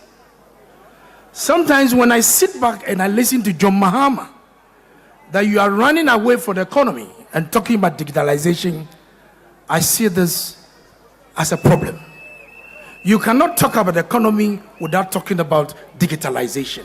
They are intertwined, they are linked up to move our economy forward. Therefore, this morning, you are taking another bold step to launch this electric bus transport system for our country. For us in the region, we are excited because we are hosting this luncheon. And it's our duty to support you and that of Metro Mass to make sure that this very important exercise becomes successful. As a former Deputy Minister for Transport, I want to implore on the MD and the staff that you should take care of these buses very well, so that these buses can last longer. Without wasting much time, on behalf of the chiefs and people of Greater Accra, we want to welcome you, Your Excellency, and everybody here to this very important launching of this electric bus transport. God bless our Vice President. God bless our nation, Ghana, and make it strong. Thank you. I wish to welcome you to the premises of the Greater Accra Passenger Transport Executive, GhanaWeb. I also want to humbly express my gratitude to His Excellency for conferring such honor on GhanaWeb, allowing us to host this historic event. GhanaWeb is highly satisfied to collaborate with Metro Mass Transit on this August occasion. GhanaWeb was established by the Ministry of Local Government, Decentralization and Rural Development through the local administration of the Greater Accra Metropolitan Area to harness the necessary human and material resources for planning, implementing higher occupancy mass transit services. This is in the light of the chronic traffic congestions which pose a major mobility challenge in the daily commutes and travels in Accra. It is also symptomatic of a growing problem of rapid urban population increase and urban sprawl with limited infrastructural support. Your Excellency, ladies and gentlemen, it is projected that more than 60% of our population will transition into urban communities within the next decade. The current urban environment in Ghana has grown increasingly complex due to demographic shifts and changes in services, necessitating a different approach than that employed in the previous decade. This is why GhanaWeb's mandate to develop and implement systems for urban transport permitting, network planning services, contract management, and urban transport management becomes even more relevant. Since its inception, GHAPTI has worked diligently with the Metropolitan Municipal and District Assemblies to implement public transport regulatory measures that have culminated in providing sanitized transport operations within their respective areas of jurisdiction. Your Excellency, ladies and gentlemen, the journey has not been straightforward during our brief existence. However, we are pleased to announce that amidst the challenges, significant achievements have been accomplished. One notable milestone, Your Excellency, has been the successful training of Kaya Ye under the Vice President Empowerment Project for Kaya Ye's. This program has transformed the economic and social well-being of vulnerable and deprived young women, enabling them to have a positive impact on the lives of others.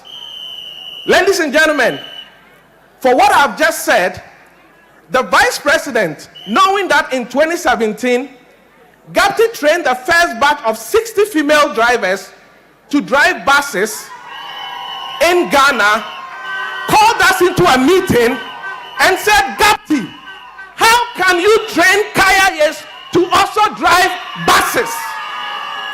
Because for the Vice President, he wanted to move the Kaya Ye's from carrying goods on their head to carrying passengers in buses.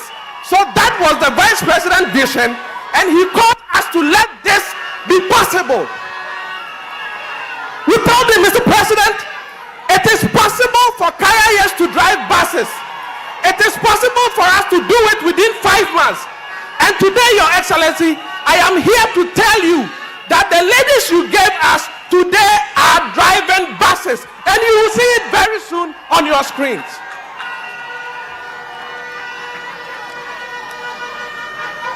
Furthermore, to enhance the regulatory functions of public transport within Greater Accra metropolitan area, GHAPTI has partnered with Office of the Head of Local Government Service to provide training and capacity building initiative for public transport departments, enabling them to perform their duties effectively. Ultimately, this endeavor will contribute to fulfilling overarching mandates for GHAPTI as it was established. Your Excellency, traffic congestion in Accra presents numerous challenges to our nation's overall social and economic fabric. It adversely impacts economic productivity, increases stress levels among students, and undermines social network, among other effects.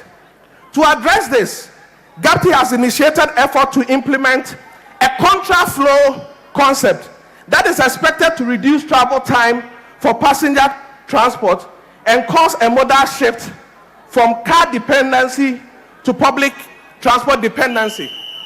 Your Excellency, again, to achieve your vision of deploying EV buses in Accra, what we are saying is that the deployment of the EV buses may not be effective if the buses are not moving faster than the ordinary traffic. So together with the Department of Urban Roads, the Ministry of Transport, the Police MTTD, and GHAPTI, we have designed a contra-flow concept. And this is how it works. In Accra, the traffic situation is directional. In the morning, everybody is heading to the city center. In the evening, everybody is coming out. Whilst we are moving to the city center, the other side of the road is free. And whilst we are coming home, the other side of the road is free. So what we are going to do is that we are going to take one lane of the other lane and allow the EV buses to move contra and get to the city center faster, efficiently, so that people can enjoy the benefit of the Vice President's initiative.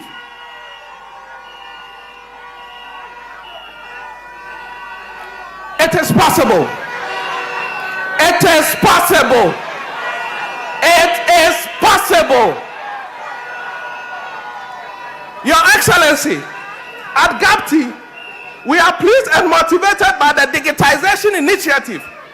In addition to modernizing travel processes, it addresses critical operational challenges such as revenue leakages. In this context, GhanaWeb has formally allowed the tap and go system to be implemented on the Ayalolo buses. So effective January, Ayalolo will use tap and go, which is the initiative of the Vice President. GhanaWeb also plans to facilitate and upgrade truck vehicles into good quality public transport to support mass transport systems for local roads in neighborhood trunk routes leading to major social and economic land uses. Your Excellency, we are thankful for this collaboration between GhanaWeb and Metro Mass. We are thankful for your leadership, and we are also thankful for the team that you gave us to work with us to make this thing possible. We are grateful to all. Thank you, Your Excellency. And now you can see your ladies driving on the screen. Thank you. As a politician, at this crucial time is not a best friend of me or of any of the politicians sitting here. So we cannot confine ourselves to this place for a long time. A lot has been said by the managing director of MMT, which I could find in my speech. GhanaWeb has also said something which I could also find it in my speech. I do not intend to repeat them, but there's a simple thing that I have to do today, is to thank His Excellency the Vice President for such policy. For those of you who may not know, and I will come to the media, I think it is important that I let media know certain things. His Excellency has been on me for this particular project. His position is that we don't need to wait for 20 years before we can implement any policy. Some people think that in order for us to implement a major policy, we have to wait for 20 years. That is not the thinking of His Excellency the Vice President. So to you, the media, I want to say that when we were commissioned the Jamestown Fishing Harbour, I said something, because the time that we find ourselves, there was a contention about who did this and who didn't do that. There shouldn't be any contention about who introduced electric vehicle bus policy in this country. That person is the Vice President, Dr. Mahmoud Bawumia. It's not about somebody who tried to dream about it, but he didn't dream, so we should give him credit. So I beg you, when you leave here, it's not going to be any dreamers. It's not going to be who thought about it. It's the person who had come out with this policy. And that person is His Excellency, the Vice President, Dr. Alhaji Mahmoud Bawumia. And I think that the media will do as I have explained, because I did not find any policy on my table before we took office. So I don't know that anybody might have thought about it. Politics is not about magic. There's no magic in politics today. The time that we used to have Professor Diago Diazamboja, Professor Hindu and co, they are all past. Today, politics that we do today is practical. So please, the media, I beg you, you shouldn't go and raise any contention that somebody, we saw it in somebody's manifesto about 20 years ago and they didn't do it. That is not what it is. This policy, this electric vehicle policy and its implementation is by His Excellency the Vice President, Dr. Mahmoud Bawumia. I was in my office when he called me and said, Minister, we are going to do this, so please do it. So I also give marching orders to my deputy that my boss said we should do this. So let's go ahead and do it. So please, that contention is settled. I do not want to, I hope I will not hear anything that somebody might have dreamt about it about 10 years ago. That is not the contention.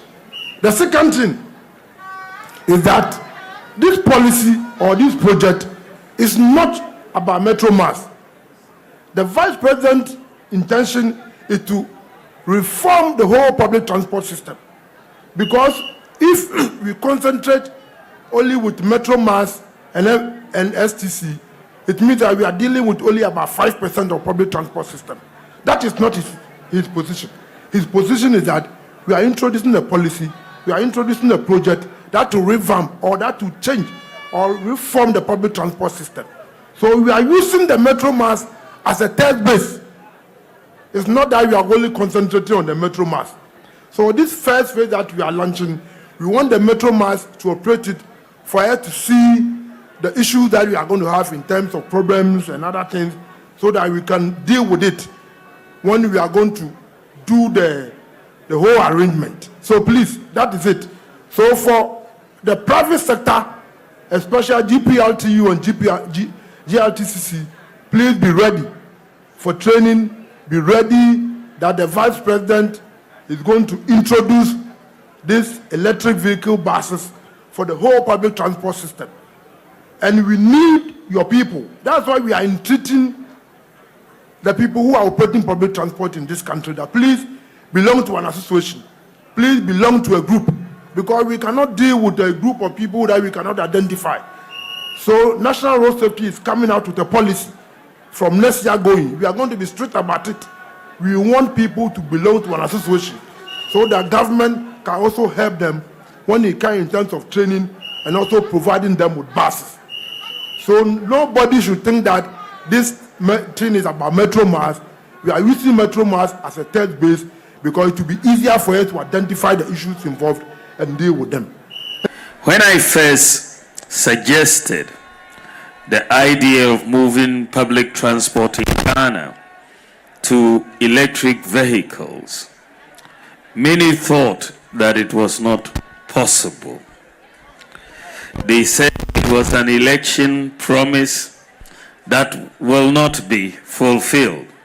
And unfortunately, this is the mindset of impossibility. And it was at play in this situation as it has been at play for the last 8 years that we have been in government. As a government, we are thinking transformation.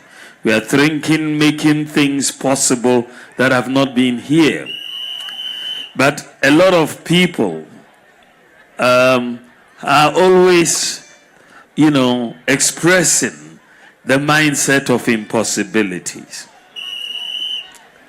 Remember when we tried to do the Ghana card, to implement it after 8 years of failure to do so by the previous government. Many people wondered if we could do so, but we have made it possible. And other countries are now coming to learn from Ghana to issue the national ID cards in their countries. When we said you could use the Ghana card to travel from outside Ghana into Ghana, people thought it was not possible. In fact, a lot of time was spent discussing it. We have made it possible, and they are quiet. And in fact, from maybe sometime next week, people traveling into Ghana with their Ghana card will be met with e-gates at the Kotoka International Airport, and they will not need to go through immigration because they can use their Ghana card to enter Ghana. When we said we will bring mobile money interoperability, many people scoffed at the idea because no country in Africa had done so. But we have done so. And today, Ghana is the only country in the whole of Africa that has complete domestic payments interoperability. The only country. When we said we were bringing drones to help deliver medicines and vaccines, they said it was not possible. They even said we were coming to take pictures of women in their bathrooms. But we have made it possible. And Ghana today is the whole world's leading medical drone delivery service in the whole world. Even when we talked about free SHS, they said it was not possible. And we made it possible. When we talked about Agenda 111, they said we couldn't do it. But we have shown that we can do it, and we are doing it. They scoffed at the idea of hostels for Kayayi. They said it was not going to be possible. We've made it possible. We said we will replace premixed fuel for fishermen with solar outboard motors. When I said it, they thought it was not possible. They laughed at the idea. We have made it possible. When we said we will bring credit scoring into Ghana for the first time in our history, many doubted it and said we were not going to be able to do it. But we have done it. I'm saying all these because of the mindset of impossibility. We are going to transform this country, and we need a possibilities mindset. So I was not surprised when the naysayers once again rose up to poo-poo the idea of electric vehicles for public transportation in Ghana. Rather than discouraging me because of all the previous naysaying they had done, I was rather encouraged and determined to follow through and see to the implementation of electric vehicles for public transport in Ghana. I had no doubt in my mind that this was possible. If other countries can deploy electric buses for public transportation, why not Ghana? The transport sector, as you all know, is a major contributory factor to the growth of our economy, and most importantly, a necessary precondition for the guaranteed success of education, jobs, markets, healthcare, among others.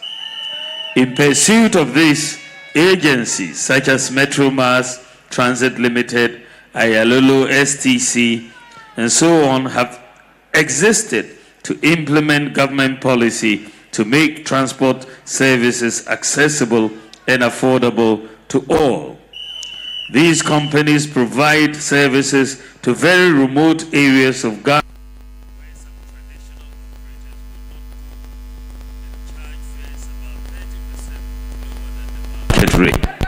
Unfortunately, over the years, the growth of these companies has been heavily impacted by high operational costs, particularly the cost of diesel, revenue leakages, and the maintenance of their fleet of buses. In addressing these operational challenges, government took steps to ensure that these companies evolve to meet new challenges. Among the measures that have been introduced to improve public transport services included the following. We supplied 200 intercity buses to augment and expand the existing operations. We supplied 100 buses for the Intercity STC Coaches Limited, and deployment of an electronic ticketing system, the Tap and Go system, to address revenue leakage and modernize bus services. We've also enhanced the enhancement of the mandate of the National Road Safety Authority as the regulator of road safety rules, procedures, standards, and guidelines. The launch of the Transport Ghana project by the National Road Safety Authority for regulatory compliance. The Transport Ghana project is an IT-based solution for pre-departure checks, passenger manifest ticketing, vehicle tracking, and driver training.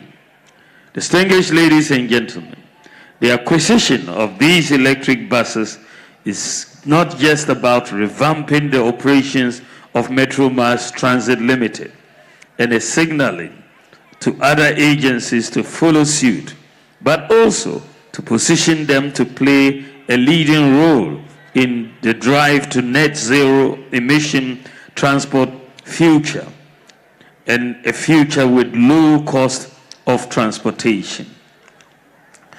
When you think about it, any time fuel prices internationally go up, then you see it translating immediately into domestic increase in fuel prices, then into increase in transportation fares according to the existing formula. I was thinking very deeply about this and how we can cushion the Ghanaian public from these external influences.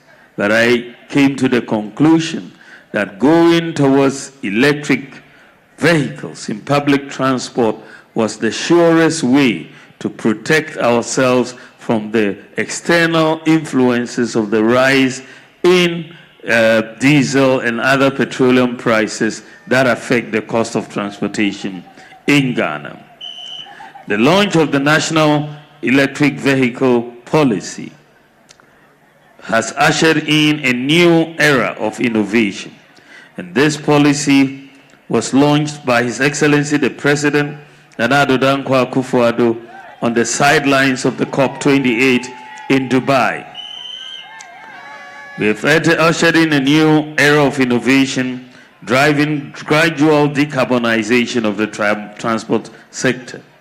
Distinguished ladies and gentlemen, today we are making history with the commissioning of these electric buses.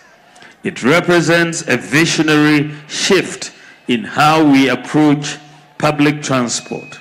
Today we are making a definitive step towards revolutionizing the transport sector with sustainability and innovation at its core. Today, we are setting the stage for a future and aligning our interventions with global best practices. The use of fossil fuel-powered vehicles, its impact on climate change and air pollution are no longer distant threats, but urgent realities that demand immediate action. Distinguished ladies and gentlemen, the economic benefits of using electric buses cannot be overemphasized. Electric buses, as we know, offer lower operating and maintenance costs compared to conventional diesel buses. The use of the electric bus will therefore translate into more efficient use of resources and cut operational costs by about 50% to the benefit of passengers. Metro Mass will be better positioned to enhance services, lower transport fares, and invest in fleet renewal and expansion efforts. Ladies and gentlemen, while the benefits are promising, the success of this project relies heavily on commitment to robust and continuous maintenance. The neglect and mishandling of buses will derail the effort that has gone into the acquisition of these buses. As a people, we should know that reckless use of public assets represents an enormous drain on national resources. I therefore want to use this opportunity to urge the board and management to take steps to ensure that these buses stand the test of time. The cost of postponed maintenance due to neglect is usually high, and we must try to prevent such occurrences. Ladies and gentlemen, the need for specialized training in maintenance and operation of electric vehicles will increase as we progress. This presents opportunities for new skill acquisition. Government will therefore partner with educational institutions, in particular TVET, to train the needed workforce for this particular infrastructure. By investing in skill development, We are ensuring that this transition is smooth and beneficial to all parties involved. I have been informed that a new strategic business unit has been set up to ensure the efficient operation of the buses. The unit will work with partners to provide maintenance and tech support, EV battery charging infrastructure, EV bus revenue management, tracking, and most importantly, driver training. Ladies and gentlemen, every bold step forward comes with its own challenges. We are aware that these challenges are prepared to address them head-on. I have the assurance of the board and management of Metro Mass Transit Limited that these electric buses will be put to good use, starting this year with a pilot on 2 major routes in the national capital, Adenta to Accra and Ashaiman to Accra. So we will be piloting these 2 major routes, Adenta to Accra and Ashaiman to Accra. And after the pilot, we will expand to the rest of the region and the country. It is no longer a secret that we urgently need to improve the quality of our public transport services, starting with the public transport operators such as GPRTU and the Trotro subsector. I will work closely with GAPTI to embark on a fleet renewal program through the deployment of e-vehicles. We will help GPRTU and other transport operators to acquire and facilitate the acquisition of these electric vehicles, these buses they will encourage their business. This will be achieved through an improved public regulatory system, enabling the government to acquire the necessary regulatory data and support a fleet renewal credit scheme. Now, the Ministry of Transport is undertaking nationwide dissemination of the National Electronic Vehicle Policy to create the needed awareness and build support for its implementation. The primary reason our local taxi vehicles and trotros are often old vehicles is the difficulty in repaying loans for new expensive vehicles when used for operations. A good way to resolve this issue is to leverage the tap-and-go system. The tap-and-go system will help local drivers conduct their transactions digitally, building their credit to obtain new vehicles on favorable credit terms. This is why it is crucial for us to intensify our digitalization efforts, providing lending comfort to all potential investors through our digitalized operations. Distinguished ladies and gentlemen, while today's event is cause for celebration, it is also a reminder that our journey is far from over. The commissioning of these buses is the beginning of a broader strategy to modernize and decarbonize the transport sector. I envision a future where electric vehicles are the standard, with modern technology playing a key part in it.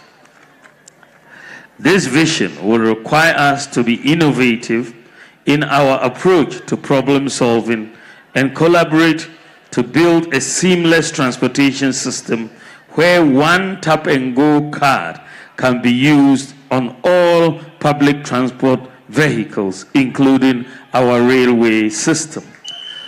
So the tap-and-go card, as we have developed it, is going to be operational. This is how we are envisioning it across the entire public sector. So you can take your tap-and-go card, board a train, and then when you arrive in Accra, that same card, you board an EV bus and take it right to Accra. And then down the road, if you have to take a trotro, you can use your tap-and-go card on your trotro as well. So it's one card for the whole transport system. That is what we are seeking to do. Currently, your tap and go card will work on the railway as we are planning, and it will also work on the EV buses, and we will extend it to all the rest. Ladies and gentlemen, the road ahead will require the active participation of all and sundry, especially transport service providers. It will also require cultural and behavioral shifts that embrace sustainability. Government will therefore continue to seek partnerships, leverage on the collective experience of stakeholders to develop our nation. As we commission these first batch of electric buses, let us take pride in this historic moment. It is a declaration of the government's commitment to public transport electrification. These buses are not just a response to the challenges of high transport fares, among others. It is a proactive step towards the future we want to see, a future where Ghana leads in sustainability, inclusivity, and innovation. In conclusion, I want to take this opportunity to thank all the stakeholders who have contributed in diverse ways to make today a living reality. It is my hope that we would all be inspired by this development and the decarbonization agenda of government in pursuit of the vision for a net zero emission future. For our passengers who will be boarding these electric vehicles, these buses, I think the biggest question in your minds is how much is it going to cost?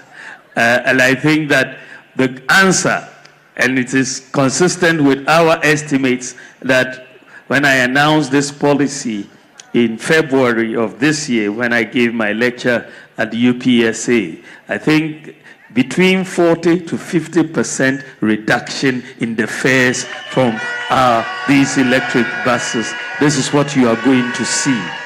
From today, when you board it, you will see that the price is 40 to 50% lower because the operational costs are lower, and you are able to pass that on to the consumer. And this is where we see the future of public transport going. I thank you all very much for your attention. God bless you, and God bless our homeland, Ghana. Thank you very much. We will start on a note of asking for his blessing as we go through this very important commitment. Let us follow Nina Eba Sayabia. There will be a Nanimati. I can remember how a drummer, the Ebelebe, the man here yellow, the Gino, the Alhaj, Doctor, Mahmoud Maumia, Eba, Pony, Eba, what was the Adone, Ahimama. Ready, go!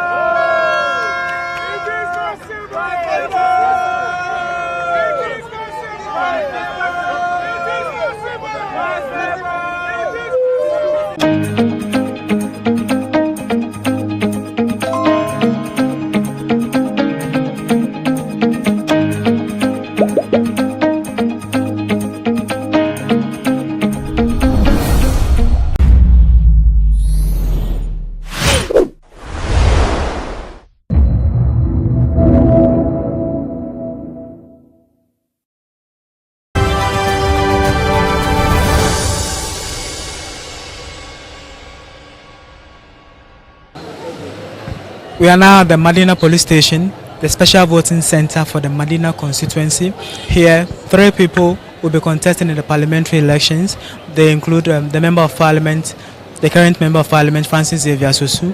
The other contender who is expected to give Sosu a stiff competition is Robert Lamte of the MPP. The third contender is an independent candidate. So we have 2 centers at the Madina police stations. Center A is expecting 384 people to vote, and so far 80 of them have turned up as at 9:10 this morning. And Center B is also expecting 384 people, the same number, and so far 85 people have turned up to vote. And the electoral officers who spoke to us off camera indicate that the voting started on time, and so far there has been no challenges. They told GhanaWeb that they have extra materials, especially the BVD, in case the one they are using now is faulty, to ensure that the process runs smoothly. And then the party agents who we spoke to also indicate that the process so far has been smooth, and they are happy with the efficiency of the EC and the way the election is going so far. So they are hoping that all the people voting in the election, the special voting election for Madi.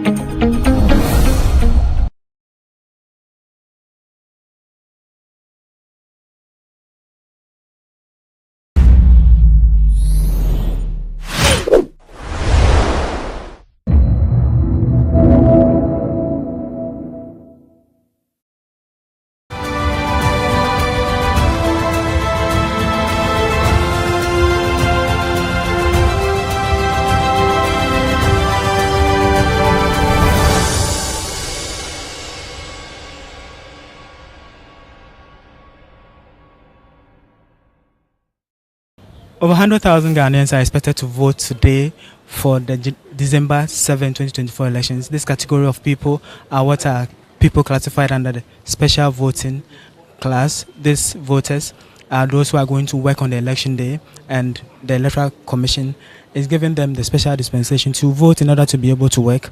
We are here at the Legon Police Station with the special voting center for the Ayawaso West Wagon constituency. The main contenders for this constituency's election is Madam Nidia Alasan, the incumbent MP, and his challenger is actor cum politician John Dumelo. We are going to speak to him about how he sees the process so far. Hello, sir. Hi. How do you see the process so far? So far, so good. Yeah, I mean, so far so good. Everything is fine. We started on time, and we hope that everything will be smooth before or by 5 o'clock. Yeah. How many people are you expecting to vote? Well, today I think it's about just a little over 400 people who have registered to vote here. So hopefully if all of them come, or some of them come before 12 or 1, everything will be fine. And you're impressed with the push of the Electoral Commission and the efficiency with which they are working? Oh, in Ayawaso, yes. I'm impressed with it, yes. Generally, do you have concerns generally? No concerns so far. My only concern is that it's not even a concern. I know I'll be victorious at the end of the day. Thank you. Madam Nidia Alasan. Hello, ma'am. So far, so good. Yeah, so far, so good. I'm impressed. Everything was on time. Everything is on point. They started exactly at 7. Some of us came here to do our monitoring to ensure that everything is in place.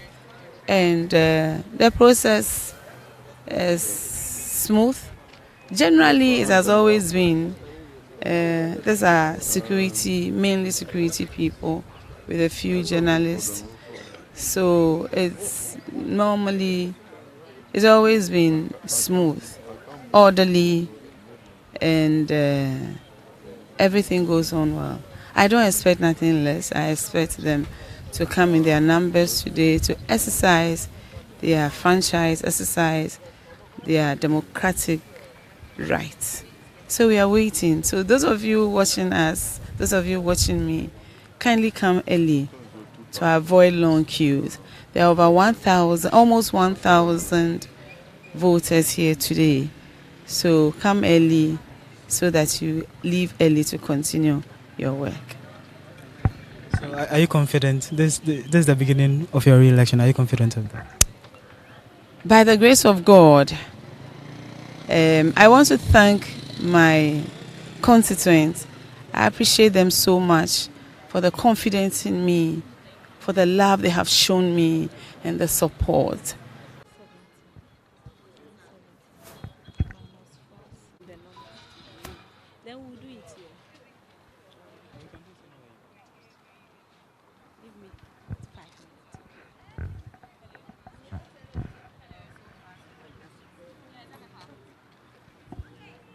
We have the Director of Elections for the Ayawaso West Wagon constituency here. Hello, ma'am. Hello, I'm Lydia Jury, the Municipal Officer for Ayawaso West. So how is the process going so far? Oh, so far today, everything is going on well. We started exactly 7 o'clock. We had the security personnel been around.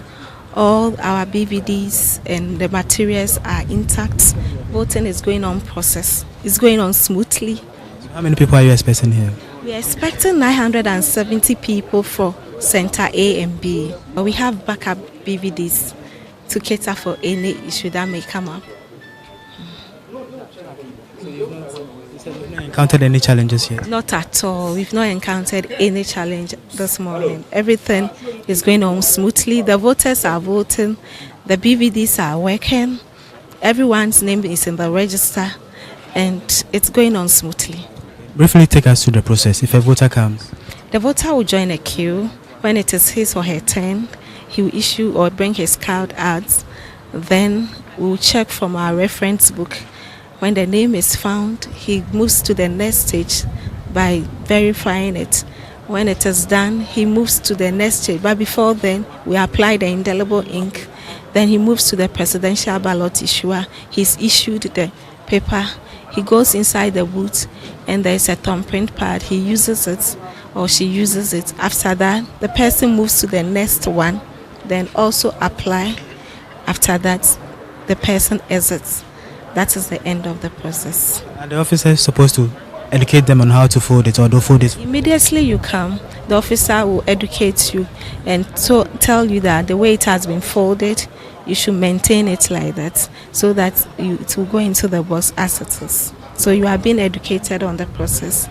We've heard from the two main contenders for the Ayawaso West Wagon by-election. The special voting for the constituency is ongoing, and GhanaWeb will be going around all the polling stations in Accra to give you coverage. Keep watching GhanaWeb. Stay with us.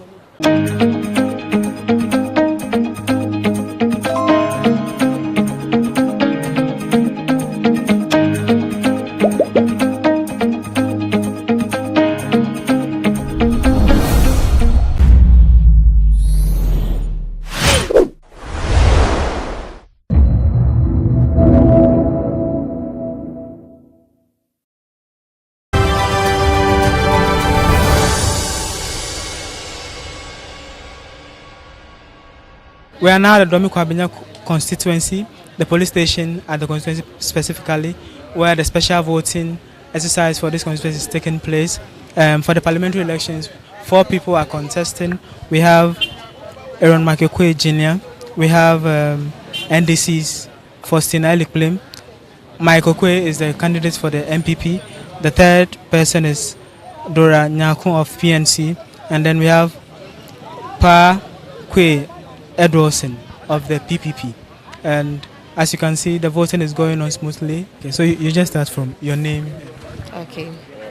So I'm Isabella Eduse Bediakun. I'm the presiding officer for Kwabenya Police Station, Atomic. So far, how's the process been? So far, it's been good. It's been good. We've not had any issues. Everything is going on smoothly here. How many people are you expecting? We are expecting 642 voters. About 230. Not at all. Not at all. Yes, they didn't apply for the special voting.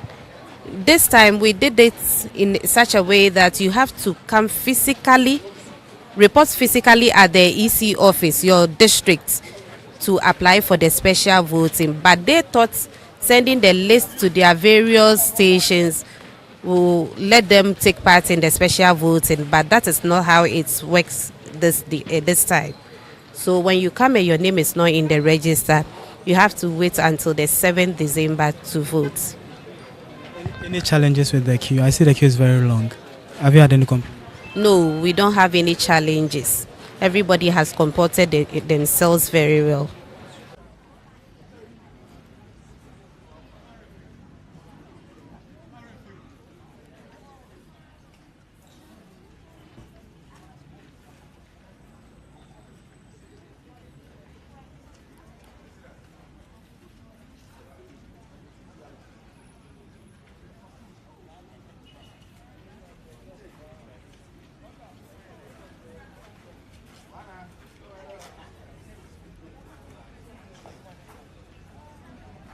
News.